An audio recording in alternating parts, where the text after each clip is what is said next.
Late night PsyOp, calm down. The Kobiak. You've been duped, you all been duped, and there's nothing you can do. Late night PsyOp, PsyOp don't stop. Calm down.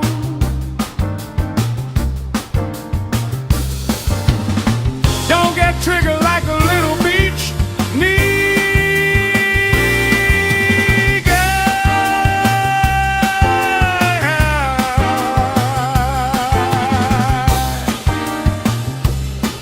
calm down.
Dude, long ass AI song. What the fuck?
it's like UAP footage, you know how they released all this footage and it's supposed to be a big deal, but when you really look at it, all this UFO UAP bullshit is garbage, dude.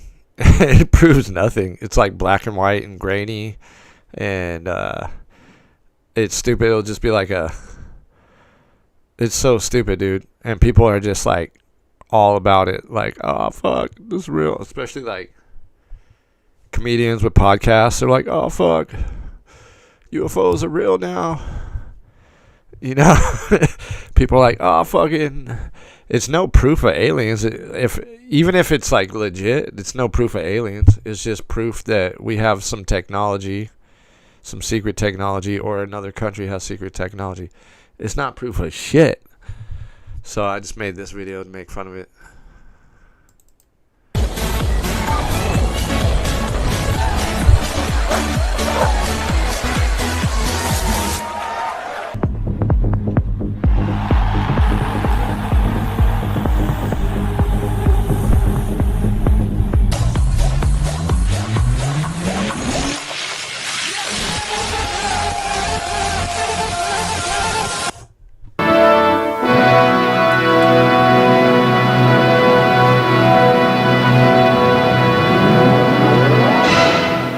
Desalination plant in Flatwater City. A violent thunderstorm rages. A lightning strike lashes the facility, sending a surge through overloaded transformer.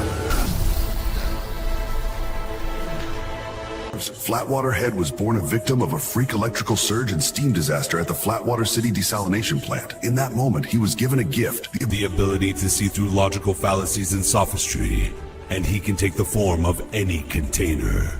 I think I was muted the whole time I was talking right here. So basically, what I was saying is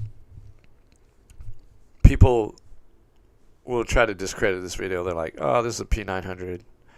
Let me close this off. This is a P900. It's not, like observatory telescope. It's not the ones that they shot into the space and shit. But a P900 is no better than an iPhone or a Dobsonian, which is the best telescope you can buy as a private person, and it's comparable to observatories. When you're talking about millions of miles, billions of miles, trillions of miles, there's no difference, because a Dobsonian, like I said before, you can only see like somewhere between 20 and 50 miles in detail. Beyond that, you're just seeing blurs. That's all you're seeing is a fucking blur. So NASA makes this pretty picture. They make this round pretty picture, but there's the reality right there, is this fucking thing moving around like that. They all do that weird move around thing. Like, we don't know what the fuck these things are, man. Like, these lights in the sky, we don't know what the fuck they are. They could be entities. They could be just like these entities that we don't understand. You know what I mean? The sun could be an entity, man. It's not a fiery ball like we've been shown. When you look at it through a fucking telescope with a filter, it is a solid color. That's all it is. Like, it's not a fiery ball. Like, when you're little, like when I was little, there was 3-2-1 contact. And then they showed, here's the surface of the sun. And it's like this fiery volcano chaos going on. But then when you look at it through a solar filter and a telescope, it's just like a solid color. This is what the stars really look like. They're just like some flashes of fucking lights. They're not what NASA is showing us. And that's why we're like, space is fake. It's not that space isn't, whatever's in the sky isn't fake, but what they're telling us it is. The distances and the shapes and fucking the pictures that they show us. And also the fucking satellites floating in space. They can't show us no picture of a satellite floating in space. They can't show us a video of a satellite whizzing by in space up close, because that shit doesn't happen. That shit is a fucking joke. That shit is on fucking balloons. So that's what we mean by space is fake. That's what people mean. you know.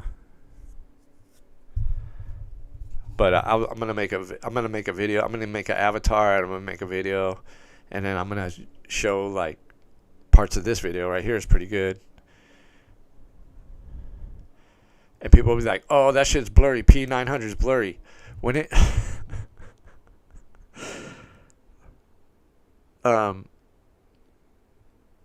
beyond 50 miles, everything's blurry.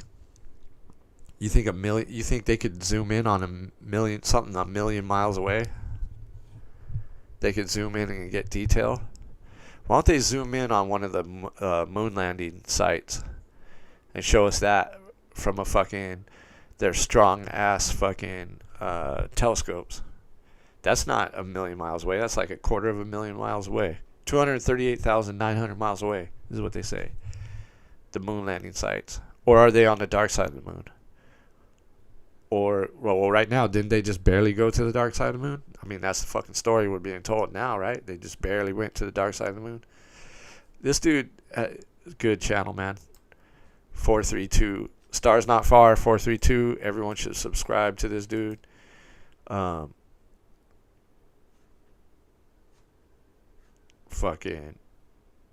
He has he's the one that interviewed Michael J. Smith. I heard Michael J. Smith actually died in real life. The teacher, the professor.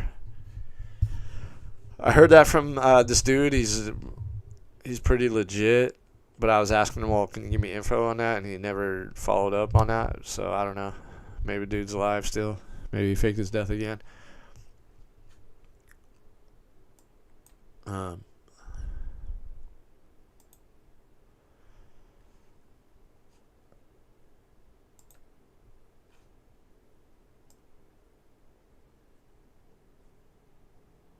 Yeah, I like this character, Flat Waterhead. It's pretty good.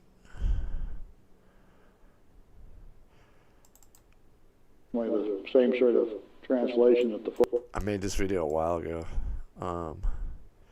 It's still a classic. This is the MMU, right? From fucking. Is this coming up? From the space shuttle days, right?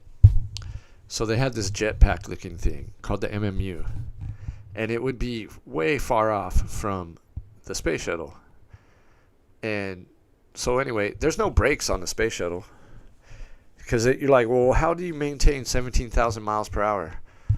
And they'll say like, well, there's no drag in space, so they just, I don't know, if they turn on their jets or whatever. I mean, I don't know how it works if there's no drag, there's nothing in space. What are the engines pushing off to accelerate, first of all? How are they braking? If this thing is using, they say it's using retro rockets on this jetpack. And this, see how this is going all slow? This is supposed to be set, both the space shuttle and this jetpack thing are supposed to be going 17,000 miles per hour, right? As it's like, over here is supposed to, okay, this is supposed to be Earth above it, right? And it's doing this, but it's okay. Now the space shuttle is, what would you call that? Perpendicular, or was that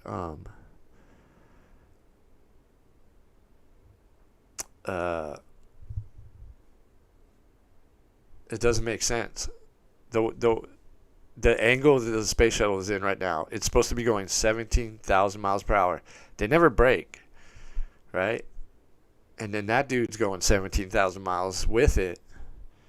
But then later on, he goes off, far off, and he's just like cruising around in space. And they only had this jetpack thing for a little while. I think it was the 80s, maybe the early 90s. And then they kind of just, you never heard about it again. Because I think that people are just like, what? You know, people might have been like, huh, how is this working? But yeah,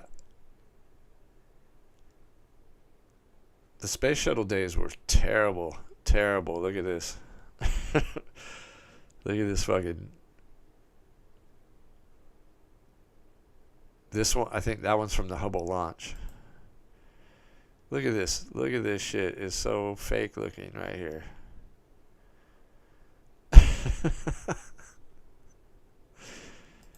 Now look at, now the Earth's all lit up. It's like a nightlife Earth.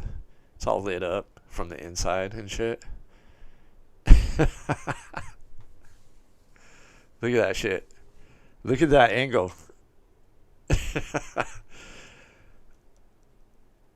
Oh man, this is terrible. But people be like, no, that's real. Yeah, that's real. That looks real. That's all real.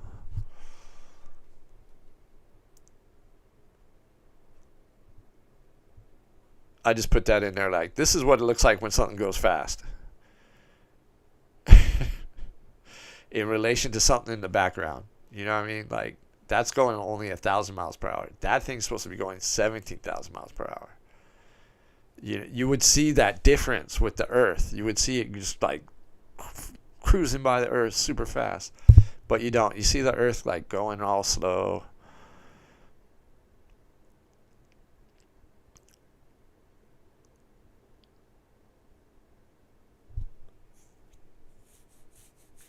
This is terrible graphics, dude. Terrible. This is totally like studio lighting too. Like, you're in the darkness of space, man. This shit wouldn't be all lit up like this. You know what I mean? Like, when photographers, or I'll play that part in a second. When photographers are in a studio and they're trying to take a picture, they'll have power packs that do a huge flash, and it uses a bunch of power and shit. And it's only for 1 second. It wouldn't be that lit up unless it was in a fucking studio with studio lighting. Let me go back. Deployed very nicely. As I'm sure you're... That they have on their back that regulate their temperature, that allows them to walk on the surface of the moon when it's 250 degrees above zero? Well, the side that's facing the sun is more than 200 degrees, and in the shadow it drops. 250 degrees below, right? Yeah. So can it switch back and forth between those two environments? Yeah, what you just insulate. 200 Fahrenheit. Think of how insane that is. Like 120 Fahrenheit, and you cannot fucking move, and you cannot. Dude, if you ever been in Phoenix, dude, 120, 125, it's a motherfucker, man. So imagine 200 degrees.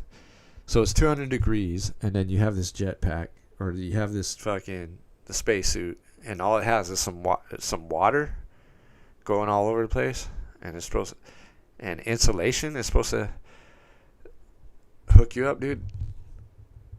Why aren't we using these magic spacesuits on Earth? We were talking about this before, me and Nick. Because it's nonsense. Because it's not happening. The astronaut's insulated, and so when you're insulated, those temperature extremes are not felt, or they're minimized. And it's regulated by the pack. Oh yeah. In some sort of way. Yeah. Oh yeah. So this pack it didn't even have an air conditioner. It had like a mini fridge, because there's a video I found where this chick's like, oh, it has this little fridge. So there's a little fridge, and it's just continuously running water through it to cool down 200 Fahrenheit. Get the fuck out of here. And then when it's negative 200 Fahrenheit or 250 Fahrenheit, which would be cold as shit, it would just freeze everything and just destroy everything. Somehow it's able to heat up. It doesn't have a furnace in the fucking spacesuit. It doesn't have a heater. It doesn't have a furnace. It's just complete horseshit. But he's like, no, it's insulated. So it's a life pack support. goes warm it's not or only cool. Oxygen it maintains the temperature. But it's capable, obviously, of warming and cooling. In the face of what's going on. This fool is not saying nothing that makes sense. It maintains the temperature. That's how you need to think about it. Okay. That's how you need to think about it.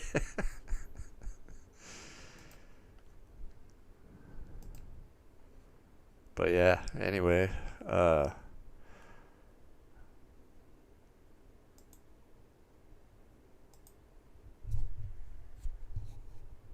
yeah, fucking, where is this shit? Oh yeah.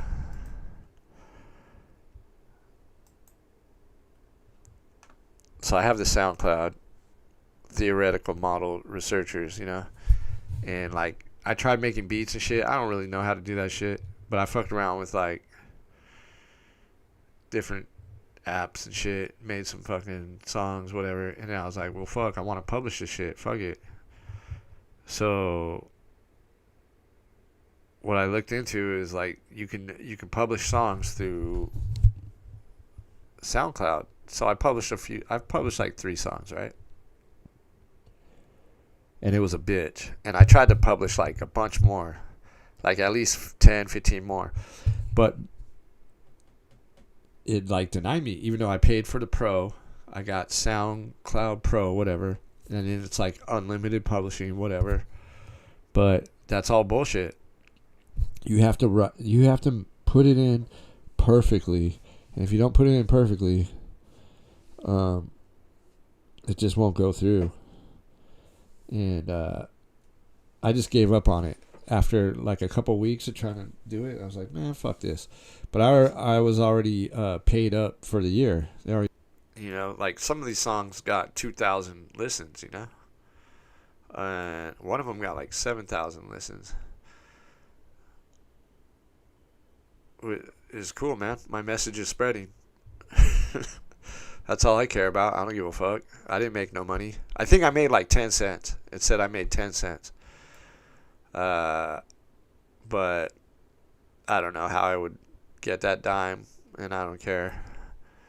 But yeah, it fucked me on this latest one I was working on. I was going to release that next month.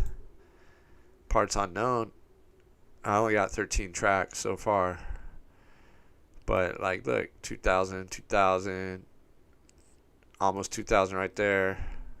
1,300. People are liking it, dude. I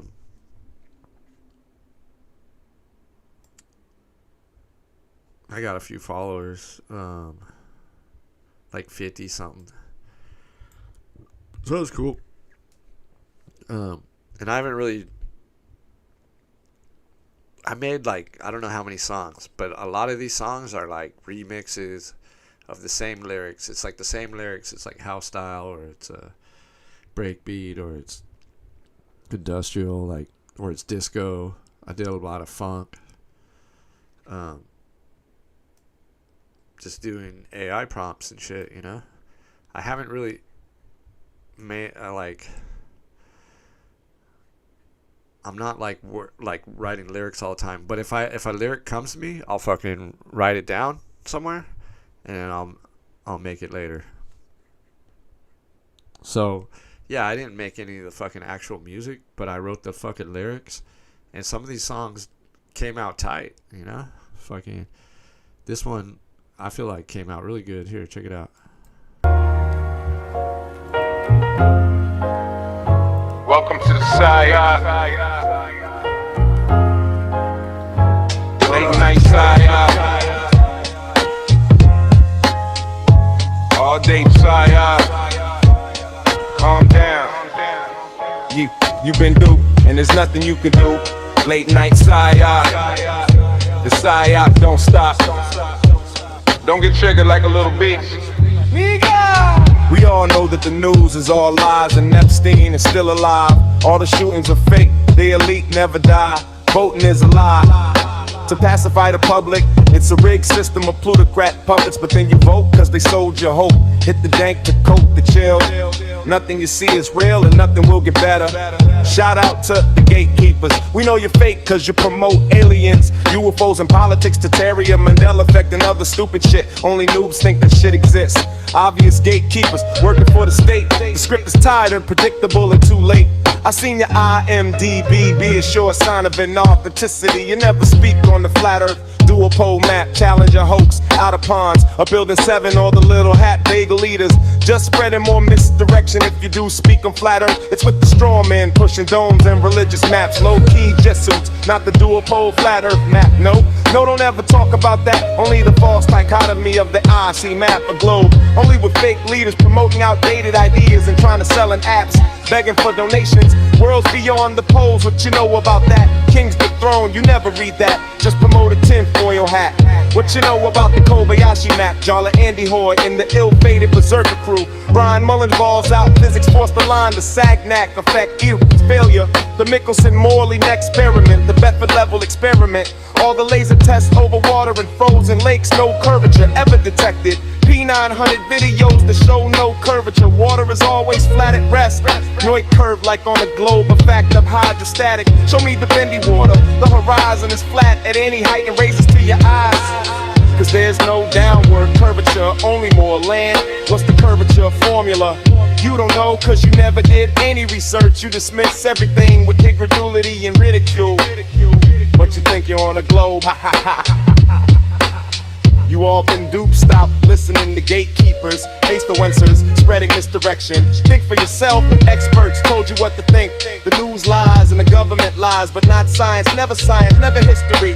To do a little research, you'll see that the plutocrats wrote our textbooks, changed our history. Took us from our families at an early age to indoctrinate, brainwash and manipulate.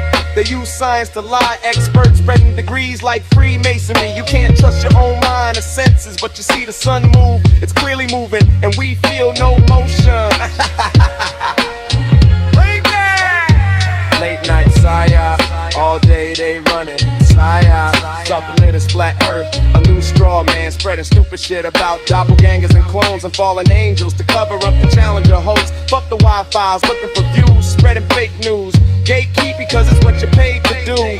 You never looked into flat earth and dismiss it as ridiculous. That's how we know you're not about shit. Fuck Jeranism and his whole life. The final experiment was not final but totally date. No one cares what you have to say. Shape-shifting clown begging for pay. Obvious provocator from day one. Unsubscribe, don't even thumb down. Block the clown, still up the 24/7 debates. They suck your energy and waste your time. Full-time debunkers pushing logical fallacies and sophistry. Turn it off, go outside, touch grass. The rare feelings won't last, just ignore them, move on. It's lame and boring science nerds employed by the state or used for idiots. Recite the script with a spreadsheet of responses. Shout out to Jay Brain. Welcome to the PsyOp. Shout out to Feds and Teddy C. Gatekeeping PsyOp. Shout out to Hitch. Late night PsyOp. Shout out to Big Mac, Miller Lite. All day PsyOp. Rest in peace on. Rest in peace, PPC. Fuck the gatekeepers. Pull over man. Calm down, DJ trigger hard. Man, need your little biatch, need God.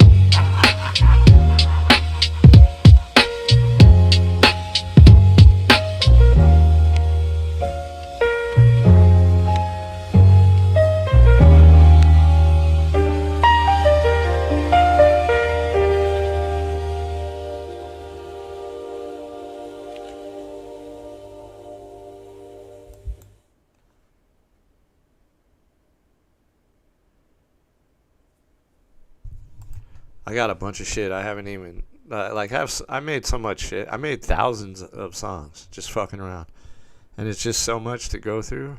I'm not against the idea of the Cabbage Patch Kid thing, like, you know, because like what do people do buy them? Buy a Cabbage Patch child, like, you know what I mean? Well, later in the 80s there was the Cabbage Patch Kids, remember? The dolls. Yeah, I remember that. Is that what they were based on? Maybe. I never looked. Yeah, it seems like it, but that's weird, right? Like, how would they go back that far? Because that shit was in the 80s, and this orphanage, I think it was around till like the 30s or the 40s. I'm not sure. If you watch those videos, what'd you say?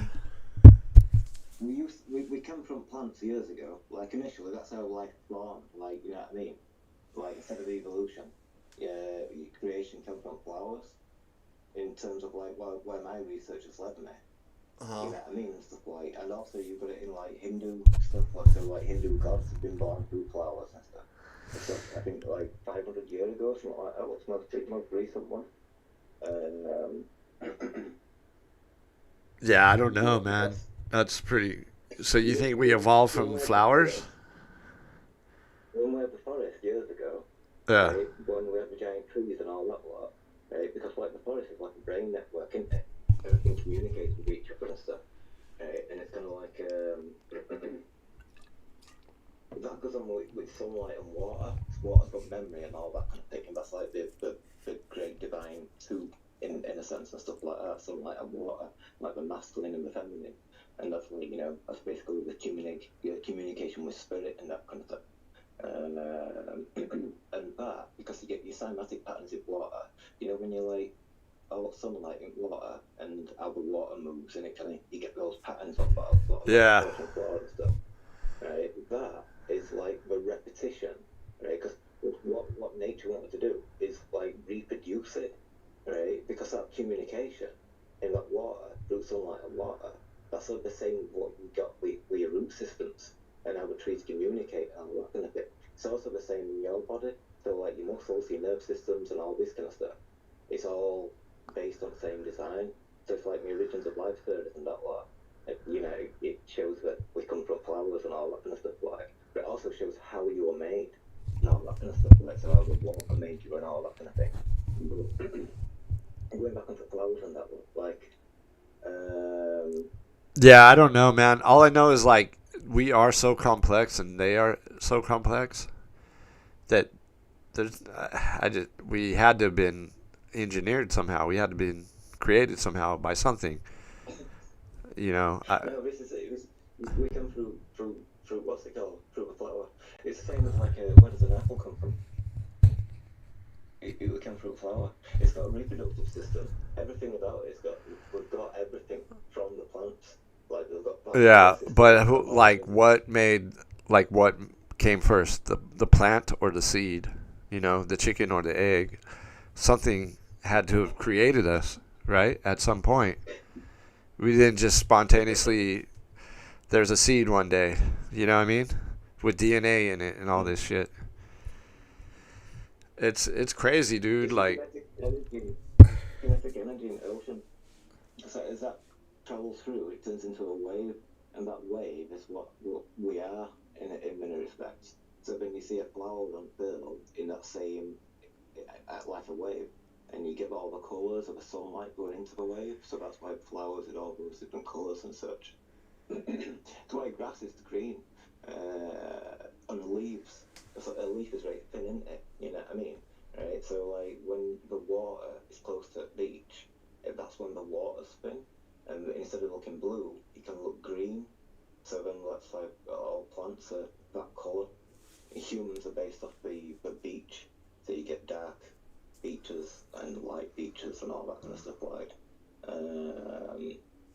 What about bamboo though? Bamboo, that's green. The leaves are green, but when it first shoots out, it's not green. It's like kind of brown, yellow. Yeah.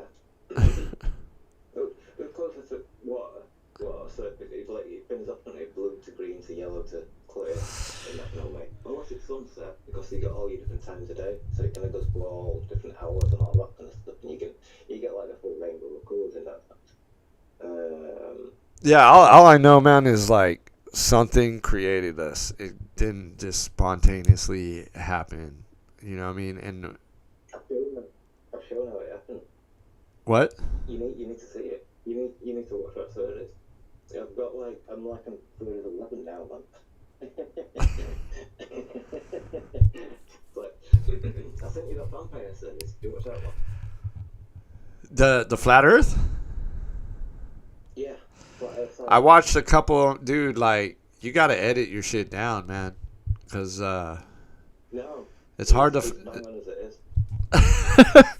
It's hard to follow at times. I don't know, man. We'll watch part of it. Yeah. Well, what do you know from it anyway? From what? From the vampire service. Dude, I watched it a while ago, and I just couldn't follow what you were saying, man.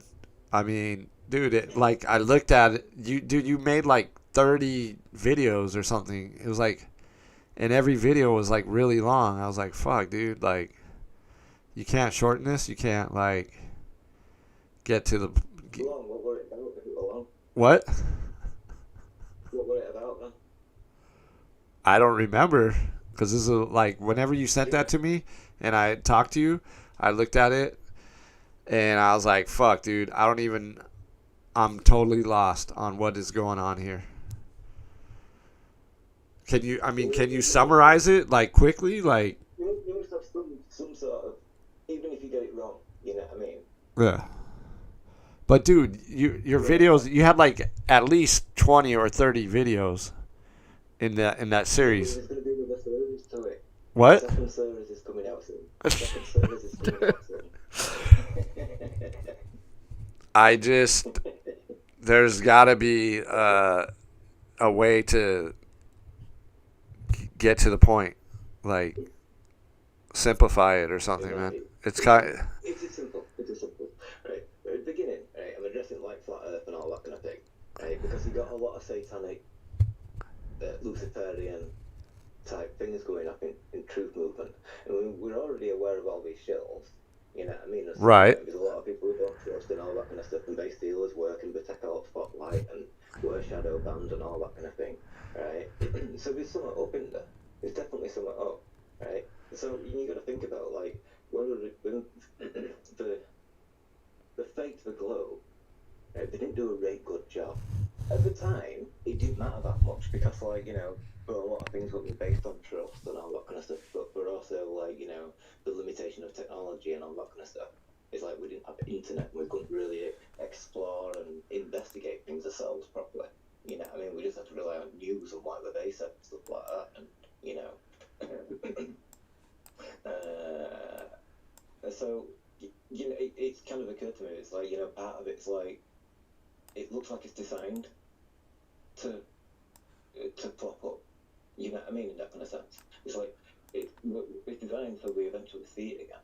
You know what I mean? There's all this Luciferian symbolism in music and everything and stuff like that kind of thing. Like, so, right, they reintroduce you to flat Earth, right, and what the most flat Earthers say, a lot of flat Earthers, right, they'll say that flat Earth brought them to the Bible. The Bible's a flat Earth book. Yeah, right? yeah. So then all that passion for truth movement is suddenly shifted onto the one who calls himself the truth, Jesus. Uh-huh. But if you look into Jesus, Christianity, and all that kind of thing, right, it's a vampire religion. You're basically selling your soul by giving Jesus your heart.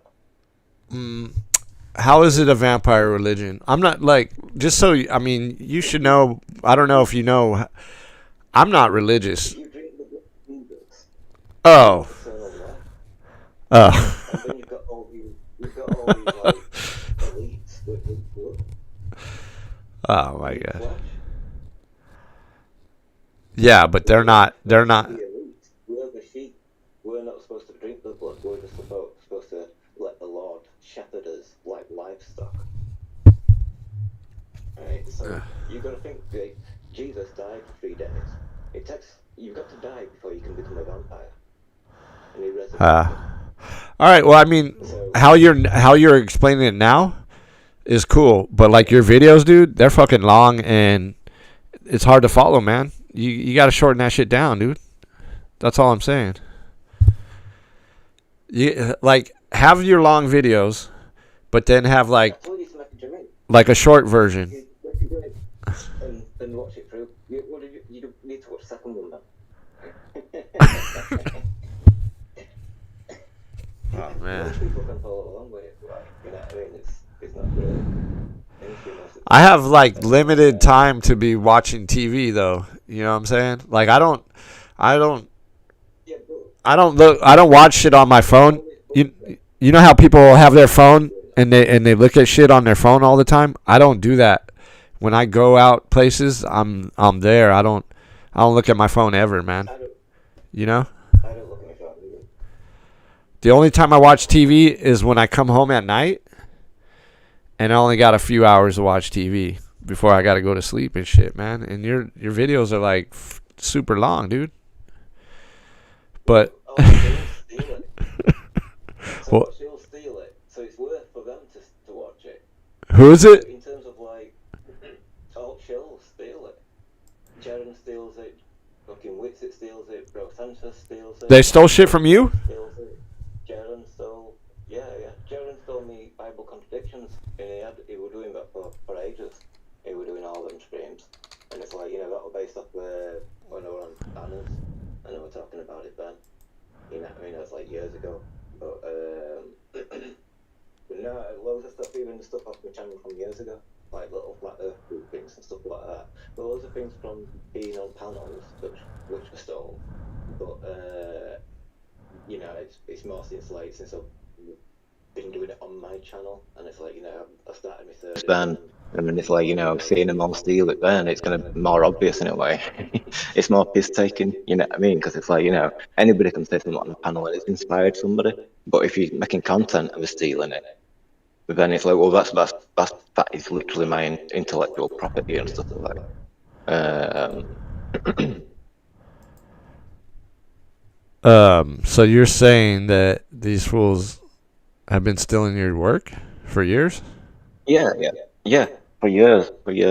It's a really good theory, like, in terms of, like, it seems slow, but that's what, like, Wing Chun, right? Wing Chun seems slow, and it seems like you're doing the same thing over and over again, but you're building more onto it, and it becomes, like, something unbelievable, you know what I mean? It's like, wow, you know what I mean? And that's, like, the essence of the series, and it's like, because we're just talking about giant trees at the beginning. I knew where it was going, so I do hint towards, like, the origins of life and stuff like that in the first episode and stuff like that. But as we get through the giant trees, and it describes, like, the landscape and under the ocean and all these kind of things, it's like you've got nowhere else to go apart from everything came from the trees, like the soil, metal, everything. You know what I mean? And there's, like, Hangman's work as well and all that kind of stuff, like, which I've kind of referenced him a few times in first series and stuff like, because it's his work is giant trees and that. But I extended it, and it went further and stuff like that. So that's where it became obvious that we come from the flowers.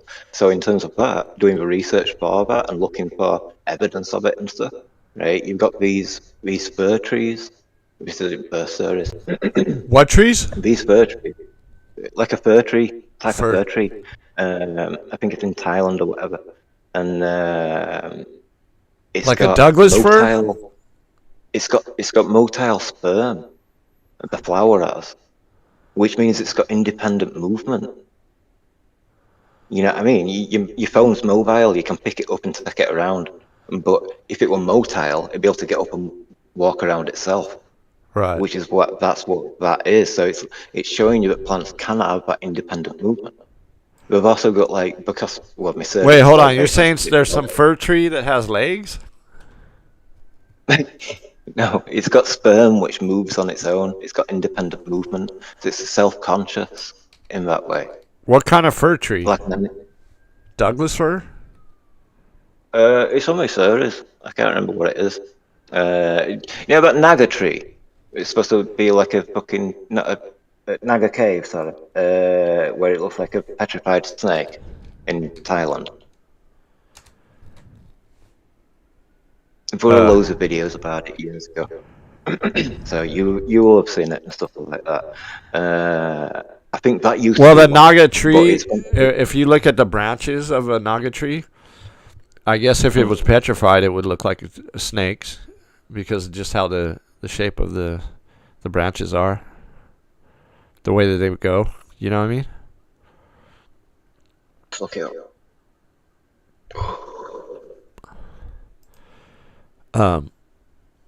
No, it's a different one to that, I think.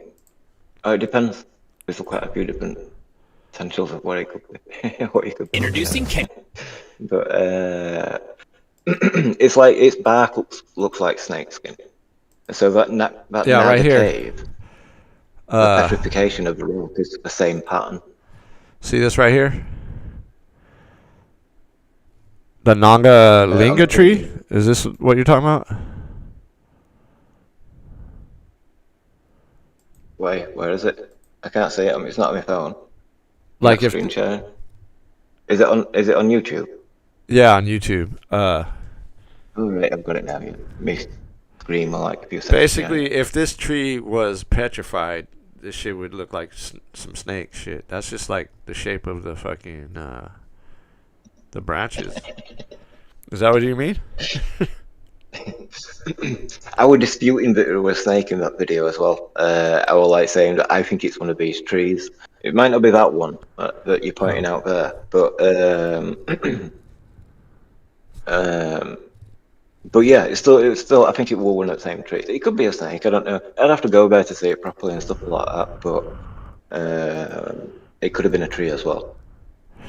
Well, anyway, man, I'm looking at your channel. Your oldest video is 8 years ago, or did you have other videos and you deleted them?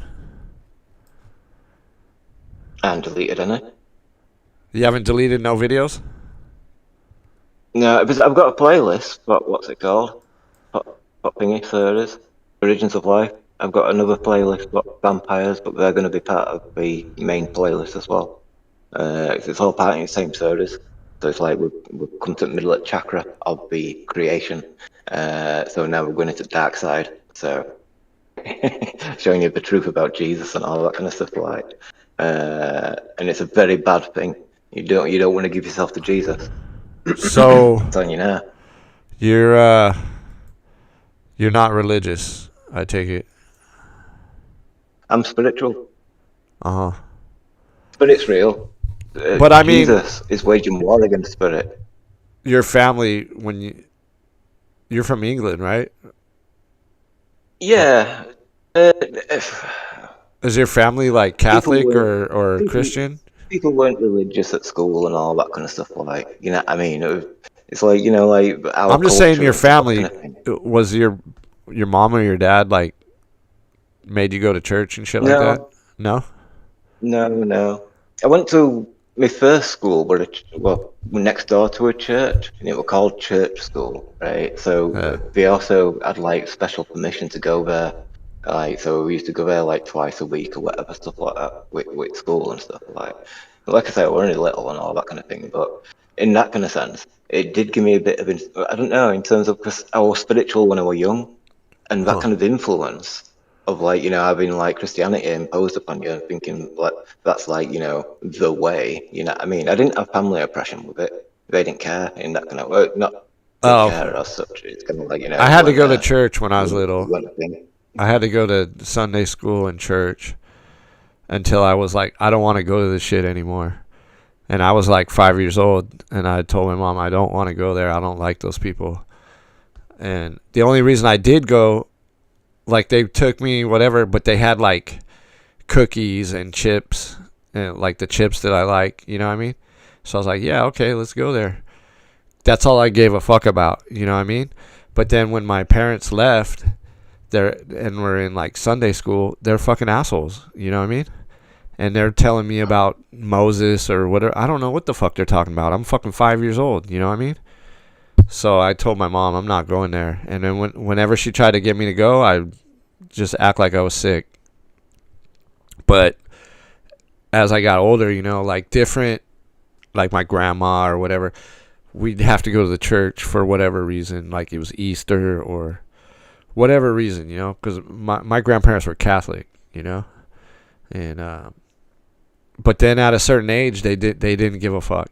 Probably by the time I was like 10, they didn't care, and it was never pressed on me, you know what I mean? But I had like an aunt that was real religious and shit, and like I'm not against it. I think it's nonsense, you know.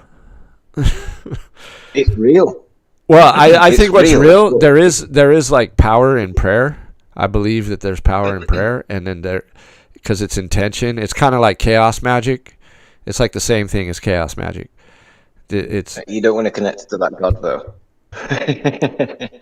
yeah. I don't know. Like there is power Just like in the name of Jesus. There is. I've seen it's a that dangerous shit. power. It's a very dangerous I think power. it's I think it's good, but it's not like I don't believe the Bible. Like everything in the Bible is just who knows who wrote that, and it's all nonsense. Because I read most of it, right? It's no. The New I Testament don't and the think you Old understand it Testament. properly. What? It's not nonsense. It's real, but it's a contract to sell your soul, right? For him to clear your slate from your Well, I sins, was baptized, right? so it's a done It's gonna, deal. he promises at the end times when he comes back, he's gonna raise the dead, and then you're gonna have an immortal life to your bodies, to your flesh. Your flesh will become immortal, Yeah, right? I And don't. then, right, he's gonna release all fallen angels. Then God's gonna come and claim this world. If it were God's, if it were spirits, it already belongs to you. So he wouldn't come and claim the world. You know what I mean? This is an Yeah, imposter. I don't believe in any And of then that. they destroy it whilst we're alive, whilst we're immortal.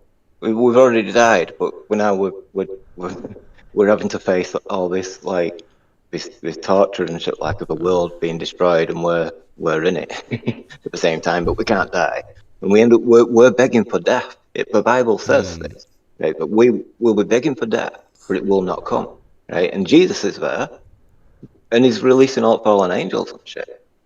Have you ever heard of The Secret? The book The Secret. It's They're coming to destroy this world, and it's connected to New World Order as well. When you connect them, it's the same personality. It's government. It's Yeah. exactly the same. Like your left and right politics, and Have then you you get your ever? left and right path in religion. But check this out. Have you ever looked into chaos magic? Do you know about chaos magic? No, I don't. I've heard of it. It's basically Crowley shit, Aleister Crowley stuff, and it's the I same mean, it as existed before, though, didn't it? what? You were into it. What it It is existed it's before. it's the same as praying.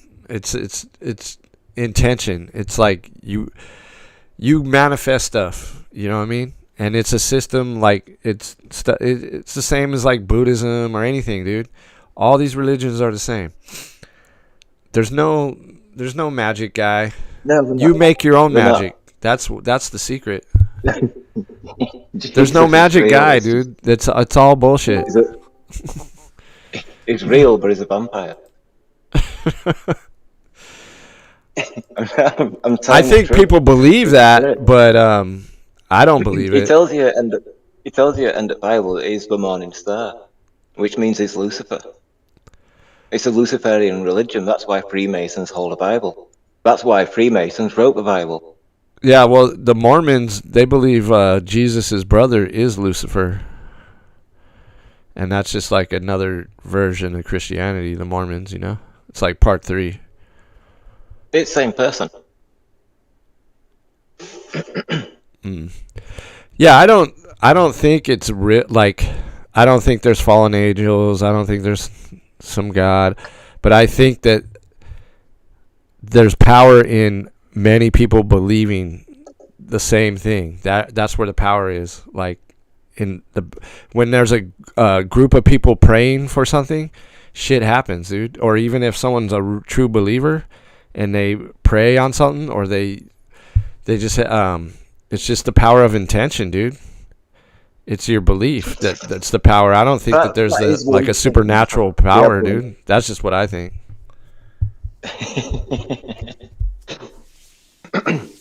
Well, what about the New World Order? Huh? What's that for? I'll come back. The New World Order? Yeah. I like the agenda behind that. Because it's like the Bible is telling you, it's not the prophecy, it's the plan. It's what they intend. Like I say, that's the Luciferian religion, and all these elites are Luciferian. It's just like a fear campaign, man. If you ignore it, it doesn't affect you. I just ignore Well, it. it does, because we've still got government, haven't we? Right, but you don't have to let it rule your every second of your life, because they're gonna do what they're gonna do. You know what I mean? And there's nothing you can do about it. You could try to tell other people, but at the end of the day, you're not going to be able to raise enough people to have a revolution or anything, because most people are apathetic fucking NPCs. You know. NPCs. That's because of Christianity as well. I included that in my series. And Definitely, but not LGBTQ just as well. Christianity. Every religion. Every religion. Yeah, every Abrahamic religion is a vampire religion. So they create the suffering in the world. Well, that's and most we of pay them, for right? it with taxes. Muslims is Abrahamic, right? And the Jews. Yep.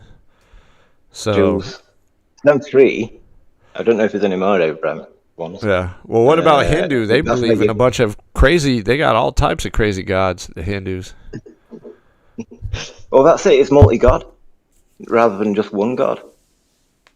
And that makes a lot more sense. And we also teach you about your chakras and meditation. So then if you can connect with the spirit, then you know that it's real. Faith is temporary. It should not be everlasting. You know, if you give somebody some money and they went off to get some weed and they not come back today, and next day you're ringing them up and he says, "Oh yeah, I'll be back soon, mate." You know, I mean, just have faith in me. Trust me. Right? These are Christian words as well. I wouldn't fall for that. It's the same manipulation. You know what I mean? But well, that's it. You won't fall for it. I'm not for. I'm not for any religion. You know what I mean? I just you have to wait until you die. Once you die, that's when the contract is fulfilled. I'm telling you, this is definitely how the spiritual world works.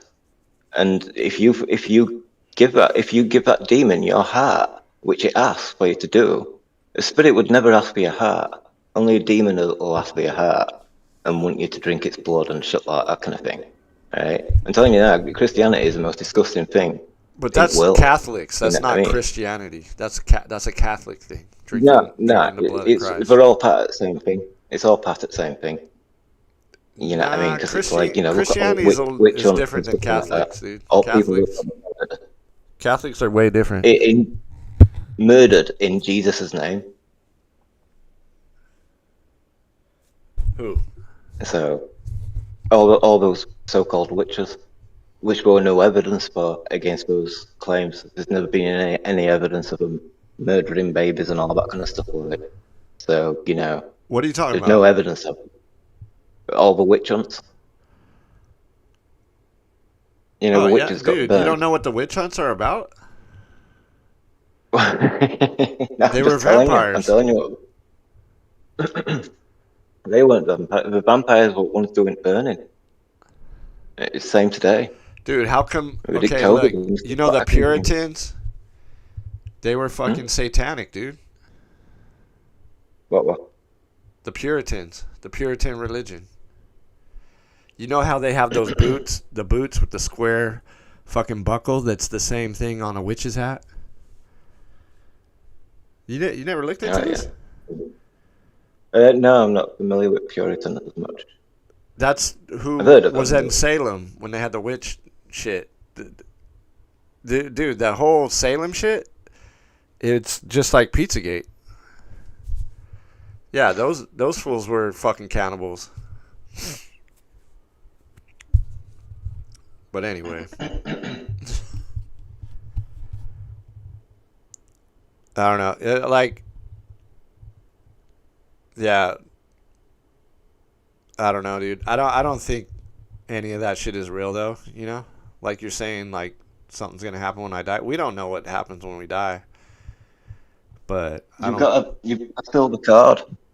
You got still the card. You follow that. That'll take you where you need to go, and it's as simple as that. I've got that Tree of Life series, and that shows you the imperceivable light of the heavens. So what looks black in space and all that kind of stuff, or what we call space, is actually filled with light. But you can only see it when you're spiritual, when you're in spirit, sorry. So like when you got ghosts and their eyes shine, right? That's because they're passed on, whereas our eyes don't shine. So in terms of like the sun, that is the opposite. That becomes black when we're in spirit. You know what I mean? And stuff like. So like you've got it on your wood grain, and you can see wood knots. That's the same as looking into space, but when it's in the spiritual way. So the wood knot will look black, and then you've got all those waves which go round it, and you know all that kind of thing. And that's showing you like the structure of the heavens in that way. I'm telling you now, my sodas is fucking. It shows you everything. Like I say, it's kind of slow, but at the same time, it's next thing you know, you've had like some sort of massive revelation. Yeah, I don't know, man. I took a lot of. You ever take acid? I tried it once, but I don't think it didn't get me right. I didn't really. You might have got some bunk shit, bro. You ever take mushrooms? I've had mushrooms, yeah. They were good. I had them twice. Yeah, I don't know, man. I've taken acid many times, hundreds of times, and I feel like I figured everything out, but I can't explain it to you. Like, I don't know. Because I'm British. I feel like if people that are hearing this now, if you ever took acid, dude, you figure everything out. But the thing is, it's just so much, and you can't remember it. But I don't know. I don't know about any type of God or angels or demons. I don't believe in none of that stuff. I think it's all. I think it's all. Have you got like a spirit? What? Have you got a spirit? Don't know. Like what people call demons and shit. I think there's something, or ghosts or whatever. There's something to that, but we don't know what the fuck it is. Because there is something to that, like Ouija boards and ghosts and shit. But people saying like they're demons or they're dead people, I don't know, man. I don't know what the fuck that is. Those people which give themselves to Christianity because they've cut the spiritual card, what Jesus does, and then they can't go home anymore. Now they're trapped here. So that's when he comes back to raise the dead. He's getting his army to fight against spirit. And that's what the Christians become. They don't realise what they're doing is complete heresy. You know, of what their intentions were it were to stand up for God, not fight against him. But once they've cut the spiritual card, they can't go back. They're fucked. Literally, they've got no chance. It's kind of like you know, God gives them a new heart, so they know He's God now, and all these kind of stuff. Like, it's quite, because really, right? Because ghosts do exist, right? And you know they really shouldn't exist in that kind of sense, because you know you should just have your spiritual card. Why would you exist? I mean, but it weird shit happens, dude. I don't know if you ever had like an experience, but I've had some shit that I can't explain, but I don't think it's like demons or. What kind of thing? Oh, there's been a few things in my life that were like weird that I can't explain, you know. But it's like I don't know. I don't know what it is, and I can't. There's no way I'll ever know. You know what I mean? It's like saying that you know what's gonna happen when you die, dude. There's no way you could know that. No one knows. No one's ever returned from the dead. No one's ever communicated from the dead. There's just ghost stories, right? And then like in my family, there's stories that I heard from relatives that I trust aren't lying to me. Crazy shit that they told me, and then there's shit that I've seen, but it doesn't. There's like, I don't know what any of that shit really is. You know what I mean? But real. I've experienced ghosts and stuff like. I've had other people have experienced them and stuff like. And it's not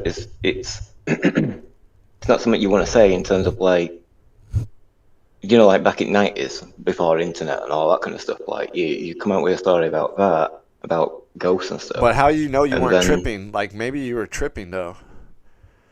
Like I've taken acid. Like I said, maybe I was like having a flashback or some shit. You know what I mean? Like, or Oh, no, like before I ever with took old age, one thing. you fucking get delusional. You know what I mean? So maybe you had a moment of being delusional. You know what I mean? But I meant other people as well. But also in like terms of like delusion, like if we're like 16-year-old and all that kind of stuff, like it's like at that age your mind's gonna you're growing, you're most efficient in many respects.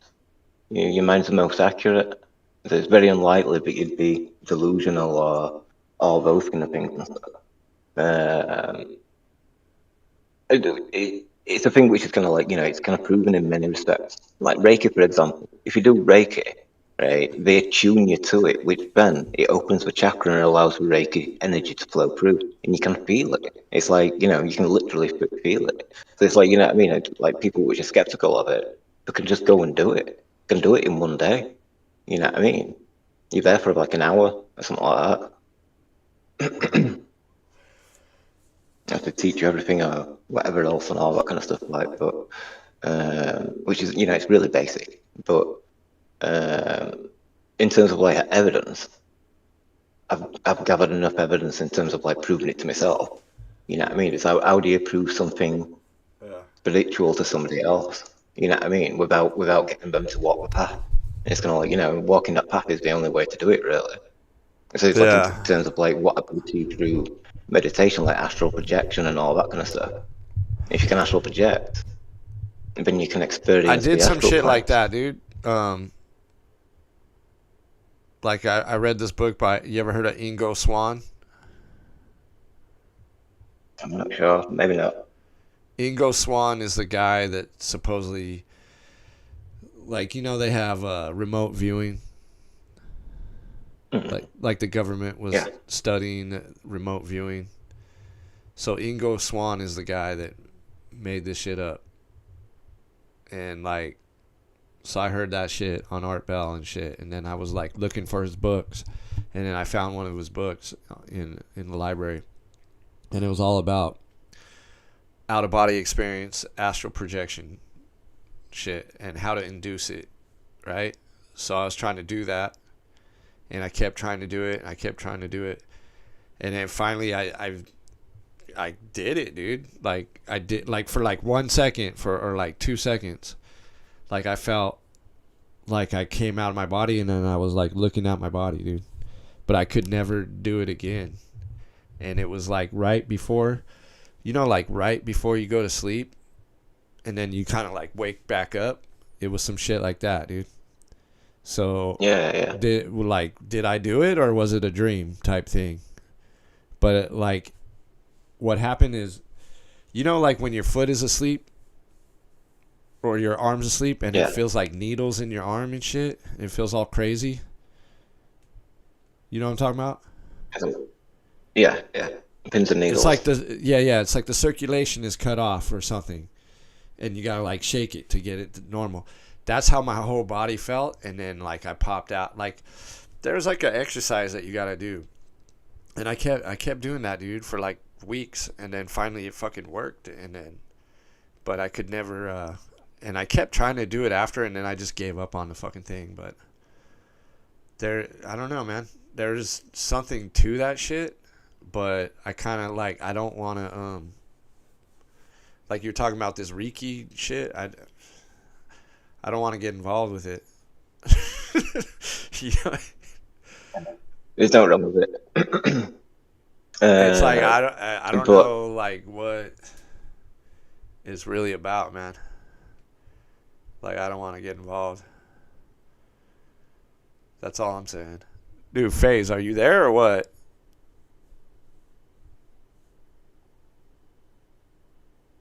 Does your mic work? FaZe.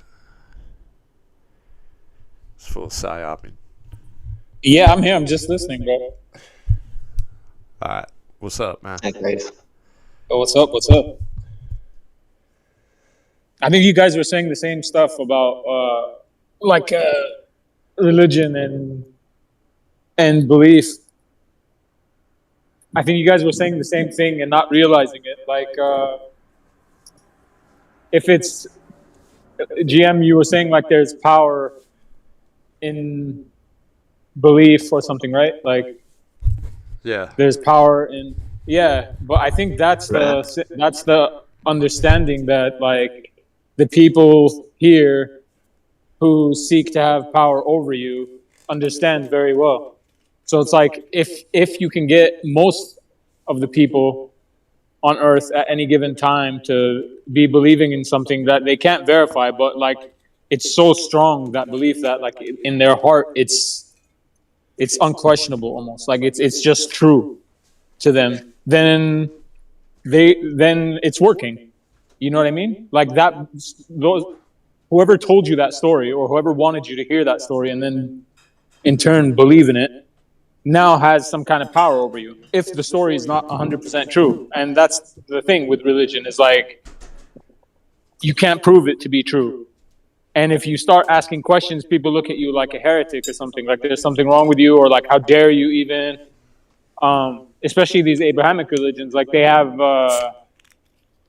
designations for people who kind of ask questions or don't understand how a certain story that's meant to be interpreted as like some righteous, good thing. It sounds kind of dark and twisted. You get shunned, bro. Like it's like a code, you know? And I just think that if anything were true here, and if we were meant to make a decision in our life about it, then that thing should be self-evident. It should be very obvious to me without having to seek and ask and question and read and do all this shit. It needs to just be part of me. But it's not. It's like you get indoctrinated when you're really young, and it's usually whatever your family did. And some people have a bad experience with their family, so they end up, kind of like pushing back against the whatever belief system their family was a part of, and they jump right into another one.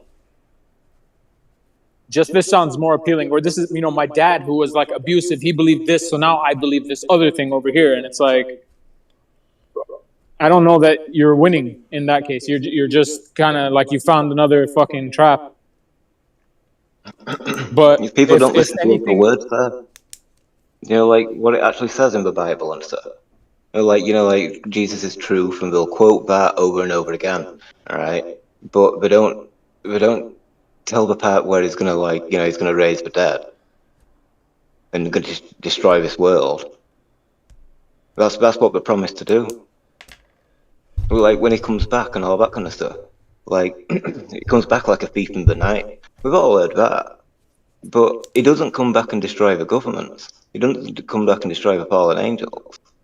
It's the people which get killed and then brought back to life, and then we can't die, and then we're all begging for death, but it won't happen. And it's gonna this is end of world in terms of like what they're intending to do. So it's like my exposure of it, rather than saying follow Jesus, it's like no, look at Jesus, look at his real face, because is the fucking devil, basically. You know what I mean? It's gonna like it's real, but people have misinterpreted it. They've kind of followed it blindly. You know what I mean? It's gonna everybody's a sinner and all that kind of stuff. That's not true. None of it's true. Like even in terms of but hell doesn't exist. Hell will exist when that God comes here and destroys. Yeah, I don't believe in none of it. Like I said, that's when everybody. You don't need to believe in it because it doesn't exist. Not yet. But when you look at the government are pushing for this. The government are directing it, and the government are the push flat. Well, yeah, all that kind of stuff, right? The Zionists are in control, and they're trying to then you give your fulfill prophecies. Jesus, and then that's it. You've sold your soul, right? And then that's the death of humanity. It's in terms of what the war is. You know what I mean? My first series were called War in Nature, and that's because all the trees were cut down, and it's that's the evidence of that war. You know what I mean? So it's they were burnt down, and then tidal waves from all fucking branches going into water and all that kind of stuff. But that were intentional. There's no doubt about it. You know what I mean? It can't have just happened by accident. You know what I mean? In every country. You know what I mean? There's a lot on that in that kind of way. And I don't know, back into like New World Order and all that kind of stuff. Like this is where they're leading us. They're leading us to this. What's because it's like, you know, like the final card. It's like that. What's it called? Asteroid. Comet come down. Yeah, I'm not worried about it because as long as I've been alive, there's always like people talking about the end of the world and this is gonna kill us all and that's gonna kill us all. It just never ends, dude. Somebody said that on a video. Like when I was little, they had the greenhouse effect, they had acid rain, they had killer bees, nuclear bombs. That was a big one. Yeah, it's all part of propaganda. So it's all part of the same agenda. Now we're all aware of the New World Order, but they've been talking about the New World Order since Bush. Bush was talking about the New World Order. They've always been talking about it. So the truth movement's intentional, like the Illuminati card game. You know what I mean? All those things that were on there. Flat Earth were on there before Flat Earth came out. Well, maybe Flat Earth already existed, but in terms of, you know, Flat Earth Society and all that kind of stuff. But there's a popular thing on YouTube, or in Truth Movement, it weren't. Yeah, the Illuminati card game, it came out in the 90s. And they added cards. Did it? Yeah, it came out in the 90s. And late 90s, I want it, I think. What? But it late 90s, like 98 or something like that. No, I think it was the early 90s. Like 93 or something. I'm not sure. You could look it up. But they've added cards every so many years. They've added cards. It's interesting, man. But I don't know. Yeah, I'm not worried about the particular event. Like that's the thing that they always scare you with. My concern is with stuff before me and after me too. Like the trajectory of life here from what we know, right? Like I don't trust history so much, but just recent history. Like if you could go back to as much as you know about day-to-day life, like in your grandparents' time or in their grandparents' time, the world was better off, in my opinion. Like I've thought about it a lot, and like the conveniences, the modern conveniences that we have today aren't enough to justify how much worse everything else has gotten, right? So everyone's like, oh, but you have like air conditioning now, and you have a refrigerator and all this stuff that you're taking for granted, and like running water and stuff. And sure, those things are fucking great. I love them. But is that enough to like if that wasn't meant to be part of your life experience, it was something that was like created by man. It's cool. It's a convenience. Like wouldn't that shit have happened anyway? It doesn't. If you look at nature and you look at every living thing, like they have a full meaningful life in their own way, right? Everything down to like a bacteria, like it does what it does. Nobody tells it what to do. Nobody kind of like imposes on it. It just does.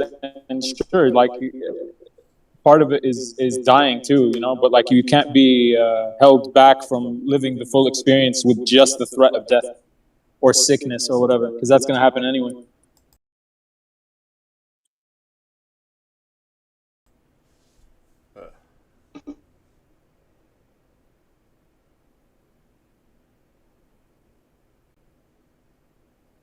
Oh. What happened? Did you mute yourself? Yeah. Oh, okay. I'm just saying, like, I don't. It's getting worse, bro. That's it. So, like, if you take it, and then to say, like, oh, there's nothing. Sure, there's nothing we can do about it now, but this apathy in the sense that people have, it's like, oh, like the worst of it is yet to come, and that shit'll happen by the time I'm dead and gone. It's kind of like you're saying you don't care about the entirety of history before you, and you don't give a shit about anything that comes after, and all that matters was your time here. And I feel like if that's the case, then you should have done even more if you're the only person or the only time period in history that ever mattered. You know what I mean? You should have, yeah, you should have fought or like done something crazy, kind of. It just fought back against the evil that you perceived in the world. As far as religions go, like I don't. My biggest issue is that the only thing they want from you, for the most part, is your belief. Like I've heard Muslims say it, I've heard Christians say it, Jews have their own weird shit, but it's pretty much the same thing. It's like you can do anything, you can do the worst things in the world. The things that those religions identify as sins, right? You could be guilty of all of them, literally. Every single fucking sin. And then as long as at some point in your life you just say a couple words, you do the contract, right? You just you sign up. You say, yeah, I'm this now. Like in Islam, it's called shahada. Like you bear witness. And Christianity, like all you have to say is like Jesus is my Lord and Savior or something like that. There's just a sentence that kind of nullifies all the shit you've done. And I was like, so then what the fuck was the point? Yeah. What was the point of everything? What was the point of your life? What was the point of putting such a deep emphasis on the negative impact of sinning? You know, if all you have to do is like on your deathbed say a sentence, you could scam your way into it. Like that doesn't seem like the way. Yeah, it's fucked up, right? And it makes no sense to me. That's the bigger issue. It makes no fucking sense. And if this was godly in any way, I don't understand how an all-loving, all-knowing, and all-powerful being that created everything and knows everything, how that's his demand. His demand is that just I believe blindly. Like, wouldn't you want more from me? Wouldn't there be some tasks I need to do? Wouldn't there be some work I had to actually put in than to just say, okay, I believe? Because that seems like a random fucking thing, and it's not like. Yeah, it's dude, like worshiping, it means like nothing. the gods want us to blindly. worship us or worship them. Like, I don't want my kid to worship me. You know what I mean? It doesn't. But like, even if he did, he had direct access to you. You know, like as dumb as it sounds, like I would understand that more than like worshiping something you can't see, interact with. Nothing. All you've ever ultimately, all you've ever been like your only interface with this thing is that you've been told stories about it. Yeah. But then in those stories that you're told about it, they're fucking weird if you look at them from a neutral point of view. If you don't look at them from the point of view of you are favoring these stories, some of them are really weird. My biggest one is the guy who started. I mean, all these religions are named after him. Abraham. Abraham's story is fucking weird, bro. And I had a problem with it since I was a kid. I was like, wait, is this supposed to be cool? Like this? So God told this guy to tie his son up and take him up to a mountaintop and sacrifice him to prove his love and devotion to God. And the part where the religious people, they see some kind of virtue in this is that they're convinced in this story that God had no intention of actually, he wasn't going to let Abraham go through with it. So even if Abraham was this good and loyal slave, obedient to God to the point where he tells him, go kill your son, he gets up and goes to do it. At some point, God's going to intervene and he's going to make him, he's not going to let him go through with it. But it's a test of faith, right? To murder your child. Like, why? Why? And in the story, it goes that, you know, last minute kind of thing. God's like, okay, I was just joking. You know, he gets up there, he takes his son up there, he's about to fucking chop him up, and then God, gives him a ram, and he's like, here, sacrifice this instead, like this animal. So like, there still had to be a sacrifice, even though it was given by God. You know, Muslims, bro, people.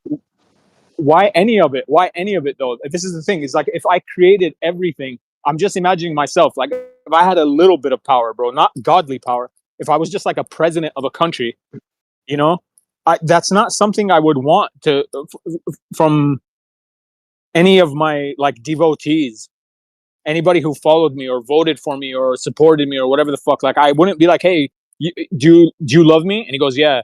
All right, kill your kid, prove it. You know, like there's a million other things that you would think of before that make more sense in that context too. Like, it would be like serving me somehow. Like, do something for me, bro.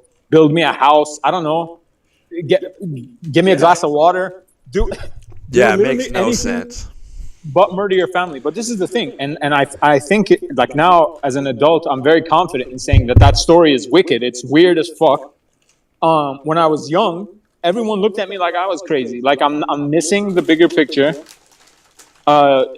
Why don't you understand? Like, he never made it so that he was gonna kill his son. Like, God had no intention of letting him go through with it. So then I'm like, okay, so then your God is a trickster God, because in your own religion they keep, like in Islam they teach that like the devil is the trickster. He does tricks and he pranks and he manipulates people to do his bidding, right? By using fuckery, basically. Like he'll trick you into doing evil and shit. So I was like, is that not what you just described? Like, you literally almost got a guy to kill his son, and then last minute you intervene. You're like, no, no, no. I was like, that sounds more trickster to me than it sounds all loving and all benevolent, and the guy that's looking But out for that's you. the Jewish religion. In Christianity, says the Old Testament doesn't matter. That only the New Testament matters.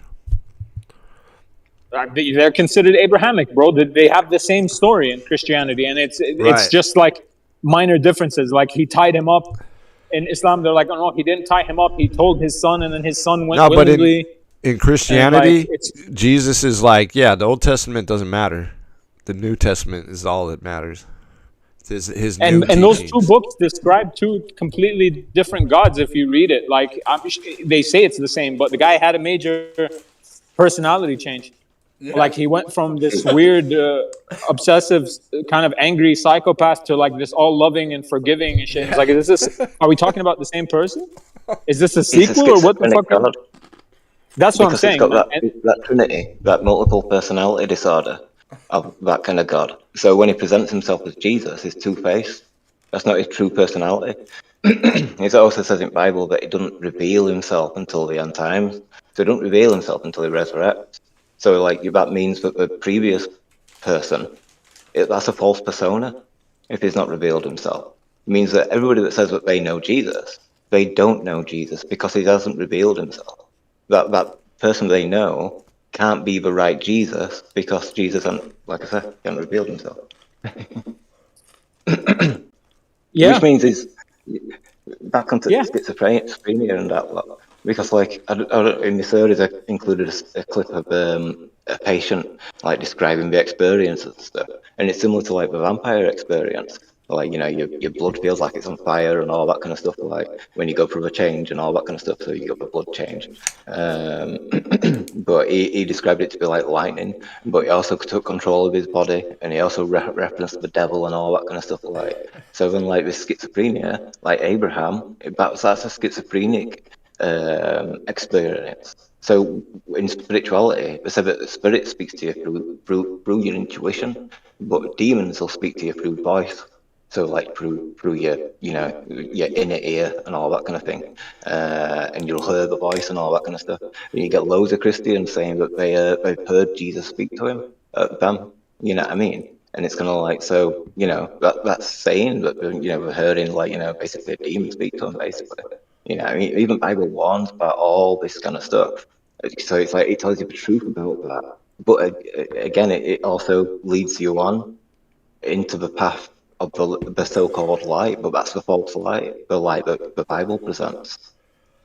Hey, Lev. They're against it. You know that chick Taylor? She's on all the flat Earth servers and shit. oh man, Have you ever talked to her about this? She would flip out.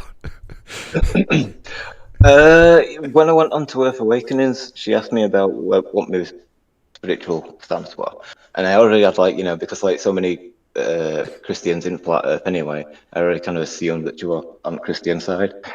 So I said to her, I'll never give myself to Jesus. I didn't start talking about the vampire stuff or Jesus being Satan and all that kind of thing, but or the devil either. Satan means adversary, so it depends on it's a play on words. You know what I mean? Like in Bible, they should use the actual name, not enemy and Satan and all that kind of stuff. They're being elusive. You know what I mean? So you know what I mean? It's there's a million things wrong with it. There's loads of lies in there as well, but there's truth in there. But so yeah, I don't know. You're not I going to won't ever have give a meaningful conversation with anyone who thinks that these books are the source of truth, and that's where she stands with it. So like I tried. I wasn't going against her beliefs. I was talking about something else. We were talking about like Freemasonry and Albert Pike, and she'll like jump in and be like, what page is that on? What's your source? What's your source? And I started giving them to her, and because I was giving them to her, like she just kind of kept interrupting everything I was gonna say. And then another dude who's like a MAGA guy kept jumping in, and he's like, "Face, I think you're being a little tank. You're doing." They just shut me down, bro. I had to leave. I was just like, yeah, I don't think you guys like you're just too set in your ways, and that's cool. Like I've done this before already, though, where it's like you're never gonna get to the point with me that like I'm gonna be convinced that the truth of the world is in the books that you call the Bible. Like that's just not gonna happen for me. The same way it's not gonna happen for me that I ever believe that Donald Trump is saving the world either. So, I mean, you put those two people heads up against me, and they're trying to turn me into some enemy because I don't see things that way. I have to stop engaging at some point, because then what the fuck are we doing? Yeah, you can't win. What are we doing? I don't even want to win. I was just trying to have a conversation, but like I'm saying, it's like my premise is that I think what brought us all together, like why we even cross paths, is because on some level we're looking for the truth of the matter. What the fuck is life? What's this shit all about? Why are things the way they are? Just bigger questions kind of thing. But if you assume to already have all of that because it's in a book, then to me that's like fucking 50 steps ago, bro. Like, when I was young, I might have looked for it in a book, like being like, oh, maybe this religion has the answer, maybe that religion has the answer. Then I'm like, why the fuck would any of these religions have the answer? All these books were written by people just like me. So sure, like you can get egotistical about it and be like, I have the answers and all this, but nobody has the fucking answers. We're all trying to figure it out. Yeah, but so if you're talking to people who aren't interested in figuring it out, then like, why even kind of? You're not going to get any new ideas from me. If you got that mindset, then if you were going to write a book, wouldn't you do it truthfully? I would, but that means I would have to say that I have no idea. Like I would give my ideas, but I would claim none of it as truth. You know what I mean? I would be truthful about my endeavor to discover the truth, but like I wouldn't claim to have absolute truth on my side because I don't know that I do. I was going to write comic books years ago when I was younger, and it was like an outlet for like spiritual talk. You know what I mean? Because it's like we wouldn't be able to talk to about it in that kind of sense. So like in terms of like one of my things about like astral projection and all that kind of thing, I kind of felt like it was a bit contradictory towards Christianity. You know what I mean? Because that like suppresses like spiritual exploration and all that kind of stuff. Very enlightening is Christianity in that kind of sense. But in terms of like writing the graphic novels and stuff, I kind of thought like, in terms of like having that fresh kind of like outlook about like how are you going to like approach addressing the religion aspect of it. Because if I were going to write a story and it included like the astral planes, and then like then Christians would say, oh no, this is wrong, and it's like, well no, actually I think yours is wrong. You know what I mean? Like you said, it's like because we've adopted the book, then they've forfeited critical thinking. They're not thinking for themselves anymore. Exactly. Yeah. And that's the biggest issue. Because, like I was saying earlier about the demand, the thing in common that God has in those, at least the major religions that I've looked into, is that on some level it requires you to have faith. It's just like, just believe, you know. But believe isn't like, it's not a switch, right? It's not something you could just turn on and off. Like, you could say it, if that's what you mean. If you want me to lie and just say I believe in something that I don't, that's one thing. But to actually believe means you're convinced of something, right? I believe this to be true. So like, I'm pretty sure this is the way things are. I can't just turn that on and off. There's something that needs to happen.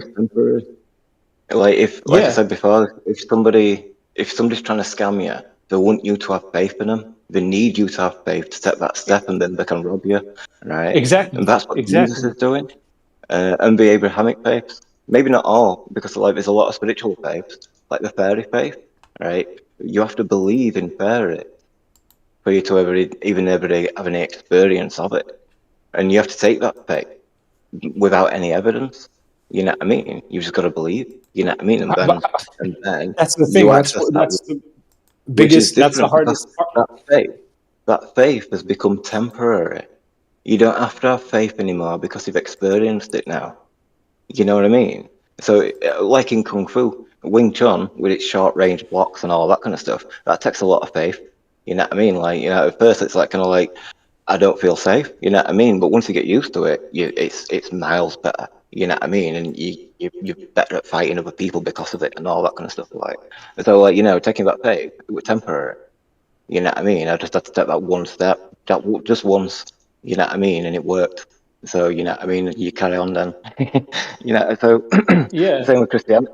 It's going on forever. People wait but until, like, in fact, if you it's more apply it to important. something, that's something practical though, right? So that's something that like there's instant repercussions for, and then it's like trial and error. Whereas like to believe in the invisible and just be like, this is a story, and this is the being that created all things, and this is what he wants from you, and this is what he demands of you, and all that. There's no real way for me to test that. You know, like, what if I'm doing everything right and nothing's going right in my life? There's no feedback. The religions stop at your belief. Right? One of promises is like they'll yeah, I agree with all that. An enriched life. You know, it works for some, but it doesn't work for others. I don't know. Depends. But but you do see it. You get to see like NPC Christians, and they're like, you know what I mean? Because they've literally given all the heart in that kind of way, and they've let the spirit move in, which means now they're possessed. So, you know what I mean? This is where LGBTQ come into it as well, because like they're woke. You know what I mean? And they call themselves them as well, and all that kind of stuff. Like, and it's like a connection between like Christ is he, him, and the devil is him with all caps. You know what I mean? But it's the same person. It's just a split personality. Have you ever looked into the Druids? No.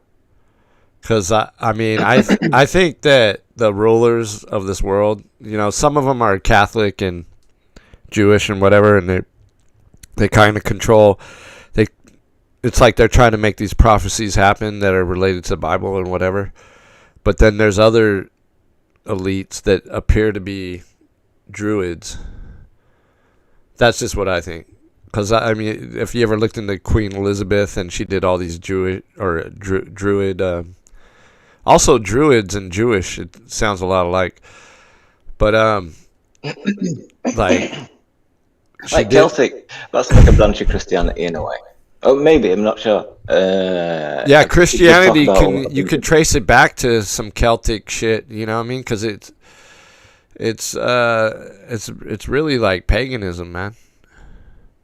Like, I mentioned in my stories that paganism might be an early form like of Easter and like fucking Yuletide and all that. It's, you know, you could trace it back to like the pagan fucking religions of England and shit, you know. Like Christianity, I think the story we're being told is some bullshit, and it's really comes from Ireland and shit, man. And there's a lot of evidence for that, but anyway. The modern version is bullshit. That were a PsyOp. That one in Rome. Yeah, I don't know. I mean, Which they have all the years ago. books, and we can't look at them. There's a whole Vatican library, and we're not allowed in that shit. You know what I mean? So, Because it's demonic. and then you know how people That's- say like you've looked into flamenco, right? Like the new chronology and shit.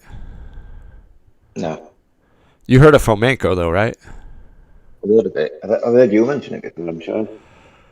It's like these Russians scholars and shit. They looked into like the history of the world, and basically they're like everything. The history that we're told is I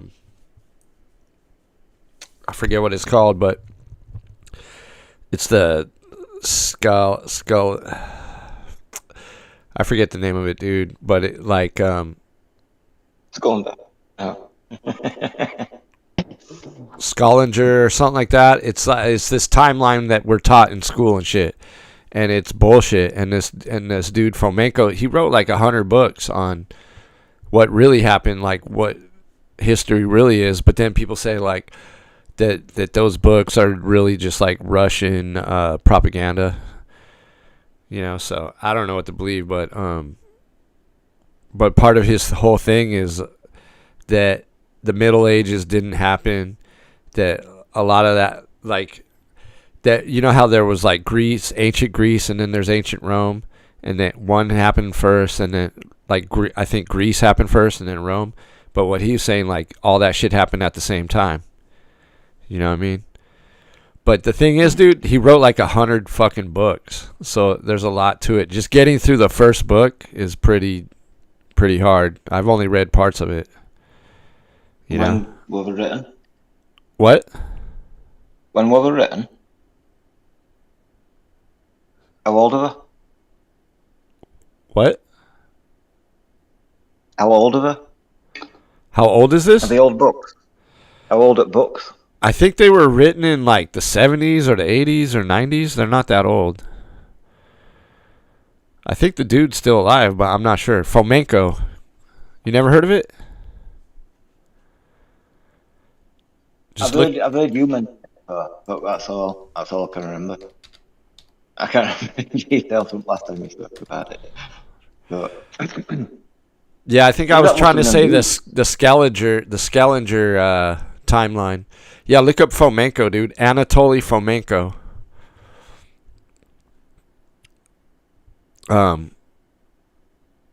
I think the first book is like history, fact, or fiction, and it goes in and talks about like Jesus and all this other stuff. You'd be into it, dude. But like I said, dude, I tried to read the first one. Dude, it's pretty long and fuck, dude. And there's other people that carried on the same like work though. I think you posted it before. Somebody posted in the Discord. There was an interview. It was like two guys talking on a stream. One of them was this French dude. He wrote a book about the problems with ancient Greece. Basically, it was really good. The stream, like they went through the book on it. Didn't you post that, GM? Do you know what I'm talking about? It was like maybe like a long time ago. Yeah, it's pretty good. I think I have it like bookmarked. He made a couple of good points that weren't in any of the flamenco stuff that I looked at. But like I have a link to all the flamenco books on PDF. Oh yeah? Drop the link. Yeah, I'll find it when I get to my computer. In the kitchen right now. Dude, I'd never have time to read books. I'll just read like when I can't sleep. I'll just pick up a book and try to read it, and then I usually just fall asleep. Fucking. I try to listen to audiobooks. Whenever you get an urge to make a AI song, just go in and read a chapter instead.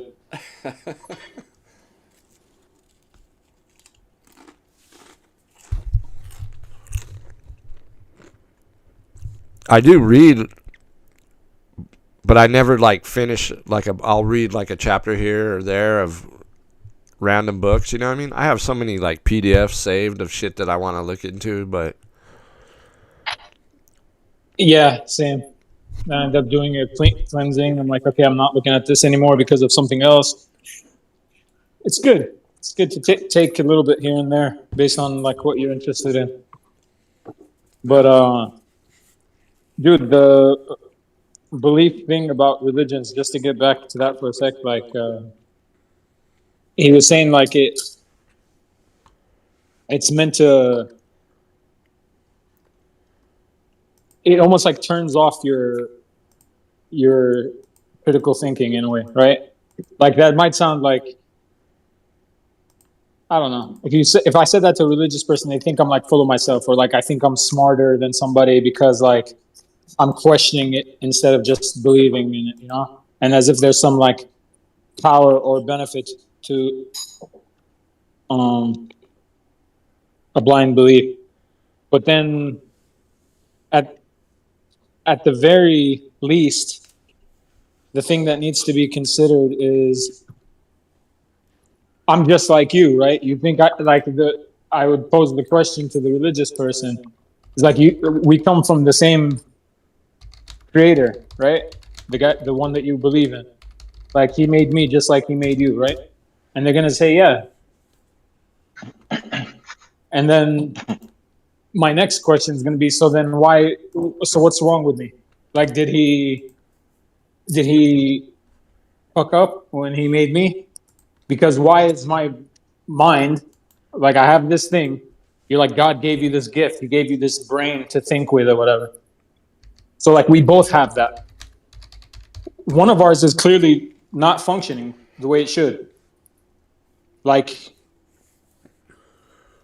yours is, because you're doing the right thing. Mine just can't. I can't comprehend the thing that you're doing. And there's something that, you know, on the other hand of that, that like it pesters, it wants to know, it asks questions. Why, if this doesn't make sense, can you explain it? You know, it needs explanations for things, and it doesn't accept this idea of just trust me, bro. It doesn't want to just trust anything. There's everything else in the world is not really trustworthy. And so like I have a mind that's telling me not to do that, but then I also have this thing that's built into me that I didn't create myself, and it's called intuition. There's something inside me that lets me know if something feels off, you know? And I'm sure that person has it too. But why are both of our intuitions or our minds doing completely opposite things? And then if I'm doing the wrong thing because of either of those, so like if my intuition is off or my brain is just fucked, or am I going to be punished for it? Because I didn't do the thing. I didn't submit. You know what I mean? I rejected the blind belief. I never got down with it. I couldn't do it. It's not like I'm trying to be a rebel. I can't. Because like I was saying before, belief is not a switch. It's not just like, here, drink this glass of water. Even if I didn't want to drink the glass of water, I'd fucking drink it at that point. But that's not what belief is. It's not just an action you take. It's like something you have to be convinced of. So if I can't be convinced of that thing, how the fuck could I be punished for that thing by the thing that created me and claims to love me and want the best for me? It makes no sense. You know what I mean? Like there can't be eternal damnation for me if I don't accept this thing. There can't be. I didn't do anything wrong, bro. I used the tools that you gave me to see through the problem with the story that you told me.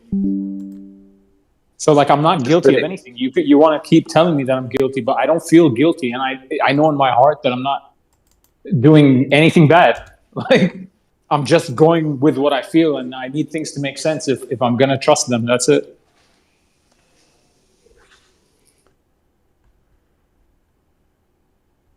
What we're going to say now.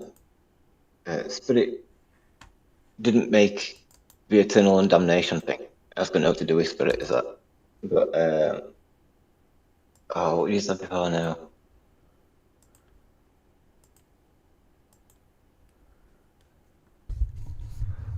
Yeah, dude, I can't accept that as an idea even, because again, I'm not a creator god or whatever, but like if I had those powers, like that's the last thing that I would threaten my creations with. You know what I mean? Why did I do any of that? The Bible says not to listen to your heart, for it is evil, it is wicked and deceitful.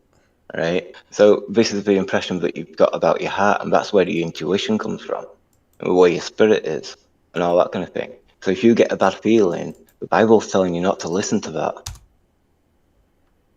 And so again, like leading it to be like, this is an evil God, which is trying to like control the people. Oh, that other thing about faith and all that kind of thing, in terms of like the Christian version, because like once you do get to the end of your life, that's when you become a ghost, and you can't follow your spiritual code. You know what I mean? So that's what all ghosts are. They're the lost souls in that kind of way. And so that's it's like when there's been like a world war and all them kind of things, or any war in that kind of thing, and people at the last moment of the life, of the facing the like D-Day beach and all that kind of thing, loads of people got killed, and you know what I mean, even trenches and all that kind of stuff, and you can see people getting killed and you've got no chance, and you know what I mean, you know that you're about to die when you go over a trench or whichever it is, and at that moment in your mind, right, with all propaganda around and all that kind of thing, right? Is this the moment that you take the chance and choice, to like, give yourself to Christianity? You know what I mean? You can't really think of any alternatives because of his, you know what I mean? All that's deemed as evil and satanic. You know what I mean? So you can't follow the fairy faith or green man or anything else. You know what I mean? It's evil. It's pure evil. Is what Christianity is.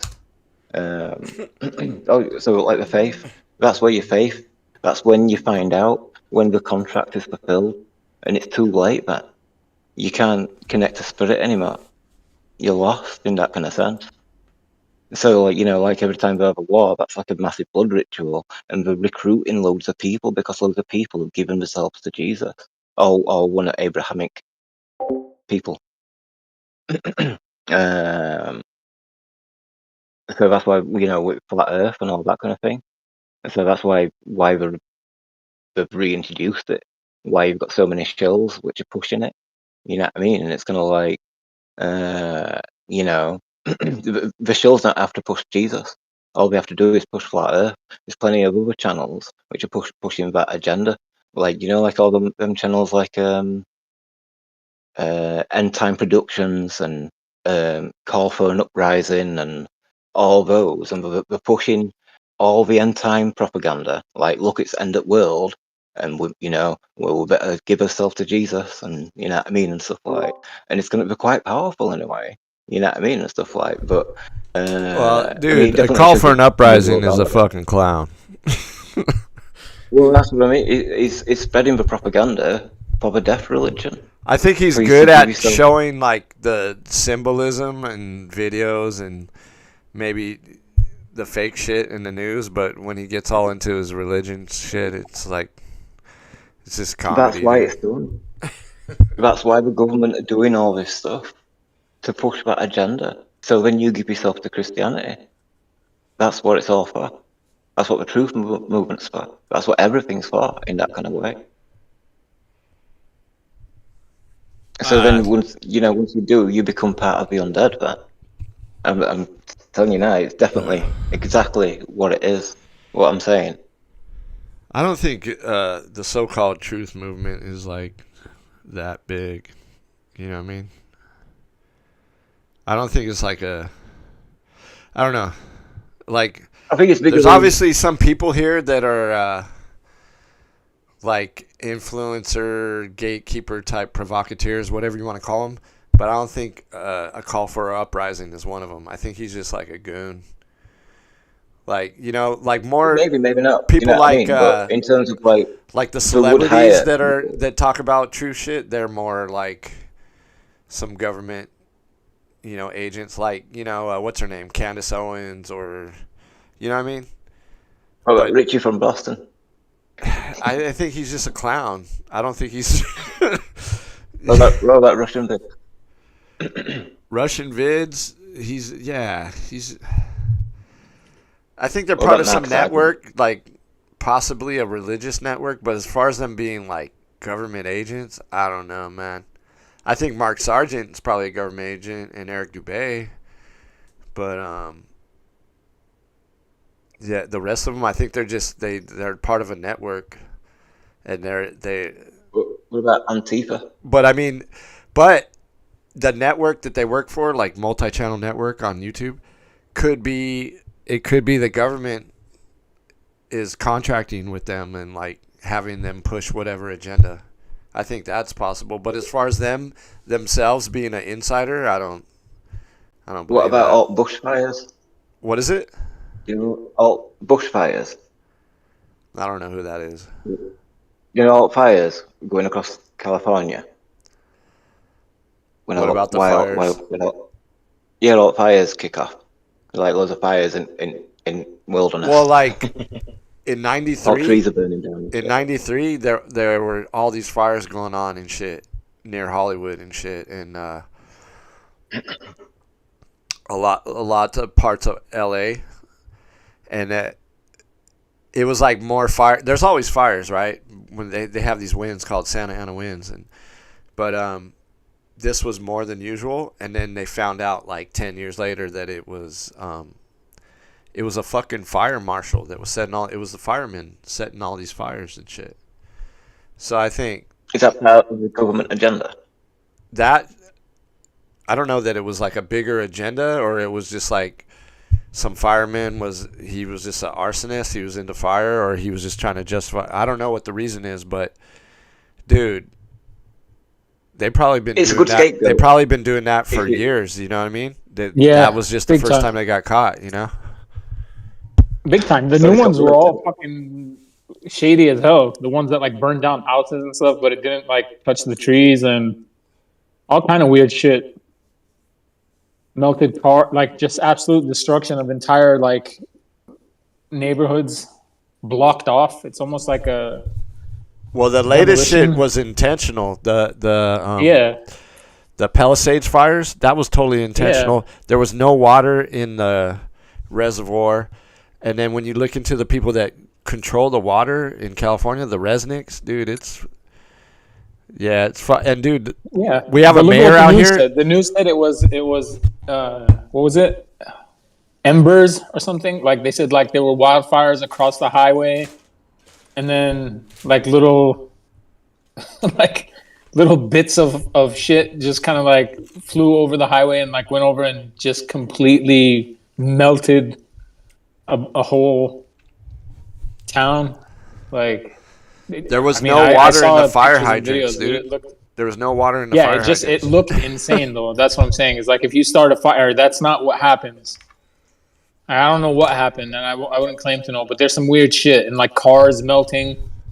They say they were trying to get rid of that neighborhood, and they're gonna have high-rise condos and shit, and get rid of the old money people, but And also that's the what they're doing in Alta a lot of places in the world, man. There's only one person I know on Twitter that talks about this shit, but her whole account is just talking about like PsyOps basically, and how every news story, like even these wars and fucking like the places that are targeted and the buildings that are going down are all already set for reconstruction. Like there's already plans for them, and she has examples from all over the world, like stuff that doesn't come across your radar because it's like in Jamaica or in Thailand or in somewhere that you might not, but she's on top of all that shit. She was on top of stuff that was happening here in the Middle East. She was like, okay, Kuwait airport got hit by a drone, by an Iranian drone, when the war shit kicked off, and there were sirens going off here every day and stuff. Hey, but also, And I didn't even know that. You But remember then, that? like they have the new VW airport ready to go. Already. You know what I mean? So it feels like there's a story being told. There's destruction happening, but everywhere where the destruction happening, there's already plans in motion for these like smart cities or whatever. Like the new shit basically. And there has been like they're not hitting infrastructure that's like active and stuff. It's all set stuff that was already set for reconstruction. Very interesting stuff, but like I was like, yeah, this makes sense because the news is fucking weird, and it's like everything. I mean, you say the happening, but then every like explanation for it is just terrible. Hey, but you remember the Palisades fire, there was that VW, that blue VW, the light blue. Yeah. And then the same shit in Hawaii and shit. I think it's kind of possible that there was maybe a direct energy weapon used, you know? I don't know. Yeah, they have that shit. It's not a conspiracy theory anymore.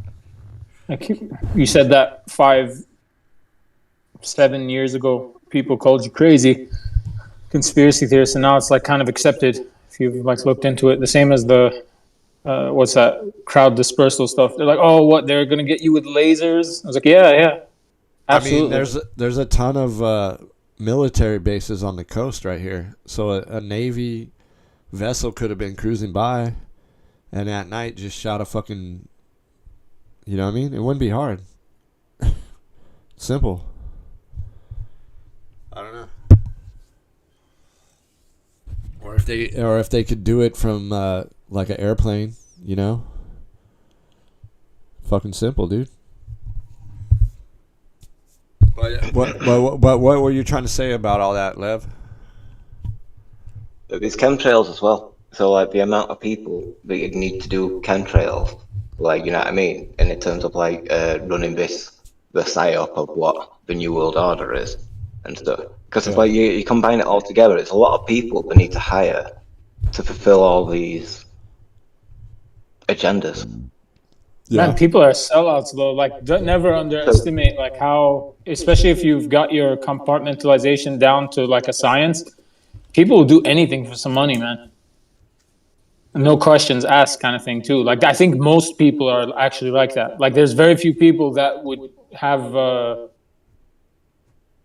conviction. You know, like they would ask questions, or they would, and if they got the answers that kind of conflicted them on a morality level, they would actually reject the money. Most people just be like, yeah, whatever, it's money. You know, that trumps anything. So if it's like a task, like go start this fire, go fucking press this button, do this thing, I think most people, unfortunately, would do it. So there's a lot of channels which is likely to be like paid to be doing it. You know, like even like Richie from Boston, he might not appear like a government agent and stuff like that, or intelligent enough, or all these kind of things for anybody, not just specifically him. But still hire people if they were willing just to talk about the uprising of the New World Order. You know what I mean? If I spread that agenda, that's enough to get people to question. If that's all the information they've got and they get paid to do it, you know, a lot of people would think that's kind of like a bit of a dream job. You know what I mean? We get to talk about, you know, the truth movement in a way. Oh yeah, big time. Yeah, I mean, you're preaching to the choir, bro. I've been suspect of literally everybody in media and, you know, quote unquote alternative media since I knew it was a thing. But at some point it's like, okay, I'm just going to trust my own instincts about stuff. And because that triggers people too. Like most people, even from PPC and shit, like that's why a lot of people had a problem with me, because I was like trying to make it clear that I think you need to stop, like, to really break out of this shit, you have to stop having a hero. Like, you have to be your own hero. Like, there's nobody that's going to save you. There's nobody that's going to give you all the information. It just doesn't exist. Like, if you're lucky enough, you'll come across people that are, like, kind of on a similar path to you, and you guys will exchange ideas, and that's what this should be. Like, if you formed an online community that's organic, that's what it should be. It should just be, like, different people from different walks of life, sharing their ideas and, you know, seeing what they find interesting, like what they have in common and shit like that. But no one's going to do the work for you. There's also no one, like, I'm not going to be on team this guy or team that guy, because they're opportunists, like at the very least. And at the very worst, they're just completely controlled, like opposition. They're put there to attract your attention and then kind of like misdirect you if you put too much stock into them, you know? That's why I looked at Flat Earth like that, and the whole conferences and the way they were like quick to monetize it and stuff. And then look what ended up happening. Like everybody who called me divisive and you know, oh, you're a fake flatty and all this shit. Like all the backlash that I got for saying very basic stuff like that. You fast forward, it's been 10 years. Half of those people hopped off the bandwagon. They claim now, you know, either their contract ended, or they were legitimately convinced by this stupid fucking TFE shit. The last, what is it? The final experiment.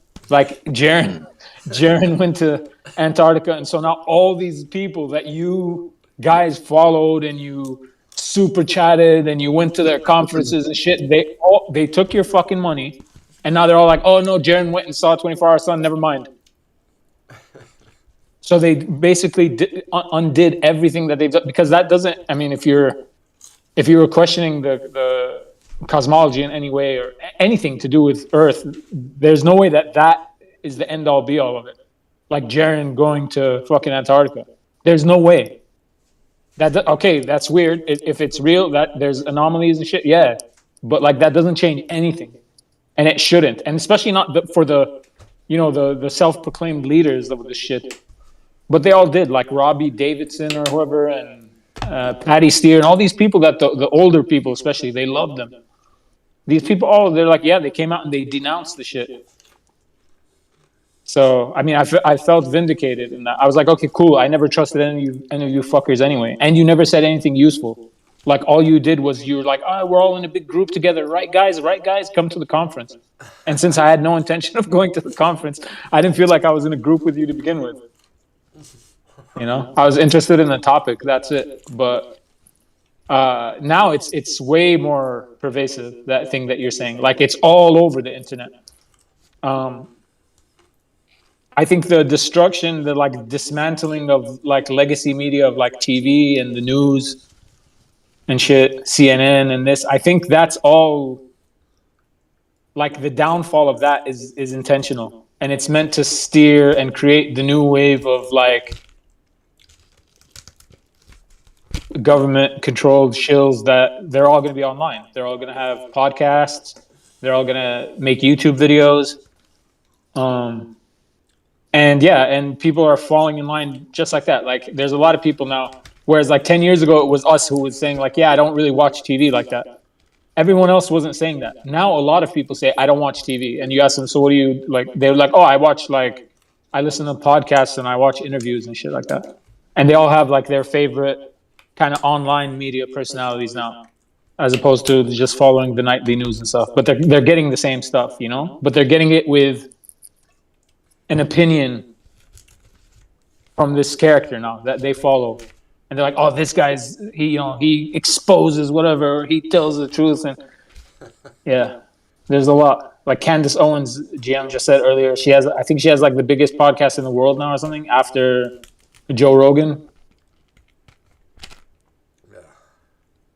She says crazy shit, dude. And she does that. She does a lot of, for us, she says a lot of stuff that's very like 10, 15 years ago.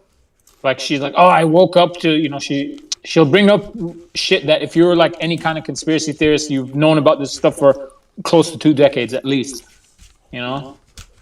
She'll bring that up. She'll do a show on it. It gets millions of views. So now she's bringing in a whole new wave of people who kind of started following her after. But like she'll push like Kirk or whatever.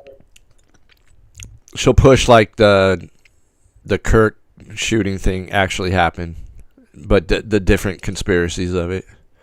Yeah, and all kinds of crazy. And she mixes it in with the religious and the spiritual. She says that the whole thing's a fucking hoax, you know? Yeah, she knew who killed Charlie because Charlie is coming to her in her dreams. And he's telling her what's what. That sounds like... And then, you know, she sells the Jesus merch. Like she has like Jesus is King and mugs and T-shirts and stuff. That's what we do. It's part of it.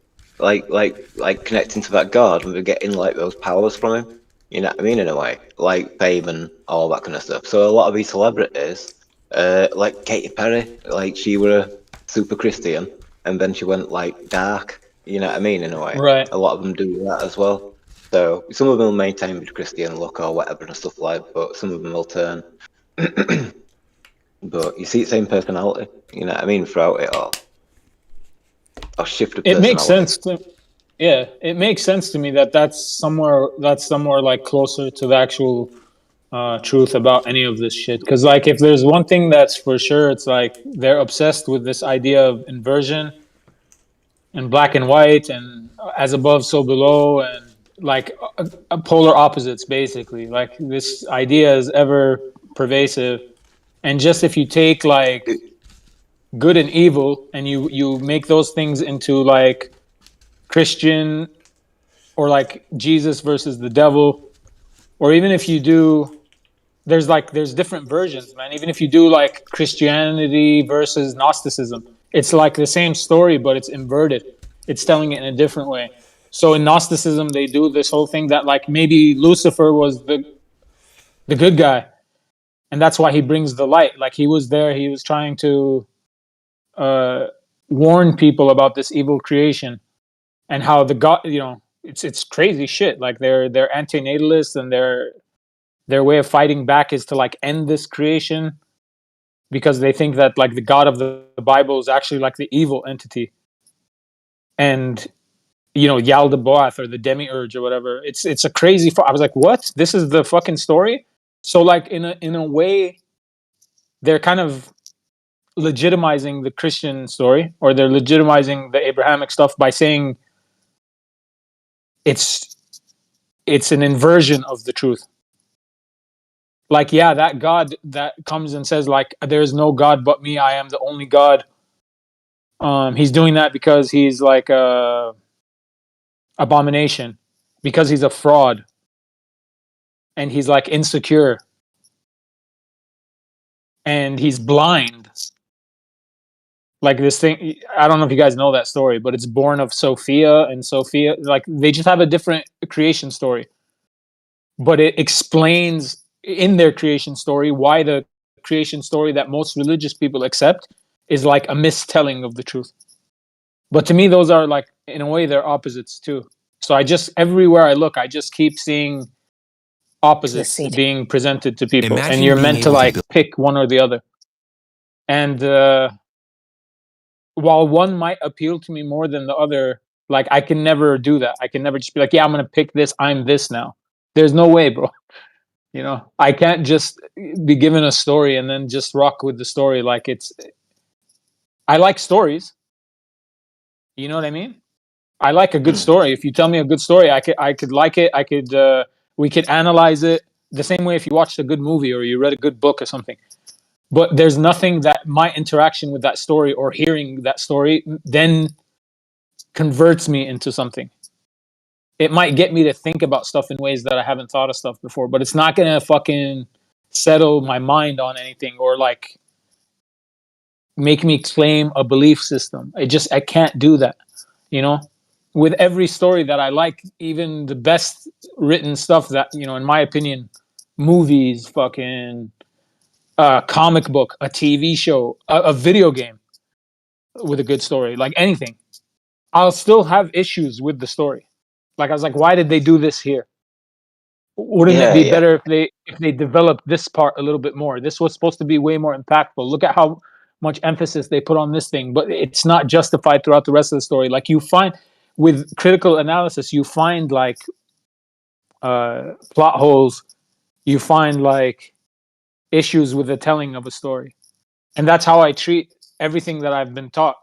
Is like, okay, cool, but the only difference is everything I've been taught is taught to me as if it's a matter of fact. These things are true, and here's the story. But again, like if my brain's not broken, it might be, but if it's not, that's how it works. It takes the story and it looks for the holes in it, man.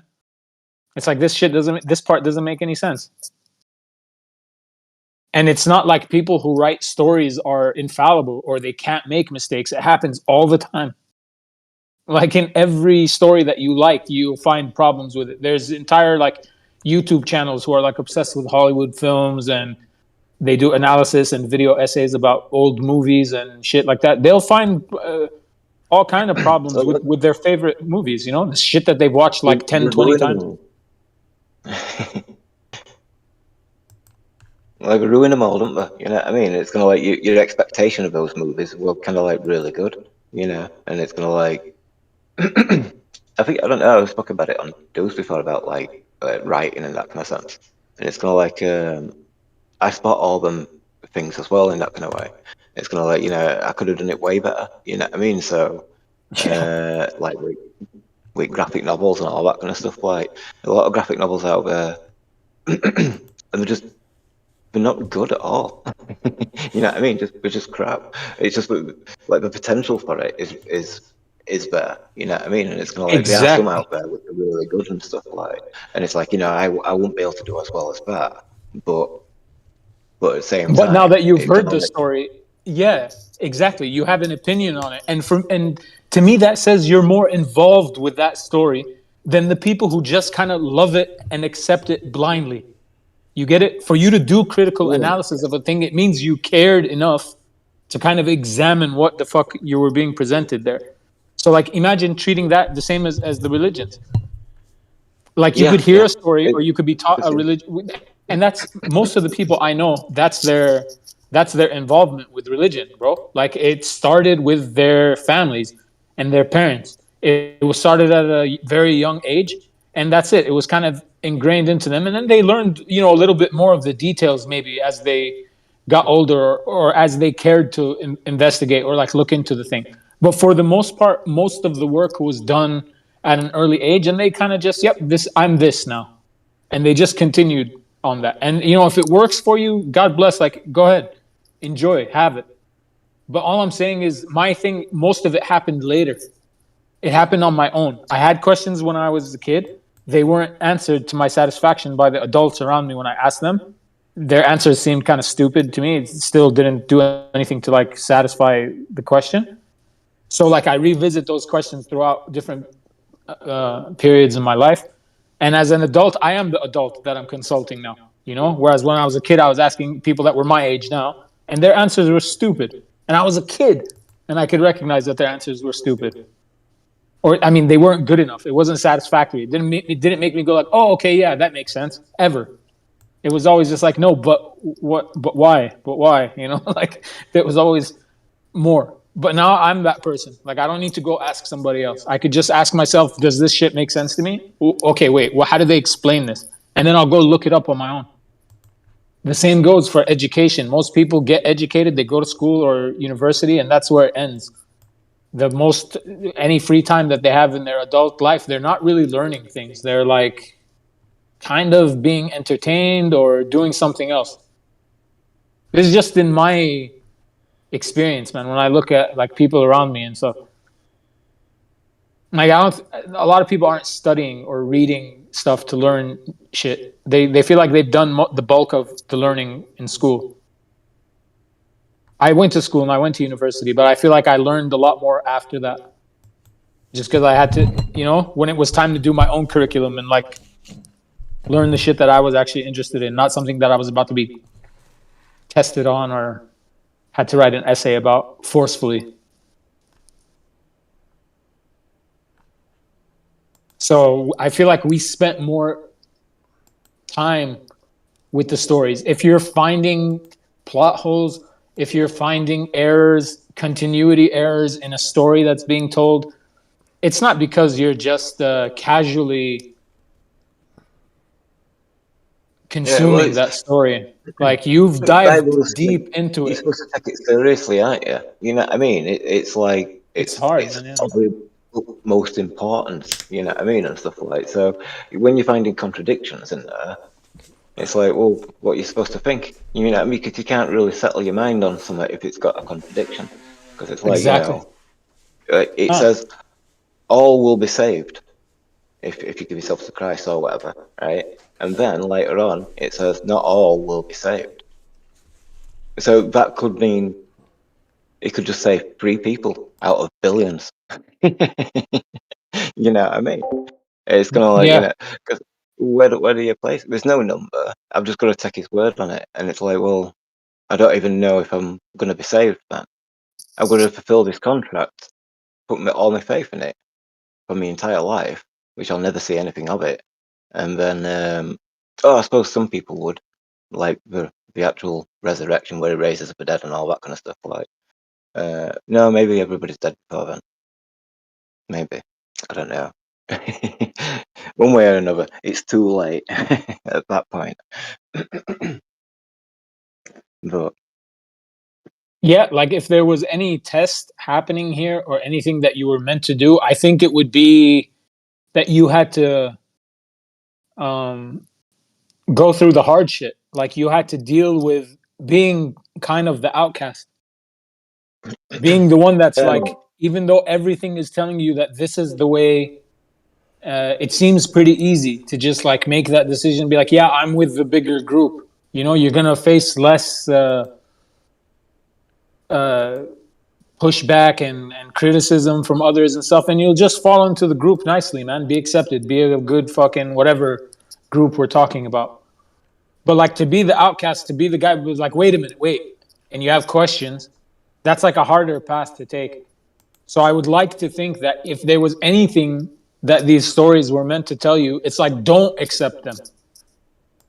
You're supposed to hear them, right? You're supposed to come across them at some point in your life. You're supposed to have a bunch of people tell you why this is the way and this is what you need to believe in and all this. But then you actually have to make the conscious effort to like reject it. You have to say, you know what, I'm not sure about any of this, so like I can't. Thanks, but no thanks. Like it's the same, just non-participating, you win at the end. Like COVID. And COVID was the most obvious one. It was like, okay, they tried to scare the shit out of everybody. I look around me, it's working on most people. They're fucking scared to death. And I was like, if you didn't have any access to the news, like if we were just in nature right now, literally nothing changed from before they told you, before you knew what COVID meant as a word, to the day that it started to mean something. If you were out in the woods with no access to media, nothing in your life would have changed. So it's hypnosis. Like everybody got hypnotized at the same time and they were scared to death. And then this solution was presented to them and they all fucking leapt at the chance to get the solution. And I was like, that's an obvious scam. Like that's the worst. This is one of the worst ones I've ever seen. Obviously, I'm not going to get it. And I don't think you guys should either. You know? And now it's like, it's been years since and a bunch of people regret fucking doing the thing that seemed obvious, taking the obvious choice. But to me, the obvious choice was to just not participate. And I think the same is what we're meant to do with religions. You're meant to like observe it. You're meant to learn about them. But at some point, you just have to be like, I'm not gonna, you know, you guys have it if you want. I don't think it's a good idea. I think it's worth telling people not to invest in it. For sure, yeah. The people you care about the most, but like that's the thing, is like if you make that your message to the world, you're gonna become an enemy of the world, man. And I'm not trying to like be anybody's enemy, you know? Or get them to think like I'm anti whatever they fucking believe in. My issue is with the belief itself. That's kind of the... I've got like a full series explaining how it's a death religion. So I'm being open about it. You know what I mean? I kind of think it's definitely an important thing. Like my creation series, that shows you what spirituality is. You know what I mean? It shows you through nature.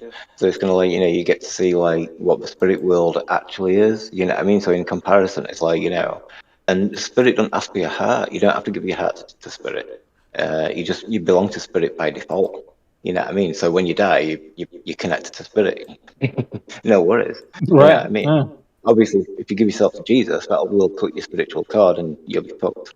Because that spiritual war, that part's real as well. You know what I mean? It's kind of like from my own experiences when I was younger and all that kind of thing. It's kind of like, you know, that were a big part of it and that lot. So it's like, I can't deny my own experiences.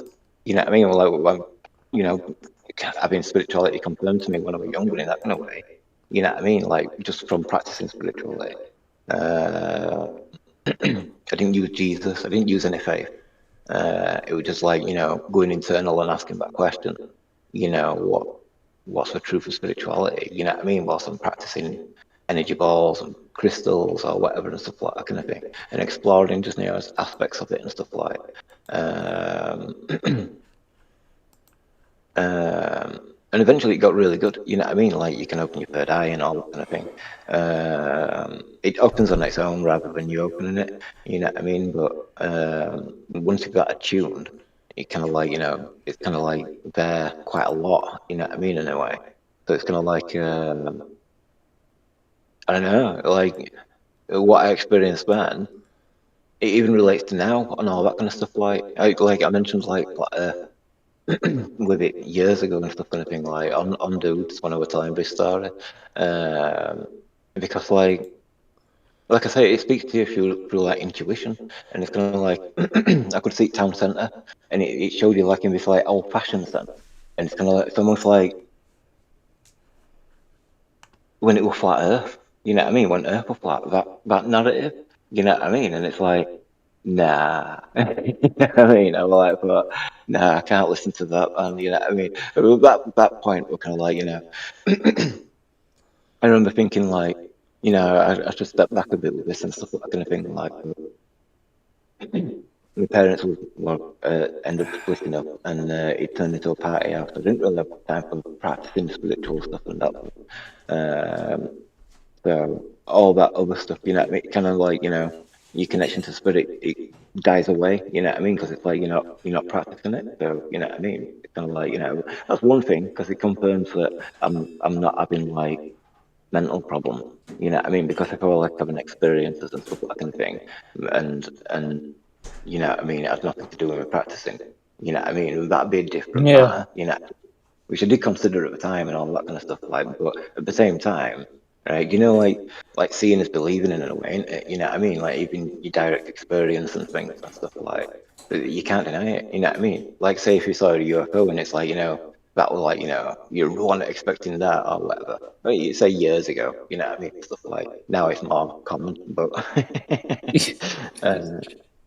say if you saw a ghost, because I've not seen a ghost, but I've been aware of ghost presences. You know what I mean? Sometimes they'll like they make noise or you can just feel it. You know what I mean? And stuff like that kind of thing. But so say if you saw one, you know what I mean? You won't be able to deny your experience. And then if like, you know, it only happened that night, then then it's not a mental health problem because you're like, you know, you would have considered that. Like, so then the next night it didn't happen, the next night it didn't happen, and all that kind of thing. Say you were a family member and they actually spoke to you and gave you a message. So even with the message, it felt like that were complete. You weren't going to come back. Yo. She. I don't know. Maybe experience.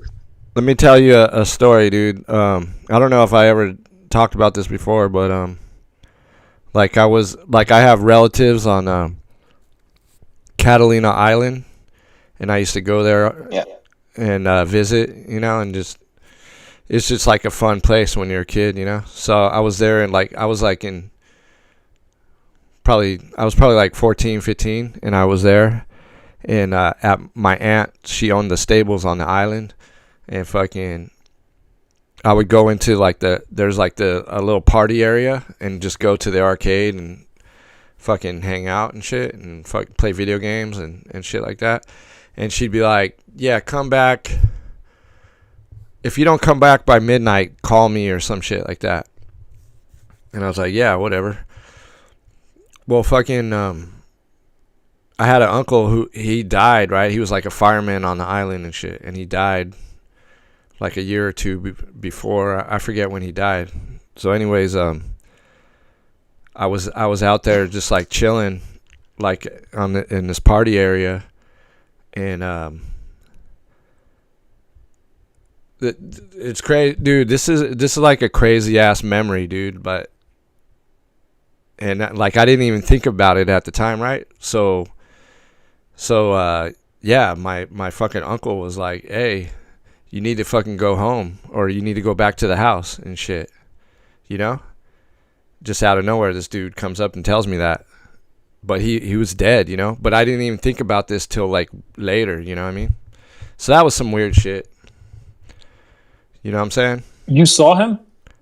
Yeah. But dude, but the thing is, I didn't think about it at the time. I didn't think about it till later when I got back to the house, because it's a long walk back to these stables, you know. What do you mean? Hold up. What do you mean you didn't think about it?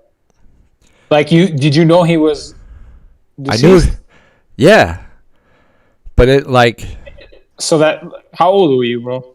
I was like 14 or 15. So that wasn't weird that you're seeing a person that you know is. Bro, I just didn't think about it at the time.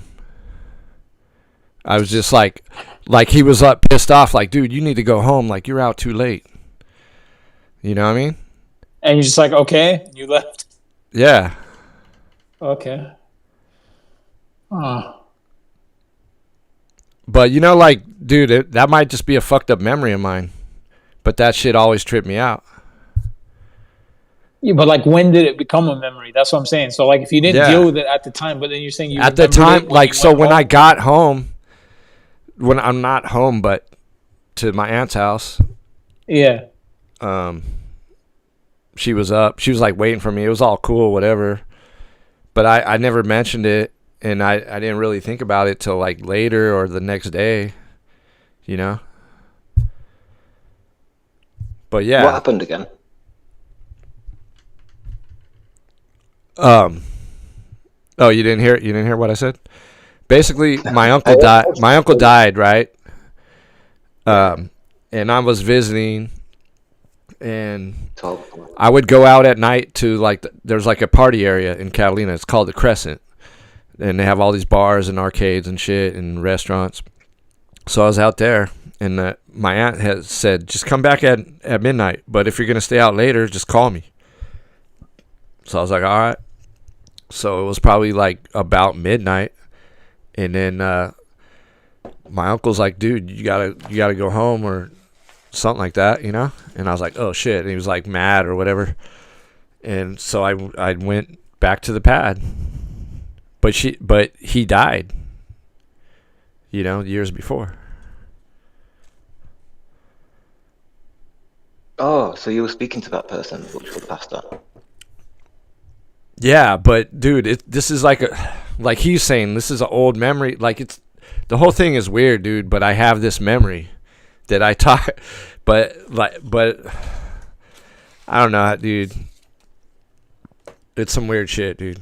I don't know what the fuck that was.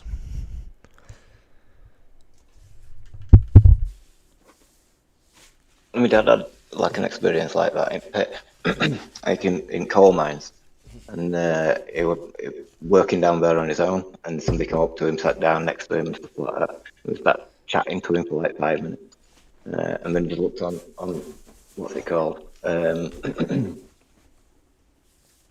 finger. But I mean, this wasn't a ghost or nothing, and like, also this is so long ago, dude. This memory, I still question it. Like, what, you know what I mean? Like, did that really happen, or did this memory happen later? You know what I'm saying?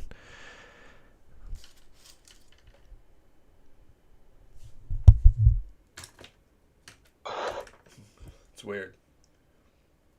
Dude, there's people that become religious because they have experiences like this too. So like, not only with just kind of like quote unquote supernatural stuff, but like they have what they call like religious experiences, right? Like, either they feel like God talked to them or Jesus talked to them, or they, in a moment of crisis, they kind of reached out to something and something showed itself to them, or made something move, or said something to them.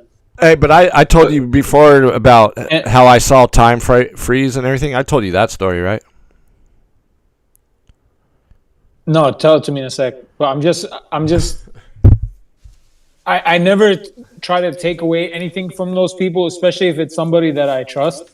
Because I was like, why the fuck, you know, like, just this person sharing that story with me is like, I feel like it's a personal thing.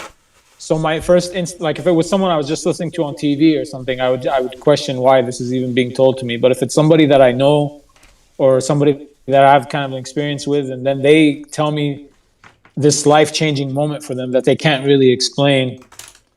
My first instinct isn't not to believe them, but like it always comes down to, so like, especially if it made them religious, like if this is the thing that brought them to closer to religion or closer to whatever. That's just a weird ass memory that I have. But I'll tell you another one that's more vivid and I remember way better. Yeah, I get kind of selfish, I guess, because I just ask, like, so why doesn't that happen for me? Like, I've questioned all the things, I've done the things, I've reached the the super low points where you like call out to, like, literally, is there anything out there listening to me? Do something now. Like, show yourself, motherfucker. Anything, you know what I mean? Hey, but I'm not religious, right? I know. But I'm just saying, like, this experience, like, I've never had anything like that, ever. Really? And I've tried. You've never had some weird nothing?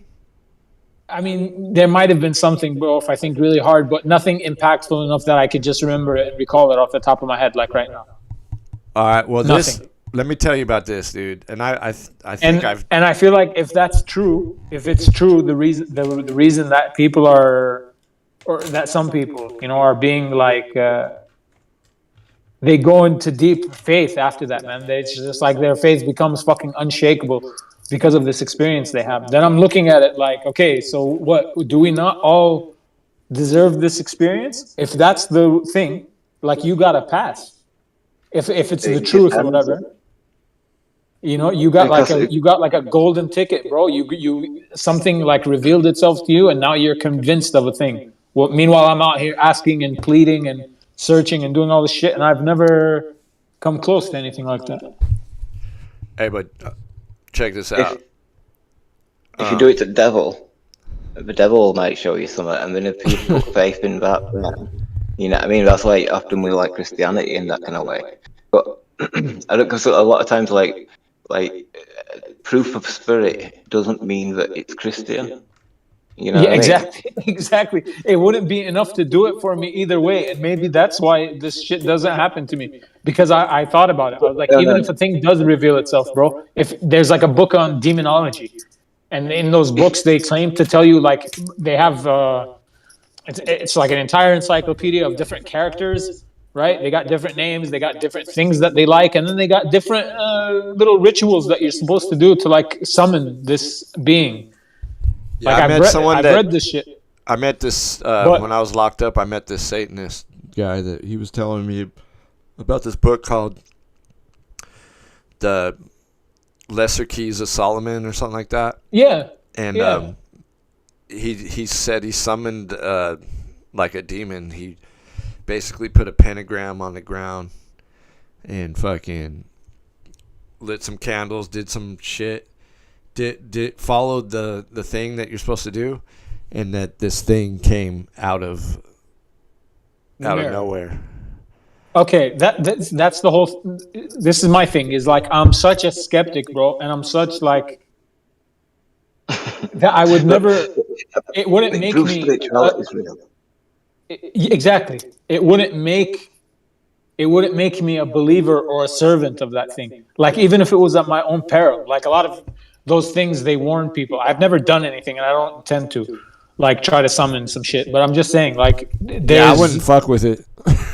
Yeah, they just say, because you're doing some kind of like spiritual contract and all this, and then they'll like troll you in your life and all this.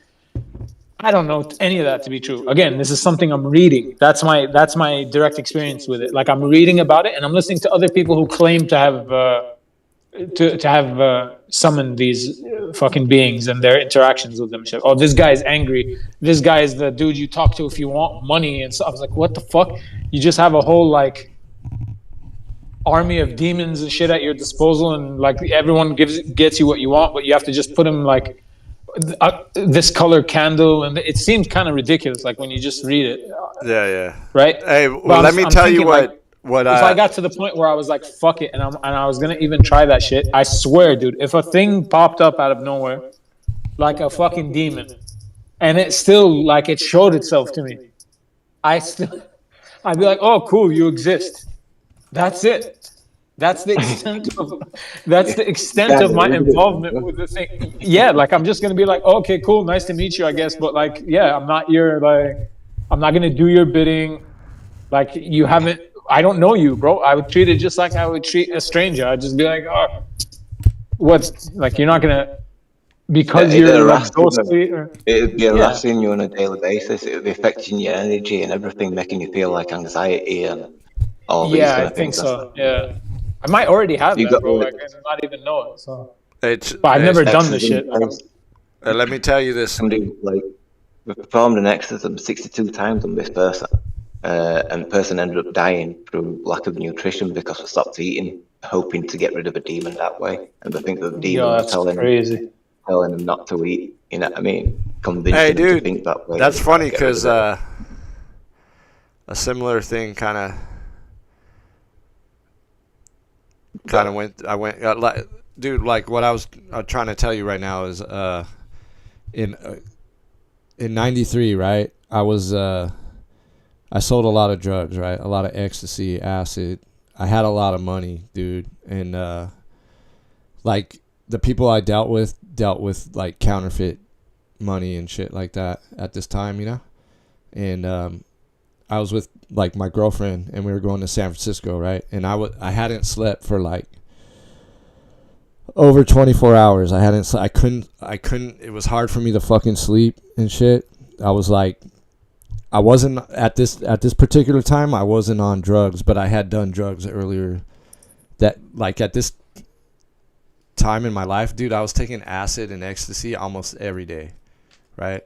But I hadn't done any for like maybe 2 days. But I hadn't slept for like over 24 hours. And then we were going to San Francisco to get some acid or some shit. And I had a bunch of money on me, dude, like thousands on me. And fucking we're like in, I don't know if you ever been through California, like driving through the middle of California. It's all fucking deserted cities. Like there's nothing in the middle between LA and fucking San Francisco. It's a lot of like empty towns and shit. Like no one's there and shit. You know what I mean? Yeah.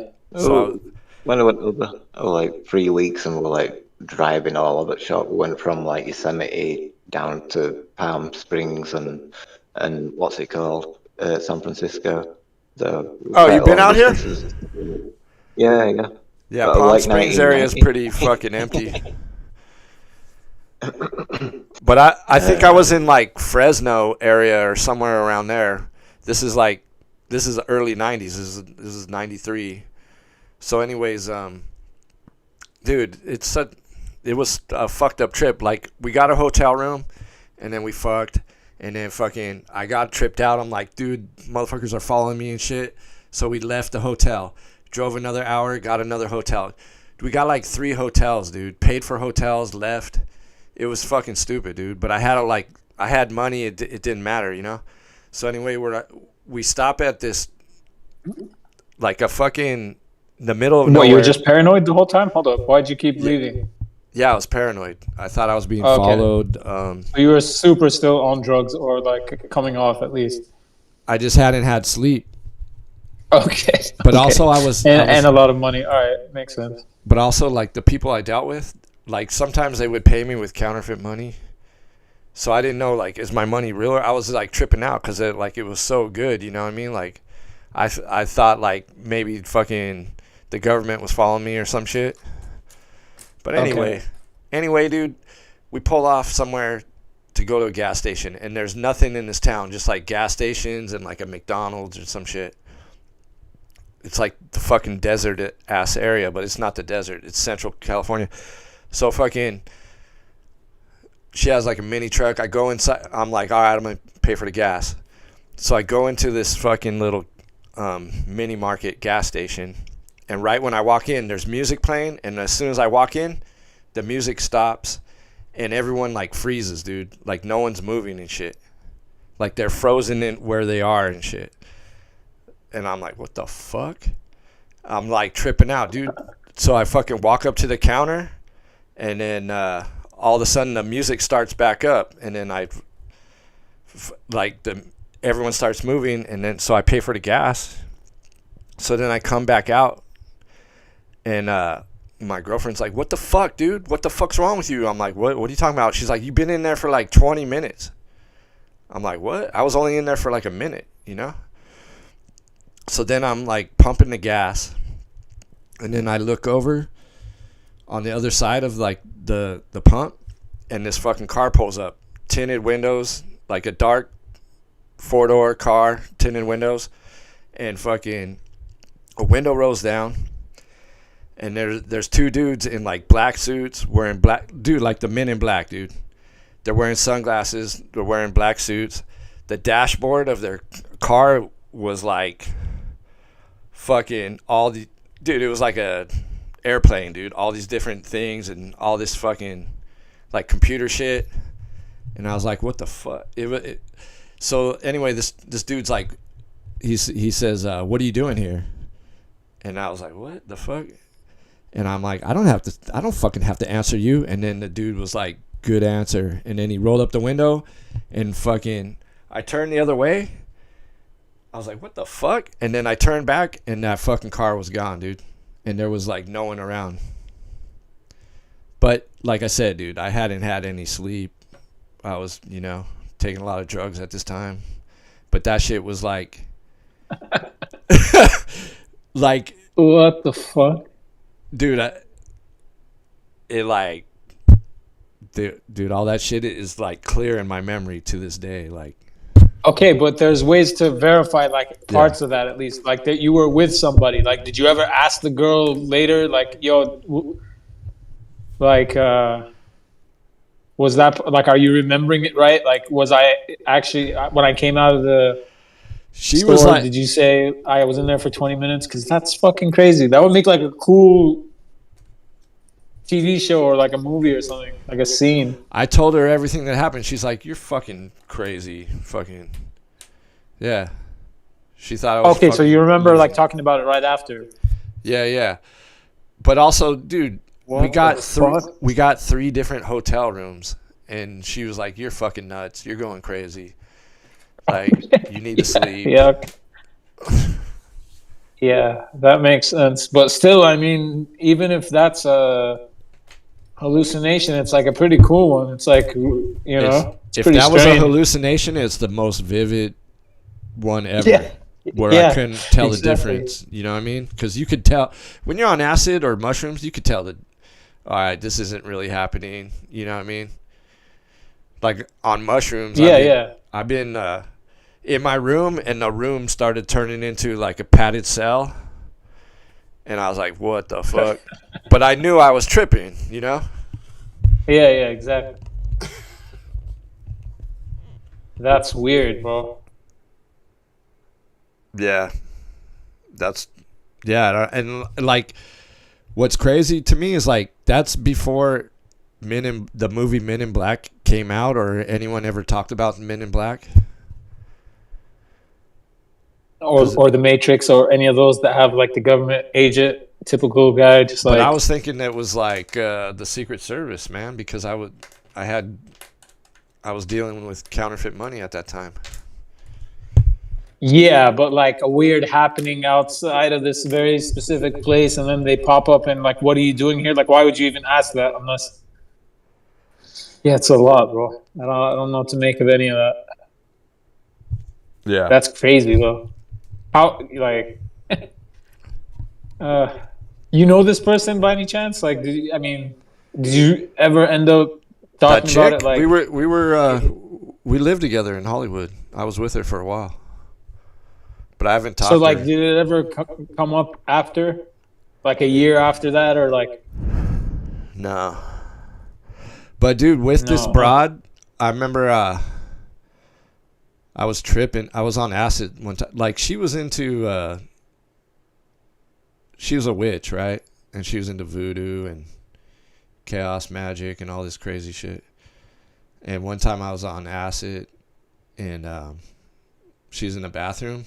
And fucking, I see some crazy shit, but I was on acid, so I was like, okay, I'm just tripping, But it was like, dude, it was, Yeah, like, dude, like, shit was growing out of, like vines were coming out of the sink in the fucking bathtub.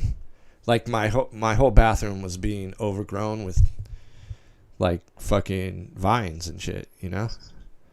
But I was on acid, dude, so... But, like, yeah, I think that was some really, like, even though I was on acid, that was a really trip. Yeah, I was tripping, dude. I was like, what the fuck? And this chick was always doing some weirdo shit. She had like little altars and all this shit. And she'd be like, yeah, I fucking put a spell on this motherfucker, stuff like that, you know? I was just with her because she was fucking fine as fuck and had huge tits. She was fine as fuck, dude, but she was like a crazy goth bitch, you know? Yeah, that's usually how it goes. Because it's affecting other people's lives, isn't it? And then that's like, you know, it could be psychopathic.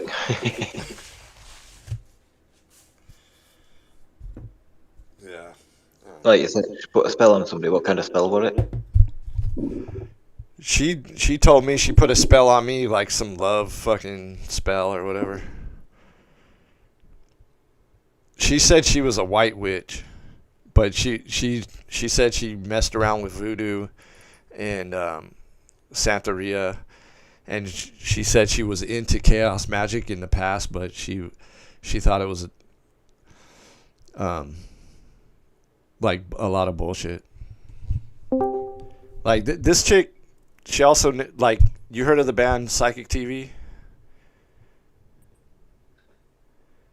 She was friends with that dude Genesis and Paula, and like, she knew all these famous people, dude. Like, you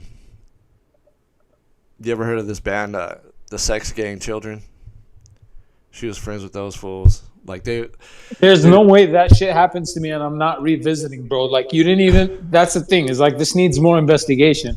I'm kind of sad that it happened so long ago. But like, if something like that, I wish something like that would happen to me. I need a weird something kind of like how do I go back to that? That what like how do I that happened in '93, dude? And that's what I'm saying. Yeah, but like, if it happened and I took, like, even if I was in some like weird drugged up phase, I'd be like, all right, I'm going cold turkey. I'm gonna sweat it out, make sure that none of this stuff is like affecting what I'm seeing and doing. And I'm going back to that place in like a month at least. Like, I'm going back to the exact same store, bro.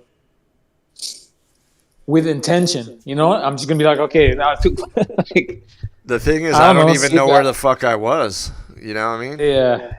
See, that's the thing. And that's where it's like, it's in shady territory, because it's like, was this fucking... Yeah. I mean, nowadays it would be different. You would have like some kind of GPS on you. You'd be like, okay, I can get back to this place that was kind of weird in the middle of nowhere. Like, there'd be ways.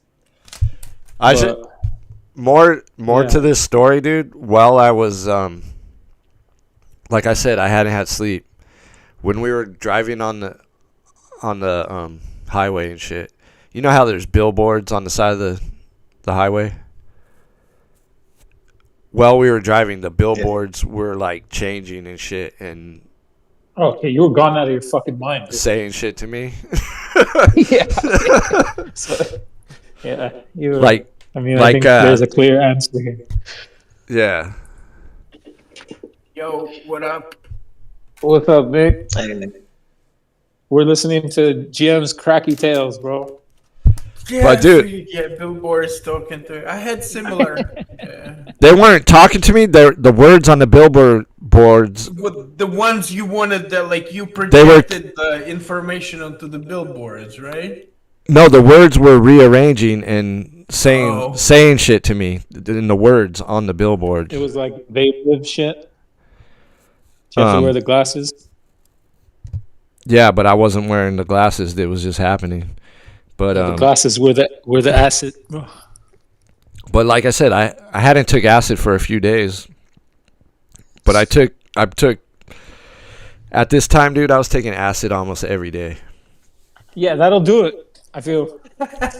I think it. Like, I even think if it. you didn't- I think it was more like I hadn't had sleep, dude, for over 24 yeah, hours. those two things combined, that could be fucking makes for some crazy movies. Like, Because when you're on acid, I love the story. Tell Nick the thing about the convenience store real quick, the gas station.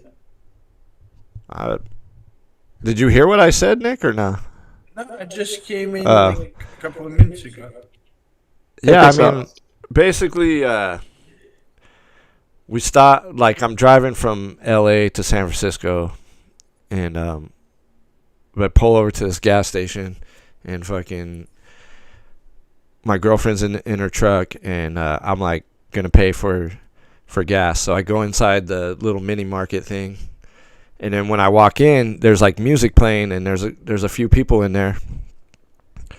And then as soon as I walk in, the music stops playing, and the people, everyone freezes, dude, like where they're at. You know what I mean? They're just like frozen, like mannequins and shit. And I was like, what the fuck? And I was just like looking around, and then I just walked towards the counter. And as soon as I got to the counter, the music started back up, and people started moving again.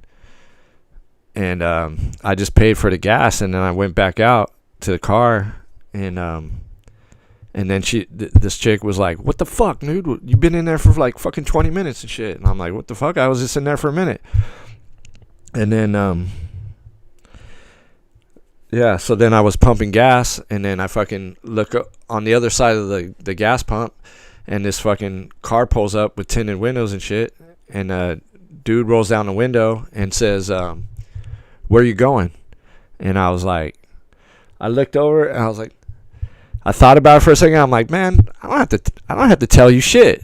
And then the dude said, "Good answer," and then rolled up his window. And then fucking, I looked away. I was like, what the fuck? And then I looked back, and then that car was gone. And like, dude, we're in the middle of nowhere. There's like nowhere for a car, like, you know what I mean? It's just like dirt roads and shit. But anyway, that's the gist of it. But like I said, what do you think of that? I hadn't had sleep for over 24 hours.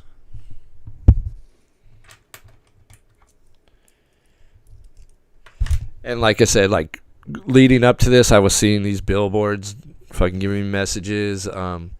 We stayed at like 3 different hotels, motel. We fucking left, went to another hotel, fucked, left. Like I was kept peeping out the windows, like acting like a fucking tweaker. Like, dude, we got to get out of here. I was just like, fuck. It was like the longest mission to get to San Francisco, dude. It was fucking ridiculous, dude.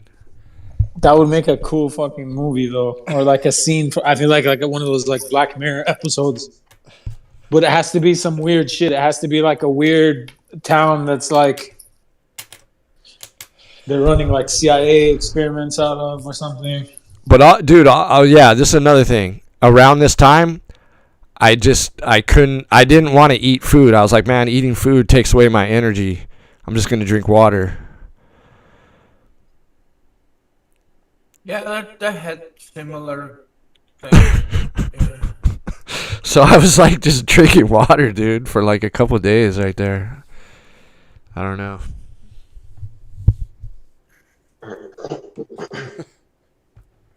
Yeah, so your only food was like drugs.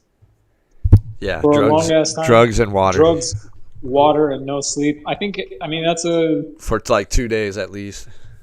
Yeah, sounds like the right combination of factors for that kind of trip.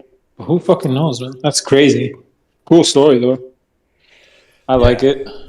Yeah. And not like I said, that broad was super weird. That broad was super weird, and like she'd just be always talking about some weirdo shit, you know? Maybe she created a false illusion with her magic. I don't know. With her spell casting or whatever the fuck.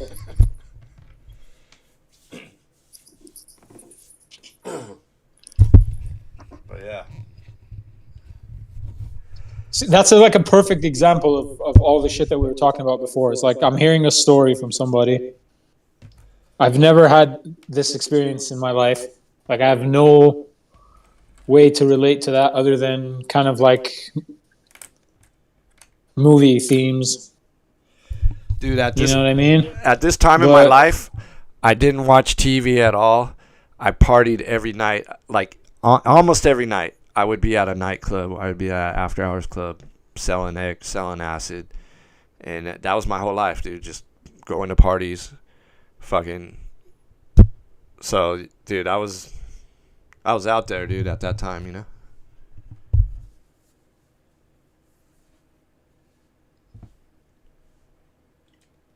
Like I had a friend who was on all kinds of drugs and shit. I don't know what he was even on. He passed away now. But this is like 20 years ago. Like I remember this guy on a cool day. He's the best. He was super fucking cool. He was like a good friend.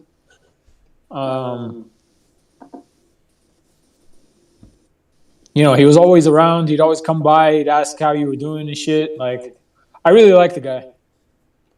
And he got on some shit, dude. Like, he had a kind of an addictive personality already.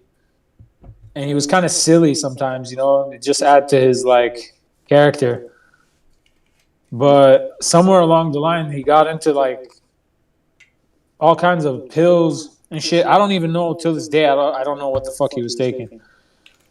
But I was busy with like university and stuff. We didn't go to the same school or anything. Like I knew him we met through mutual friends, and then he became a good friend of mine. But yeah, somewhere along the line, bro, he got on drugs. He was taking all kind of pills, and he fucking lost it, dude. Like I saw him in front of me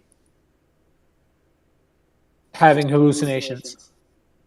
Like seeing shit in the same room that I'm sitting in that I'm not seeing.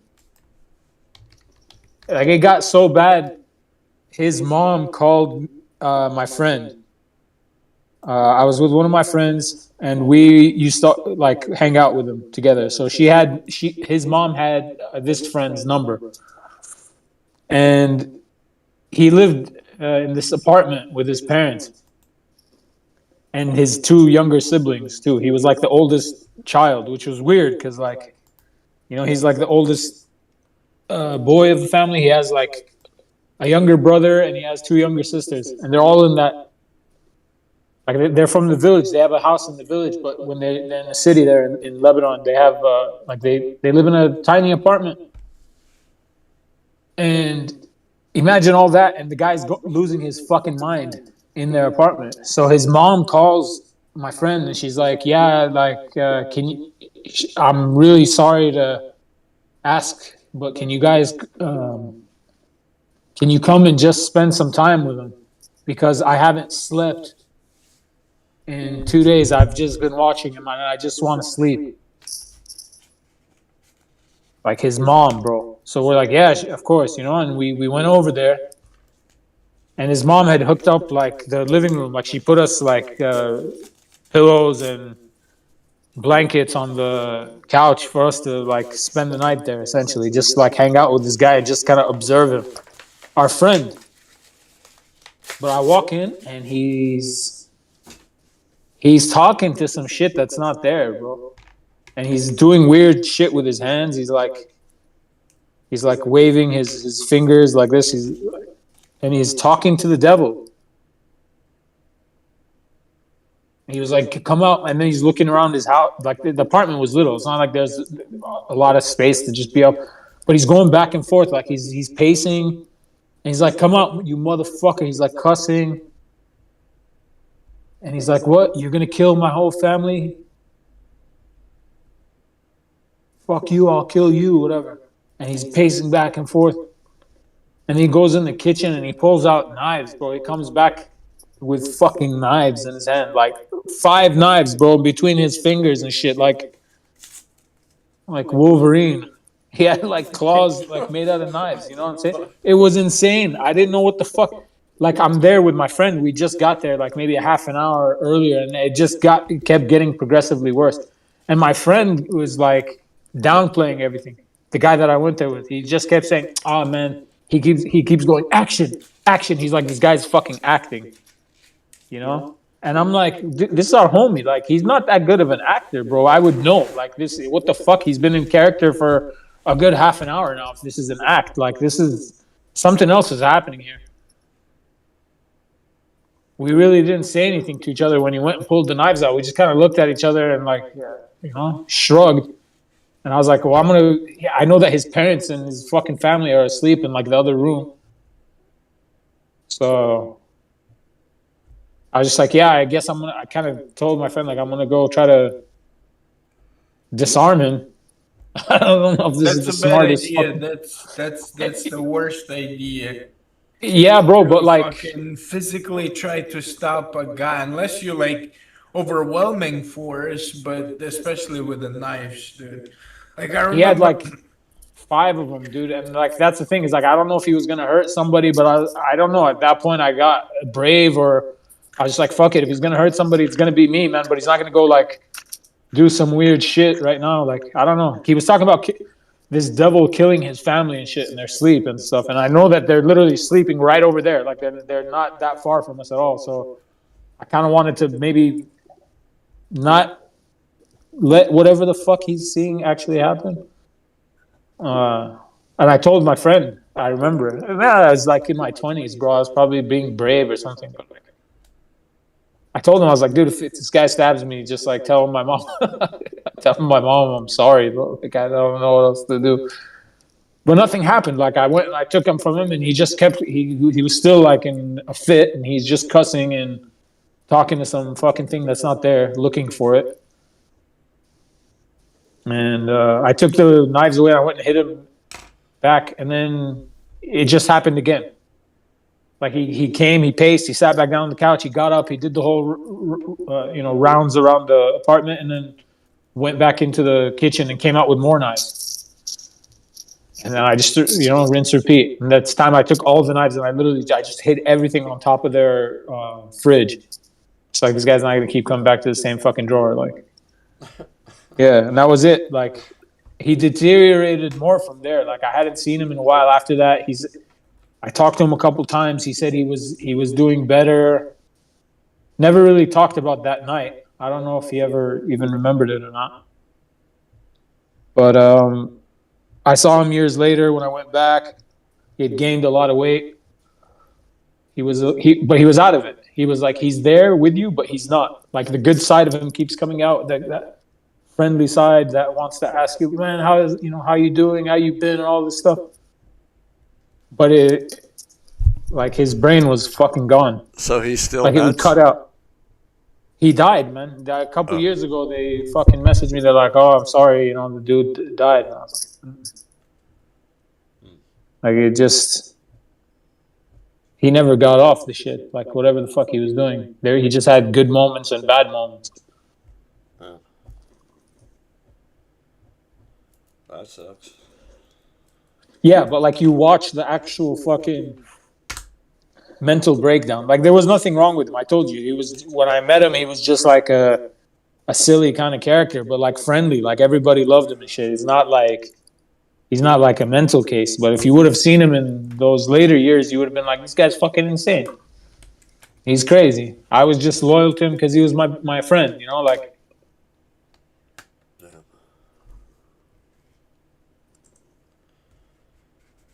So I don't I don't know how that shit manifests in what you see and what you experience when you're on different kind of drugs or for a prolonged period. Like, yeah, I'm sure all kinds of fucking crazy shit could happen. That lack of sleep, bad nutrition, and a lot of just chemical poisoning. Like, you could probably make some movies in your fucking reality. I don't know. When I went crazy, basically, I actually thought it was the devil. I also thought the devil will come in. I got the knives and all. It's like a similar story. And when I was in a psychiatric facility, I literally heard and seen like it was the devil just like fucking controlling everybody. But I was obsessed, like I got a Bible and I was reading it, and like I usually never cared about the Bible, but when I went crazy, I was like all into the Bible, and because it's the only book, the only thing you can really do there, making notes and like making sense of it, like is so much. And then I literally like there was some fucking things that I literally thought it was like demons and that devil doing all of this shit to all of us, like possessing people and stuff. But like now that I'm not fucking crazy in my head, hopefully I don't know what the fuck it is. It's a weird Do you think that shit, was but drug induced? no, it wasn't. I wasn't taking drugs for a while Huh. at that time. And like acid, there was decades, and heavier hard substances that I take also like many years that I didn't take. It's I think there's a connection between mental health and Christianity. So like if you consider Christianity, then you're getting closer to that spirit and the personality of it, which is not a good spirit. It's a false god, which is extremely evil. Yeah, it makes Hey, sense. This makes a lot of sense. That's what I think. Something similar to that. hey, like the same time, like that story I told you, maybe a month or two later, I was fucking having like similar thoughts that you're talking about, like devils or demons or some shit. And then I ended up I was at my mom's, and then she was like talking to my aunt who's super religious. So I talked to her, and I don't know, like fucking I don't know what I said to her, but she ended up getting me to like pray and some shit, and I did all that, and I felt better. Like the first time I went and crazy, I'm I not did it. religious at all, especially at that time. Yeah, the first time I went crazy and I did it, like I went and baptized, like and then I went ended up in a loony bin. Like I forced them to baptize me at the church. I just wouldn't go away. I was like, you gotta do it, and I never really cared. Like before that, I wasn't really a religious person much. Like yeah, I read some Bible at some points of my life, but like that's the thing. It's like it twists, well, like some fundamental concepts in your head, like, and it makes sense. It's a false god and it's controlling. Like it makes a lot of sense that way, really, to me at least. For all I know, but like it's strange that almost every time I went crazy had to do with fucking religion and stuff. Do you think that's because we have those ideas in our head? Like, is the Yeah. reference already there, or is it like, I is think there? You think there's the something legitimate to it? archetypes, the Yeah. archetypes that we have, and you start like operating them and hallucinating using those like big archetypes, because you go like, oh, it's not small, it's like something big. Like what is, do you know, big and like evil that can control? Like it's the devil and shit. I mean, not that logic. But it's logical, but not that I used logic to came to the thoughts that I had. Really, it's just I don't know. It's probably the big archetype, like the only thing like we know of. Like how do you answer questions like that you don't have the answer for? Like you pick up the only one, like the folk wisdom, the God did it, you know. Like if you got like anything big, anything you don't understand, anything you don't know, you can always fall back on like, oh, God did it. Yeah, God created it this way. That's why it's so complex and you can't understand it. And probably somehow like you have processes in your head, thoughts that you cannot really comprehend, like concepts coming up, like, and you don't understand why do I believe them. So you're like, oh, it's God. It's just God. Like it's an easy excuse. I think it's like a fallacy, basically. A lot of times when I was locked up, you know, I would be in the hole or whatever, and there would be no fucking books. The only book was the Bible, so I read the fucking Bible. You know? And I think they do it on purpose. I think Oh, they yeah. do it on purpose. They do it on purpose. You with nothing but a Bible, like in a psychiatric facility, you can get like nothing, but you can get a Bible. And Yeah. that's a crazy book. If you like read into it, it's a pretty insane book. And like again, a prisoner who is like Before prison, I never read the Bible. Never. I might have read. I might have read like 1 or 2 pages at a church sometime. But once I read the Bible, I was like, "What the hell? This shit is nuts." But this is why I'm interested in these experiences that other people have. I don't get to fucking have them. And then I ask because I'm trying to figure out, like, is this shit, like, first of all, what's causing it? You know, how much of it was real to you when you were in it? And then where is the image of the stuff that you're seeing being created? Like, is this all happening in the mind? Is it part of an experience that you've already had? Like, if you dream of something, are your dreams all based on your experiences somehow, whether or not you recall them when you're awake? Same kind of idea. Like, there's this kid that I worked with. He was in his 20s, man. And he was like, he'd never done anything in his life. He was like straight edge pretty much, you know, he's just like a good kid. And he tells me the story about when he had, what do they call that shit? Sleep paralysis. Like, I've heard people talk about this shit. I still have no idea what the fuck they're describing. I've had it. But he was telling me, bro, he's like, I saw fucking Satan. And I was like, what do you mean? You know, like, what does that mean to you? And what the fuck, like, explain. He's like, dude, I thought I was going to fucking die. I couldn't breathe. And it's this fucking demon. It's this monster on his chest. But then he's like, he told me this whole fucking story about his experience with this thing. And it's like this big dude, and it's standing in the corner of the room at one point. Then it's like standing on his chest. And it's a common story. It's calling it exactly same story I heard many times about sleep. That's what I'm saying. He's calling it Satan, but then he's like, he could describe to me what it looks like. He's like, I'm pretty sure it was Satan. And I was like, what? Like, it talked to you? He's like, yeah, it said straight up. I was like, what? He said, I am Satan? And he's like, yeah, kind of. Like, it was in the exchange. But it's like, he describes it as this big fucking, just a beastly figure, and he's like big and tall, and he's all gold. He's like, it's almost like he had fucking armor on, all gold armor. I was like, dude, that's very specific. You know, I was like, do you have that? Do you think maybe you have that image in your head from literally anything you've watched or read or seen? Like, is this a cartoon character? What the fuck is that based on? You know, or what do you think? Like, no, that character he was in Excalibur. You know Excalibur? Yeah. That's what I'm saying. Like, is it like, what's it based on? What do you think? Because he was in his right mind. Like, this guy isn't telling me like, I binged fucking whatever. I was on this or that drug that week. Nothing.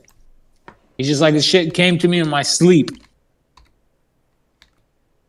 And I'm begging to wake up from it. And I don't know that I'm asleep till after I wake up. And so it's like, it's a bad dream. He's like, no. You know, I have no way of understanding, and I don't think any of these people are lying. And that's the thing. I don't think you're lying about what you just said. I don't think that's not my default, especially if I know the person. I'm just like, yeah, okay, but I wish I could understand it more. The same way I wish I could understand my own fucking weird dreams. Like, I still am fascinated by that, but like this isn't that, but same thing. My friend, the guy that I saw the devil and was going to kill his parents, like, he passed away and he never got good enough, like, he never recovered enough so that I could even have that conversation with him. Like, yo, bro, you remember that fucking time? What was going on there? You know, I feel like if he ever got better, he wouldn't have remembered that. That's just how far off he seemed. But where my other friend was convinced that this guy was acting, I wasn't. And I don't think I'm a dupe. Like, I wouldn't fall for some shit like that. I know my friends, too. Like, if a guy is acting, I'm like, oh, well, this guy's full of shit right now. Hey, See those pictures I posted right there? Maybe you saw Excalibur. You saw that guy.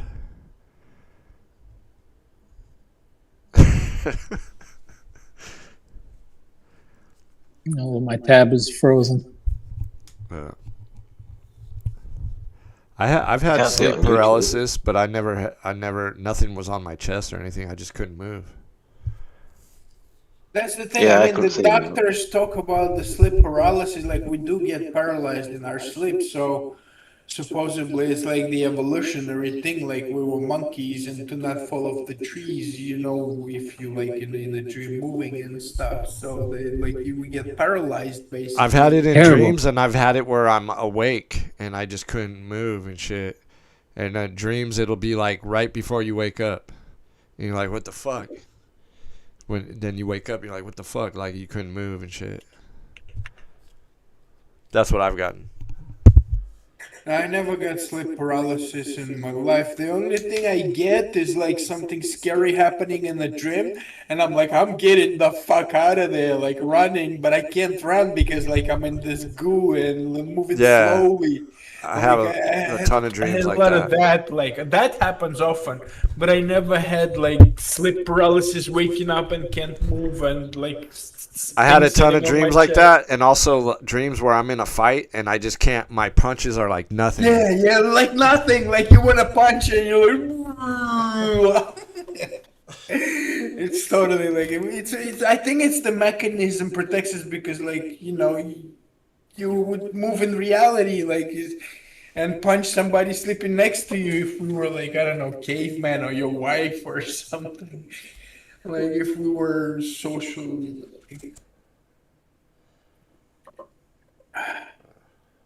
I have stressful dreams, and then I have those. But if that happens, the thing that's holding me back is like with words or like verbalizing, or if I need to scream or yell or like warn someone about something, I can't do it. Like I can't do it either. Yeah, I'm short of breath. Like there's no breath coming out of me. I can't fucking even talk.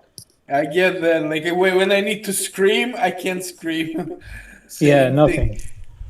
Dude, I quit smoking weed in December, and I have crazy dreams every night. And I never had dreams when I was smoking weed. Dude, I'm smoking weed all my life, and I have dreams every night, and they're crazy. They literally.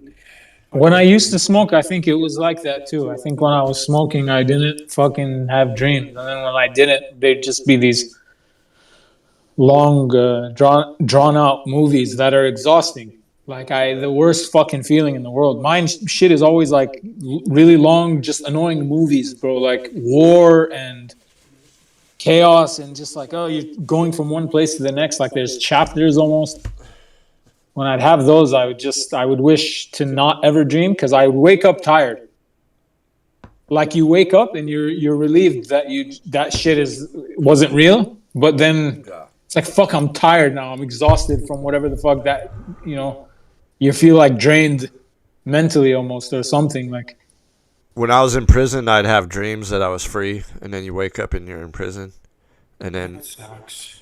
since I've been out of prison, I'll have dreams where I'm in prison, and then I wake up and I'm free. So That's good. Like that's good. You're like, That's awesome. Yeah. I've had those, and I've never even been to prison. But I've had those where I'm like, oh shit, now that's it. I fucked up, and now I'm in for life. And then I wake up, I'm like, oh, okay, cool. Yeah, that was just a Nice. dream. Yeah. I get those when I Yeah, do but that's some gotta be fucking crime crazy or if you've actually something. been, bro. Or the inverse of that, like being fucking dreaming in prison. And yeah, that shit yeah, that's sucked. crazy. Wake up, you think you're free, but you're like, no. But when I was locked up, I had all these books on dreams and dream interpretation, and then made like a dream journal and all this shit because, you know what I mean? I would sleep as much as I could because, dude, it just sucks. You know what I mean? Like sleeping is great in there. So I was all into it. I can't remember any of it though. Dude, I used Do you to think have, that shit's legit at all? I don't know, man. Like Like I'm I super read interested like in the 3 or 4. subject, but I can't be fucked to read about interpretations because I feel like they're so basic and like I don't I know read what they're like 3 based or on. 4 books, and they all said different things. And Really? Okay. But the one thing they say, like, make a dream journal and make a map of your dreams. And so I would make these maps, and they never made any fucking sense. You look at them later and like, what the fuck is this? Wait, how do you make a map? It's like as soon as you wake up, you're supposed to write down your dream, what happened, and if you went somewhere. Like a lot of times, I'd be like at where I grew up, and then next thing I'd be somewhere else. You know what I mean? You try to make a map of it if you could, but minimum you just write what happened in the dream. Because, dude, after I heard that's what you have to do for lucid dreaming. People who say they've done lucid dreaming, I've never. I did lucid dreaming, dude. What you have to do for lucid dreaming is before you go to bed, like when you're laying in bed, you just tell yourself you you just tell yourself over and over. You could say it out loud, or you could say it in your head that I'm going to remember my dream. I'm going to remember my dream. I'm going to take over in my dream. I'm going to take control of my dream. You just say that like 10, 20 times before you go to sleep. Never have. Whenever I try, I realize like I'm in a dream. I can do whatever. I wake up right away. That's like a certain way to wake up. That's what happens. But every once in a while, I would have one where I'm in control of it. But then you realize, oh yeah, I'm in a dream. You know what I mean? So it's hard. It becomes lame. Yeah.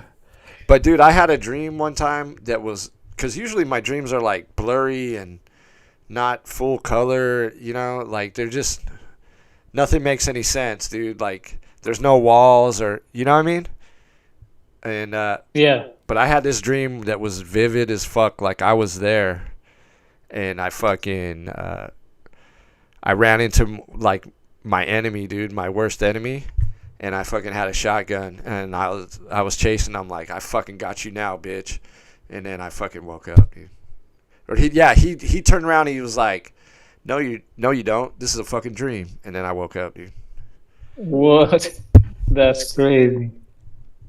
Yeah. I'm curious about the map thing though. I've never heard about that. I know about the journaling stuff. Is like everybody who claims to be an expert on lucid dreaming and, oh yeah, you could train yourself to do it. Here's what you need to do. They all fucking say that. They say you gotta wake up, you gotta start the process by like putting your mind into it, by remembering your dreams first, and you're gonna do that by keeping the journal next to your bed, and like as soon as you wake up, you write down what you can remember. I was like, okay, so then what? Like if I do that, how does that affect that? The main thing is you say that shit at night before you go to sleep. Yeah, that's the main thing. The journal doesn't matter as much as that matters, but you have to do it every night, and then eventually you'll have them, dude.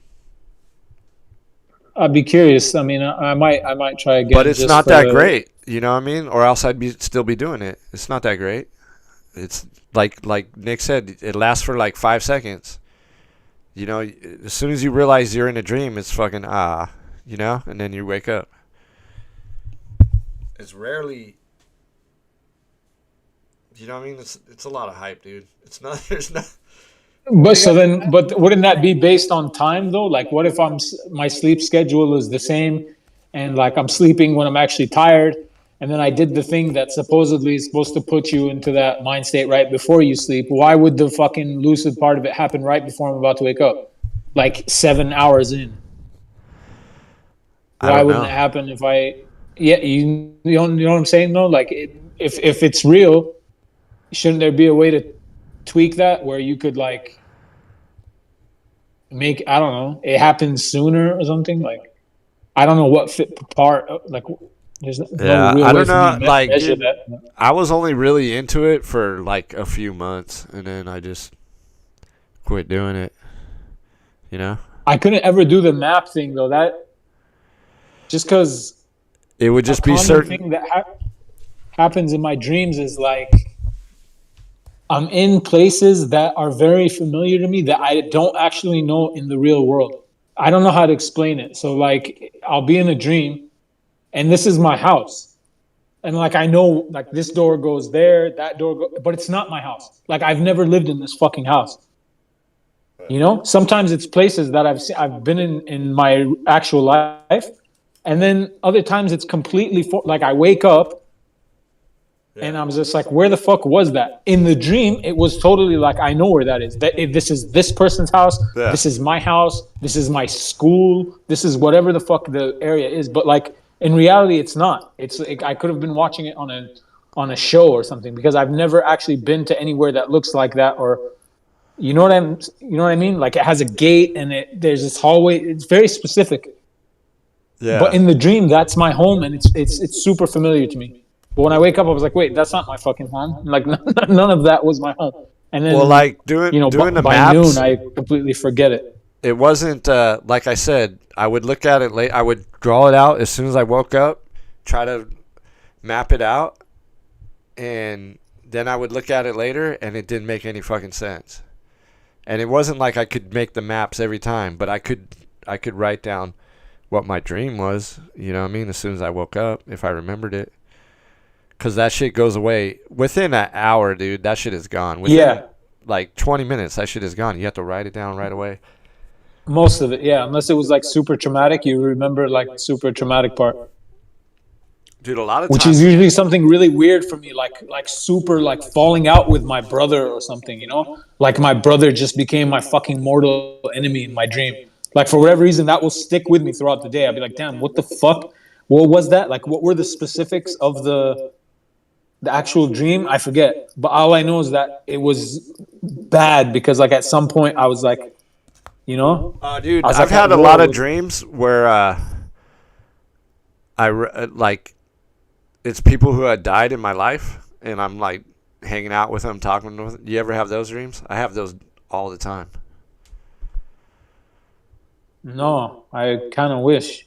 It's fucking like I'll have dreams of like an ex-girlfriend of mine that died, and dude, then I wake up and dude, it's fucking weird as fuck, but I've had those over and over. I have a couple of types of dreams that keep coming back that I'm fucking sick of them already. One is okay, but the other one is just pisses me off. The fuck.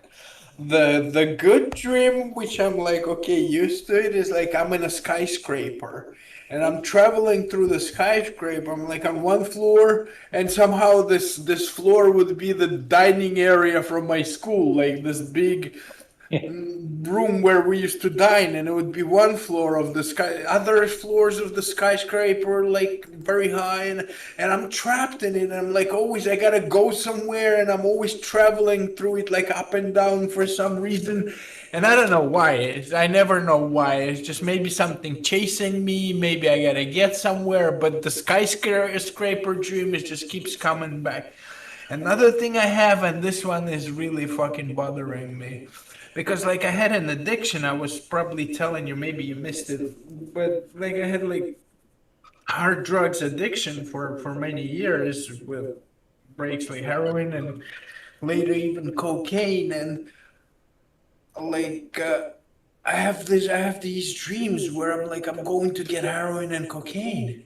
And I'm like, I'm going, and I can never fucking get it. Sometimes I'm get it, but I can never fucking like inject it and everything. But I'm almost getting it, and I'm like thinking it, and I'm like, and when you have an addiction, when you're about to get drugs, you get into this like mania, like you gotta get them, like it's like a train is going, you can't stop it. Yeah. Like you have this fucking, I'm done, I'm getting it, that's it. It's like I'm fucking, you do whatever you want to fucking get it.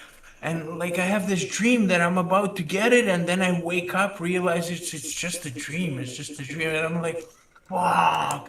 And I wish I stopped having this dream, because it's been like 10 years since I used heavy drugs. And I still getting it almost every fucking night. I get a dream that I'm getting the fucking drugs. And I just wish I don't care. During the day, I don't give a fuck about the drugs. I don't think about them. I'm like, I'm past that stage. I might come back eventually, like relapse, as many addicts do. They on and off relapse. But like for almost a decade, I've been living without giving a fuck. about heavy drugs, but in the dream, I keep chasing the drug dealer. I'm like, I gotta call him. I open the phone, but I don't remember the number, like things like that, and like. I'm almost getting there. I'm like, where is he? Where is he? And like, or I get the stuff and I'm like pouring it and like, where's the needle? Where is the fucking needle? Like I can't find, and I never get to the point where I successfully consume it in my dream. So I'm always in the waking up in this hype, like I'm going to get the drug. And I'm like, no, it was just a dream. Fuck off. Like stop showing this to me. I'm past that thing. I'm like, I don't give a fuck. And every night it throws me back into my fucking old life that I'm trying to fucking avoid. I think you nailed it though. That's like, I don't know that specific story, but the theme is the same. Like the theme that I have, the stress that's caused in a lot of dreams that like I remember bits and pieces of when I'm awake is like when you're like, I gotta go somewhere. That's why I called it chapters, because there's always that. There's always somewhere else to be. And it's like, there's like these glimpses in between of like what you would call like an ideal dream. Like if you had an option to choose what you're going to dream about tonight, you would define what that looks like. It would be like peaceful. It would be like nice. You would be doing things. I don't know. You'd be hanging out with people that you wanted to be with. You'd be doing something that you want to do. That's what you imagine before you go to sleep, to like, I do at least, to have a good But dream. I'm saying like I want to dream about the good things. Yeah. Yeah, but there's glimpses of that, but it's like always in between. You got to be somewhere else now. You got to go over there. You got to, oh, this thing happened now, and like this unexpected thing happened. I got to be somewhere else. And you're going from place to place. That's like a constant too for me. I don't know why the fuck. It's just like I can't slow down in the dream. It's just hectic, and there's always somewhere else you got to be. Even when it's going good, even when it's going bad, it's the same shit. It's like, okay, we got to deal with whatever the bad thing is now. It's some weird war scenario. Oh shit, we got to get here before blah, blah, blah, blah. Like, there's always this urgency, whether it's good or bad, to be somewhere else. Like, to not be having the fucking experience that's happening at whatever moment in the story, which is, that's why I need to be able to lucid dream. That's why I was interested in the subject to begin with, because I was just like, I want to take control of this shit, bro. I'm sick of like being a passenger in this wild fucking ride and then waking up and just being like, what the hell was that? Dude, I have a lot of dreams where I'm flying and like I totally know how to fly. And then it's like when I'm about to wake up, then I'm like, oh, I can't fucking fly. And then I'm just like falling. Do you ever have flying dreams, dude? I have those all the fucking time. No, I wish. The closest thing I had that was fucking awesome only once was like, I don't know if you've ever seen the Ed Norton Hulk movie. It was like the offshoot of like Incredible Hulk when like Edward Norton played Bruce Banner. But he would, when he turned into Hulk, like there was this whole scene of him like fighting some fucking army or something, but like he was in the desert, bro, and he was huge. He would just run and fucking leap into the sky. So it's like the Hulk's version of flying, but he was jumping like entire land masses and shit. Like it was a crazy fucking leap, you know, and he'd just land perfectly and just do it again. He'd like run, and I could do that. And that was the best shit I'd ever like been able to do in a dream. It was very like freeing. It was like as close to flying as I can remember. Because who's going to stop you? You know what I mean? Like, I'm just going to run and you got a problem with me over here. I'm going to jump to the next city. Like, fuck it. Yeah, I would just be flying all the time and like kind of like moving my arms like I was swimming. But like, damn. Super Mario. I was just flying like that. But then I'd like realize, oh, fuck, dude. And then I would just fall down and shit, but not get hurt. Psych yourself out of your own flying ability. That's a trip. Yeah, I wish. It's always at the beach or it's near a cliff. But sometimes I was like just cruising over like the city I grew up in, just fucking flying over like, yeah, I live right there or whatever. No, I have like when I'm falling in my dreams sometimes, and then I wake up because like I'm scared shitless of falling. But yeah, I never really fly. When I was younger, though, There's a dream I I would used get to have when chased I all was the a time. kid. I used to have this dream when I was a kid, and then I kept having it in my adult age, and it makes no fucking sense because I shouldn't have this fear as an adult, but it's like I revert to my child brain somehow. But like it was basically when I was a kid, it's me and I'm in a car at some point. Sometimes my siblings are with me, and for whatever reason, the car is just going, bro, and I have to take control of it. Sometimes we're just like rolling down a fucking hill, and the car is like gaining speed, and I don't know how to drive, right? Because I'm a kid, so that's super scary. But then, like, I'm old now, and I've been driving for more than half of my life. So what the fuck? Like, Wait, this shouldn't be are you a. the older sibling in your I'm the family? middle. Oh, that's weird. Why? Because like, why, why it's you if not your older brother that has to grab the Yeah, wheel? my older It's sister. Yeah, I have an older sister and a younger uh, brother, but like, maybe. Oh, it's maybe because it's a sister. I see that explains because you. In your culture, like the older son gotta pick up the family if something happens to the family. Not like in every culture, it's pretty much this way. So, it's you're probably facing that responsibility. Like if something happens one day, I gotta carry my family because I'm the oldest male, and you just like have like a internal fear about it, like or not a fear, but like it's like a challenge to you. So you're recreating it in your mind and practicing it basically for the time that if it has to happen, you know. in a car, just out of control, either like on a highway, bro. And then like sometimes like I can't even tell you how we got there. So like, how did I end up in a car with my But that's brother just on a that's just busy an image highway? of you taking the wheel, like you know Yeah, the euphemism or whatever the yeah. basically The the. context doesn't fucking make sense to me, and I never know how we got there to begin with. It's like, how did we get? Like, how did the car start up, and then we now no one's driving it, you know? But like, I've had that dream as an adult, and I wake up cracking up because it's so real during the dream. Then I was just like, bro, I know how to drive. Like, that's so, you know what I mean? Like, this wouldn't have been a problem at all. I would just literally just hit the brakes, be like, all right, get out. That's it. Like, It's that. it's It's not about the driving. It's about the responsibility for the whole family. Like, some shit. Yeah, maybe. I mean, it makes sense. It makes a lot of sense this way, at least. Maybe it's not that, but this explains it well, pretty good. Yeah, I don't like the basic. Um, I mean, I haven't looked into the shit in a long time, but I remember when the first time I ever came across like a book, a dream book, or like this interpretations, and it was fucking silly, dude. It was a book of like words, basically. It was almost like a dictionary, and it's saying like it's talking about shit, and like if you dream of this, it's because of this, like this word. You know, it No, was so.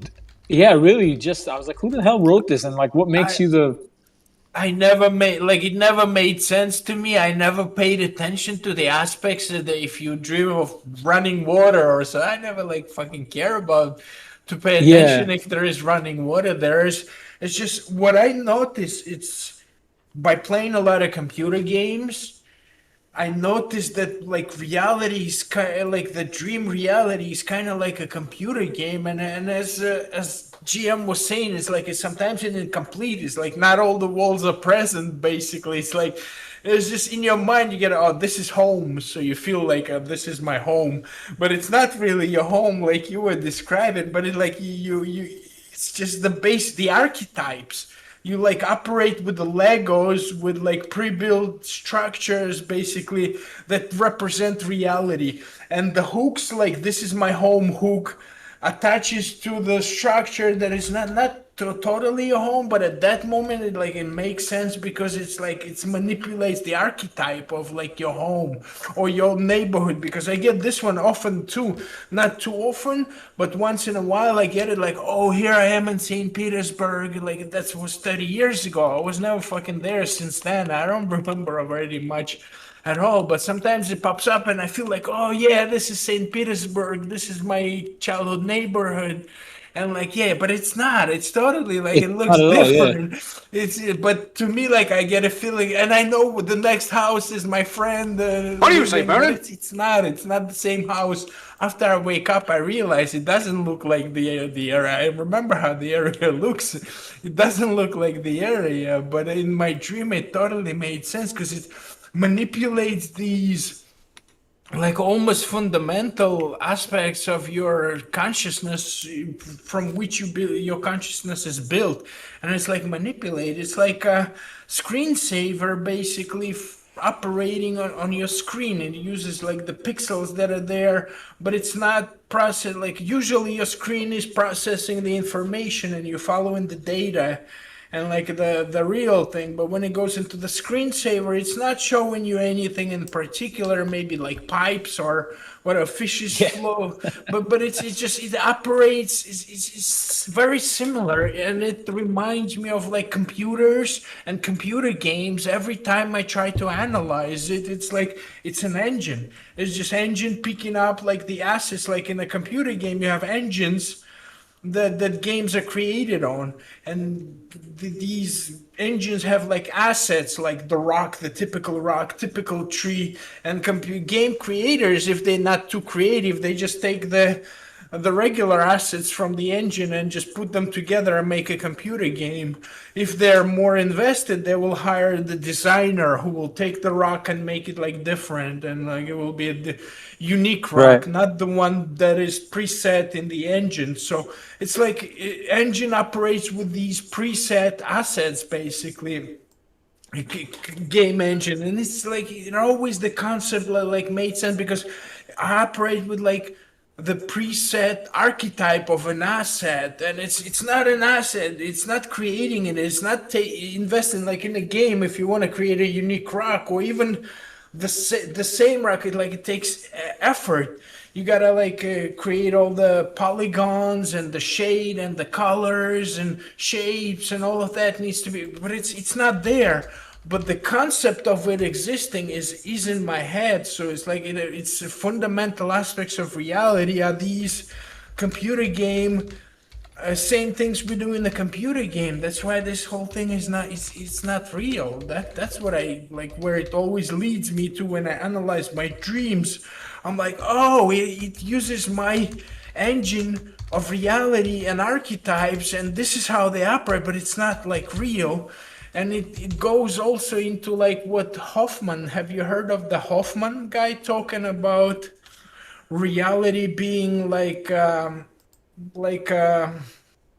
basically interface, not real, like the world around you is nothing like you see it, but you have like an interface built into you by the like evolution. So you like you see an apple, it's red, it's ripe, you want to eat it, it's good, it's juicy. And this is like a token, basically, that tells you that something is true, but it's not really, it doesn't look like that in reality, but to you, it's like an icon on your computer, like you open up a browser. Yeah, you know what it means. Like the browser icon. If you open up a browser icon in your computer, it's like electricity goes in and the current manipulates. But all for your convenience, you see this nice chrome icon, and you click it, but it's not really what's going on in the computer. The computer is more complex. So I'm feeling like it's something similar to that the whole reality that I have is these archetypes that are pre-installed into me, and then I just use them to create the image of the reality that I think I see. But reality in real reality is very different. That's the whole. Like, yeah, it always leads me to man, that. but that gets me nowhere closer to understanding why it shows up that way. So like just like the places that are familiar, but they're not the place that you're that it's not even in, you're not even calling it into question. In the context of the dream, the place is the place. So it's like home is home, but Yeah.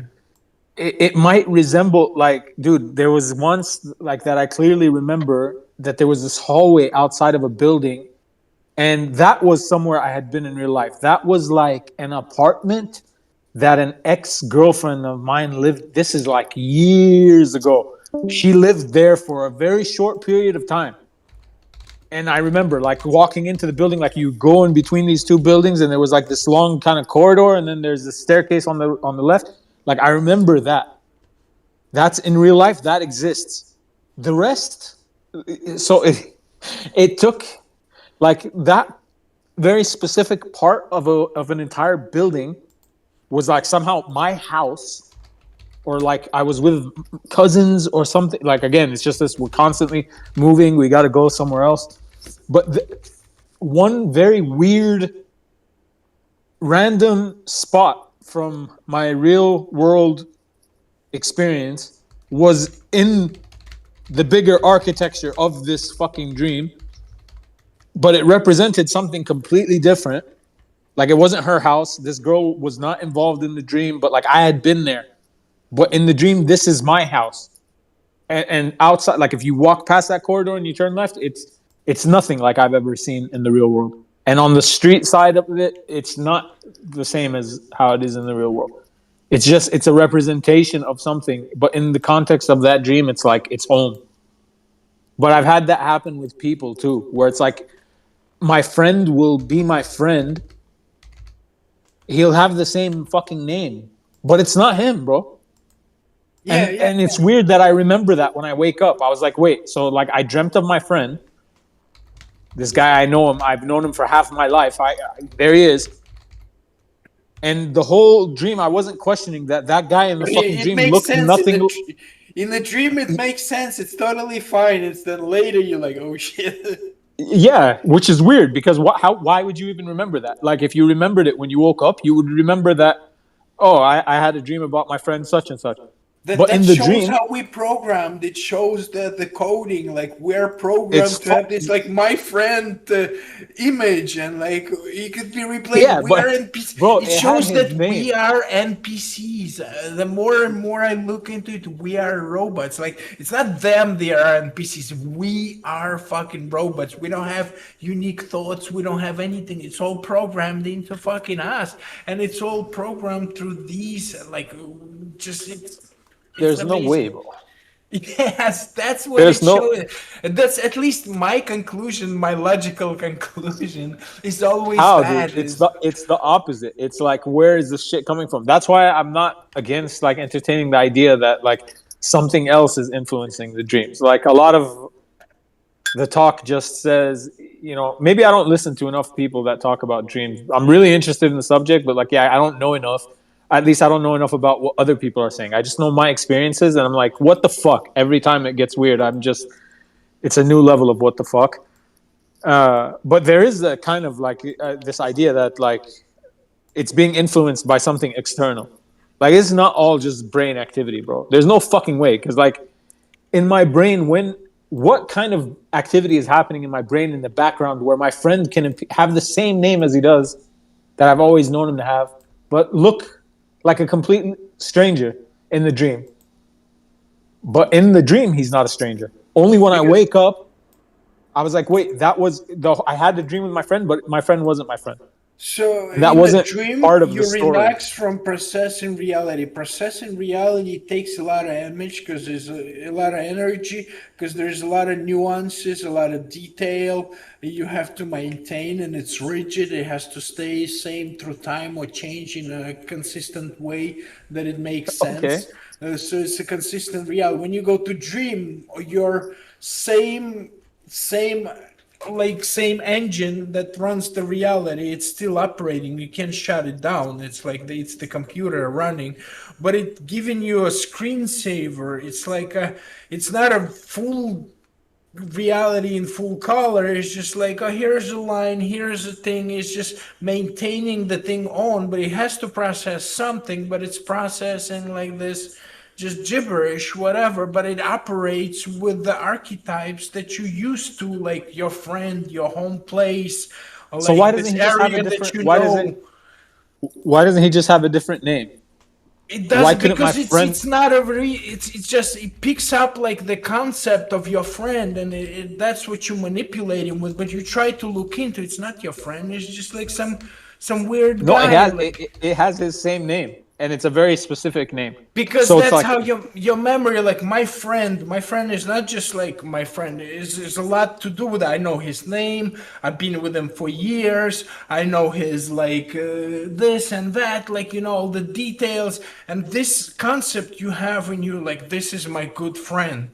But in your dream, it doesn't create the full detail reality. It wouldn't be your friend who lived for the 30 years and have experienced of day by day, minute by minute operating for 30 years. It would be just vague concept of a just guy, but you attach the archetype of like, this is my friend. So this vague guy, which is just like a blob of a nose, eyes, and arms, you feel to him as it is your friend, because this is how our engine like operates. You operate with these like strong concepts that are pre-built into you since like your childhood, basically.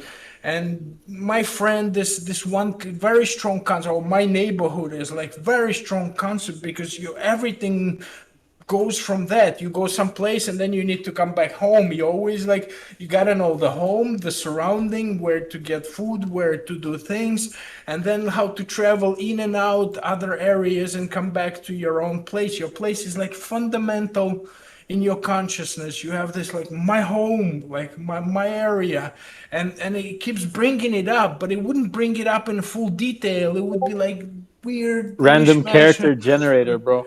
It's right. I'm telling you, we're NPCs. It's just, it makes so much fucking sense when you see it that way. It's like it's a program. As you use the words in that you use in the computer game, it's like that's what we do. That's how we create fucking games and play them. Like, this is an engine, and oh man. If you're an NPC, you're not gonna sit and ever exhaust yourself with thought, bro, or contemplation. Like, why would you? Everything would be pre-programmed into you, and you would have no questions about anything. It's Not an even illusion. this. It's Not an even something illusion. as You fucking trivial as like, oh, why did I have this weird ass dream yesterday? Like, that's if there's reflection and thought about it, how could you possibly be an NPC? Because it's a fear, it's a big fear that I'm nothing, that I don't exist, and we have this illusion of consciousness that we're real people, that we're making decisions, No, I'd but love to not exist. I'm okay but with the it. I have no fear. I promise you. that's good, but how to go into non-existence? Like, I have a fear about like getting there, not like being there. Like, how do you get there? But that's another. It's You just fear non-existence? Hell getting to no. non-existence, like I mean, that killing would just be yourself like or dying. when you're asleep and you're not dreaming. That would be great, right? Yeah, exactly. Yeah. But I feel like this doesn't end. It never ends. Like, if anything, when we die, we go to that fucked up, crazy dream world that we can't figure out. No, no, no, no, no, no. I don't want to go there. I don't fucking want to go there. Well, if you're trapped in it, you would never know that there's an alternative. So like I can't even be mad at that. I just be like, okay, I'm in weird. Like I already feel like I live in fucking bizarro world. So it's like, how much worse can it be? I don't know That's the what the thing. fuck's happening in the real world. As much as I don't know when I'm in the dream, why the fuck all the things are happening in the dream? It just seems way more urgent, and a lot more seems to be happening minute to minute. Even if I'm chill in the dream, it's like, oh, something's got to disturb this right now. I got to go over there. Why? Because of this thing. It's like there's a plot line, and as if we're trying to reach something, and it's always like there's a zoomed out view of what's supposed to happen in the dream. So all this like bouncing from place to place, and no, we got to go over here now, and then we got to do this. There is a goal that's trying to be reached, and a lot of times I end up waking up before. It's like very anticlimactic. Like you wake up before you get to the place, and there was a detour right before you woke up. Like there was another place that like, oh, we got to point B on our way to point C, but then something that happened at point B made us do this other thing, and then boom, I woke up. No, And it's but like, it's oh, dude, because fuck, it was you that gotta was do these exhausting. things. It's because in reality, your reality depends on you, like the quote unquote real world depends on you, like doing tasks, like going to work, eating, meeting somebody, doing like things, action. And when you again go to sleep, reality is no longer being processed in full detail, but the computer is still running because you're still present in this like dream world, whatever reality thing.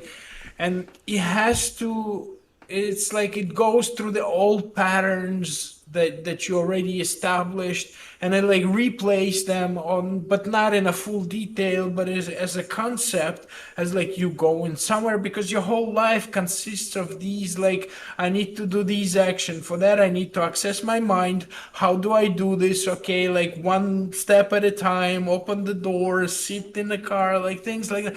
And all these things are being like replayed, but in a shortened sense, in like the archived version, basically, that cuts off all the graphics, and you just get the concepts that you're operating with. Like, oh, I went, sat in the car, I traveled, and there is like some back, like fake reality, like I was talking about that before. Like, say you're sitting in a bus and you're not looking at the window, but your eyes still see like 180 degrees in front of you, so you see part of the window, and you see there is a car next to your bus, and it's like it's a specific car model, it's like it's Acura, it's black or whatever, and then there's another car, it's a truck, it's white, it has a sticker, and like this thing, but you don't see them. You see, like, you don't look there to realize it's an Acura, it's black. You just see like a blob there to your side, and you realize it's a car, it's darkish,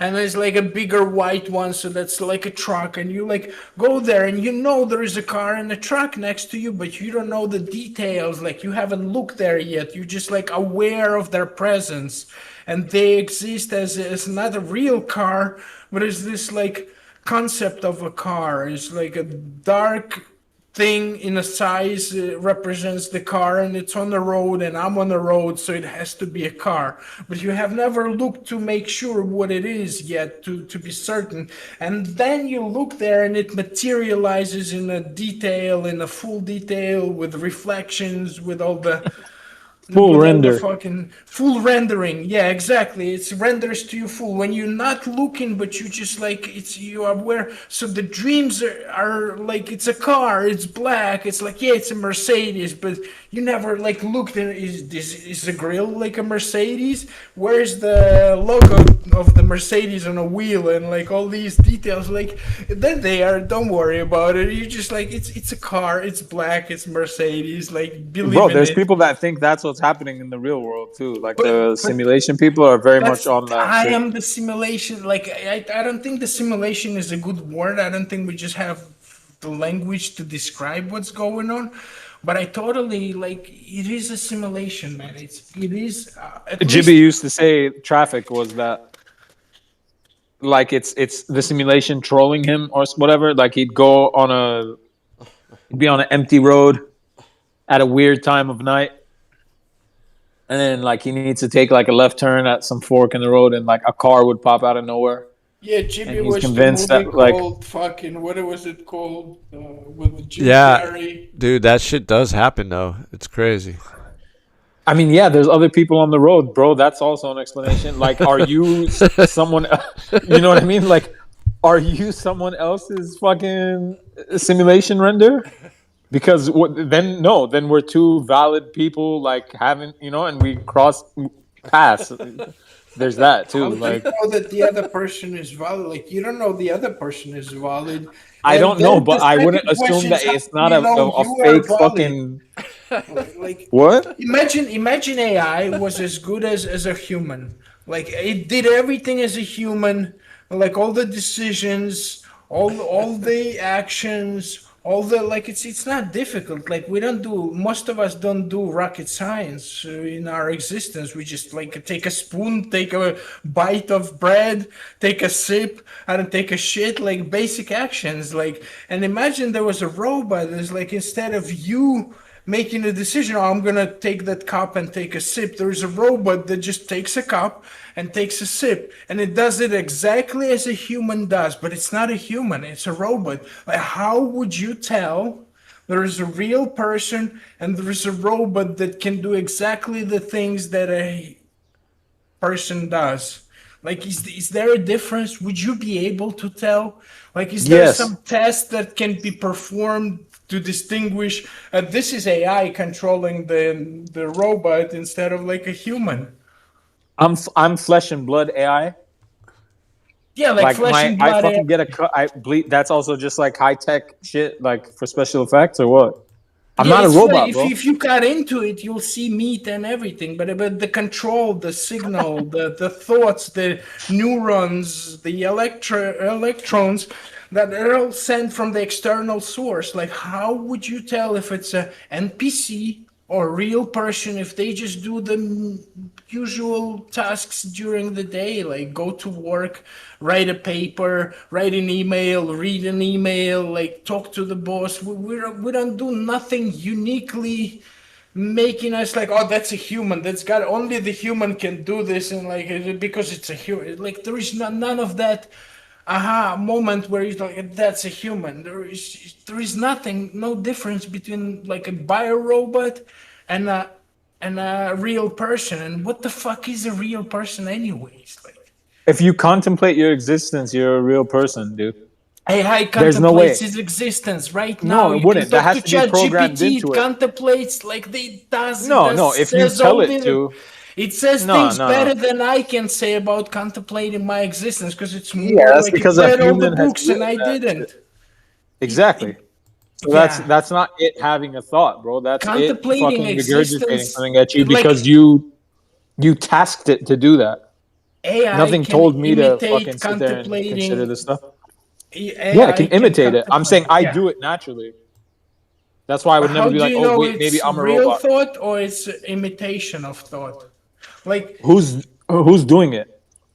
Who's my programmer? that's a good question. It's me. The doctors, they did like, I heard about this in some videos. Again, the doctors did it. If we were to believe it, but I often hear in this subject that I'm researching, they're talking about like when they measurement, when somebody needs to make a decision, and then they measure their encephalogram, their brain activity, electric currents in the brain, basically.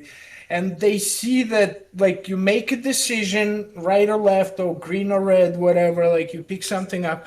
Before you make that decision, the aspects of a brain already light up. First they light up, then the person like, okay, I'm gonna choose this. So they noticing that like it comes few hundred milliseconds prior to the decision, the brain areas already light up, and then a person makes a decision to do something. So that indicates to them that the signal, like it first comes the signal, then your awareness of what you want to do, basically. And it's puzzles the scientist. But again, I never did those tests. Yeah, because they think it's all physical, bro. I'm okay with that. I don't think that Yeah, all my yes. consciousness it resides in my brain necessarily. I don't know where it does. I have Okay, no so- fucking idea. But the brain could be like a processing center for it. Like I could be a thing occupying the machine. I'm not, like I'm not the brain. How complex are your thoughts? Could they not be like projected into your brain? For sure. But It's they're just like, very how would personal. you That's all tell? I'm Like, saying. if, So it's if like your brain is a receiver and a processor for the signal that comes elsewhere, you are an yeah, NPC. You're somewhere already elsewhere, like halfway an NPC, and then it's just what is this signal? Where it comes from? it's From the not conscious halfway. I'm just being? saying. Is it you, Yeah. or is it like just something sending you the signal? Because what is you then? If it's like you sending yourself in a brain a signal, then who is that you who is sending it? And like, how can we describe them? And if we can't, if we don't know, you're already halfway an NPC, because like, who We is don't that you know, but sending you those NPC signals? and brain chemistry are the things that are explained, whereas the reality of what's actually happening isn't. So like, it doesn't, because you don't have the words or the means to define it, doesn't mean it couldn't be a possibility. But like, if it's whatever people call like a soul, or like your spirit or your consciousness, like the thing inside of you that drives you, I don't know what it looks like physically. I don't even know that it is physical. I know that it works in tandem with the physical. So like, Okay, I so at think least of don't be moving my so arm, my certain. arm moves. At least this tells us that you cannot be certain. There is some you sending you the signal in your brain that is being processed later. Like, okay, but that Yeah. doesn't mean like you're a unique individual. That means some weird processes going on, and we do not know. We do not know who is sending that signal. That's the key. So it's already like we live in a simulation. We don't agnostic. Like, we don't know. Let's take it from another perspective that I was talking about before. I just want to mention it again. It's very, I think, important in this concept. Like, this girl was talking in a video I heard. I should have posted it.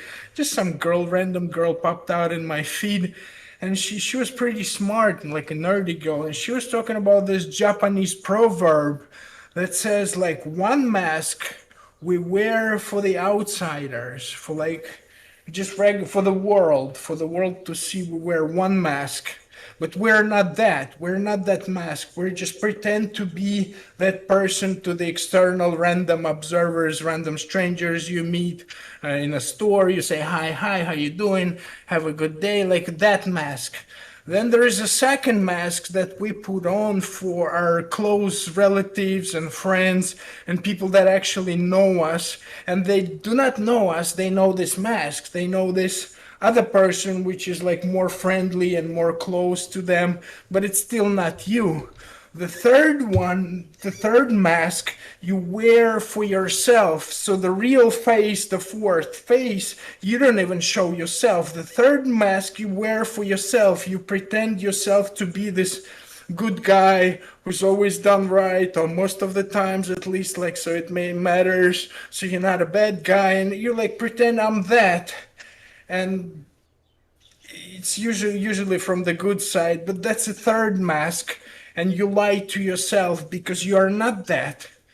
And the fourth one comes out like, as she wasn't talking about that, or maybe it was in a later video, I didn't finish it.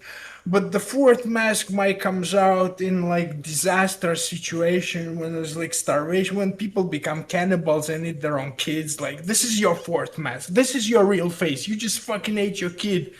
And I understand that you were hungry. It's bad, yeah. But this is the real you, the fucking the animal in you. That's what you are. You are that fucking animal, maybe. And we rarely see that face fully and only partially. But when you're dealing with like countries, I think you are dealing with that fucking animal. Actually, with when you're dealing with like Iran bombing your country, like that's the animal doing that. That's not the face. And there's probably the fifth face, which is the politician face that lies to everybody. But politics aside, I'm just talking about this personal concept. So who we are as like individuals, we don't know ourselves. We lie to ourselves, we lie to our friends, we lie to the whole world. And what's inside of us, like, we're afraid to admit it. We're afraid to admit that we are that animal inside of us. And then it goes to the deeper levels of like, is this reality a real reality, and who projects that into like what is the nature of things, where does the nature come from, and these fundamental questions that will lead you even deeper in analysis of like who the fuck I am. Because like I don't know who the fuck I think this whole, it could be a dream. I don't know who the fuck I am. Like, I pretend to myself that I'm this reasonable, sane guy who talks about and questions things. But is it really me? I don't know. Yeah, dude. Like what? Because somebody on YouTube said it's not, and you wear masks. Like No, at some level, how the fuck don't you know it just yourself? made sense to me. Like, she Flaws and observed the all. thing. Like, that's not true. Nobody has. I don't sit there and think of highly of myself. Dude, If I'm being honest, man. I gotta crash, man. I gotta rage quit. Sorry. Hey, good on you, mate. I would like to talk more, but I'm gonna work later. It's a weird time for you. Yeah. It's all good. Yeah. It's good. Yeah. Peace, bro. We should do this again soon. You know? Yeah. Let us know when you're free, like for real, without the fake PsyOp notification, like with a real one. No, I'm gonna be on at 6. I had an alarm set and everything, bro. I was like, yeah, fuck it, I'll wake up early. You didn't say nothing.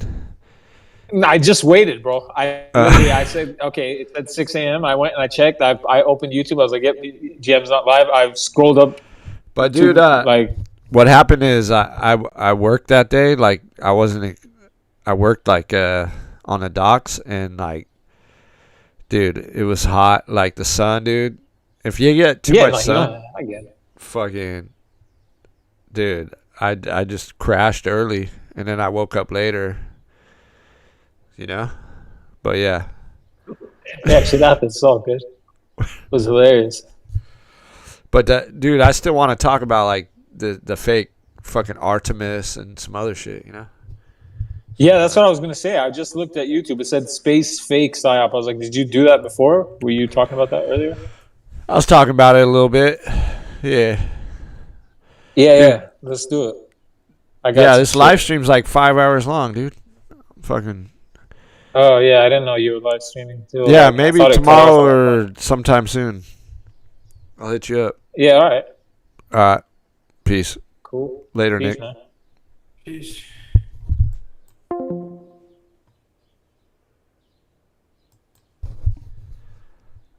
Yeah, I'm over it. I gotta sleep. Peace.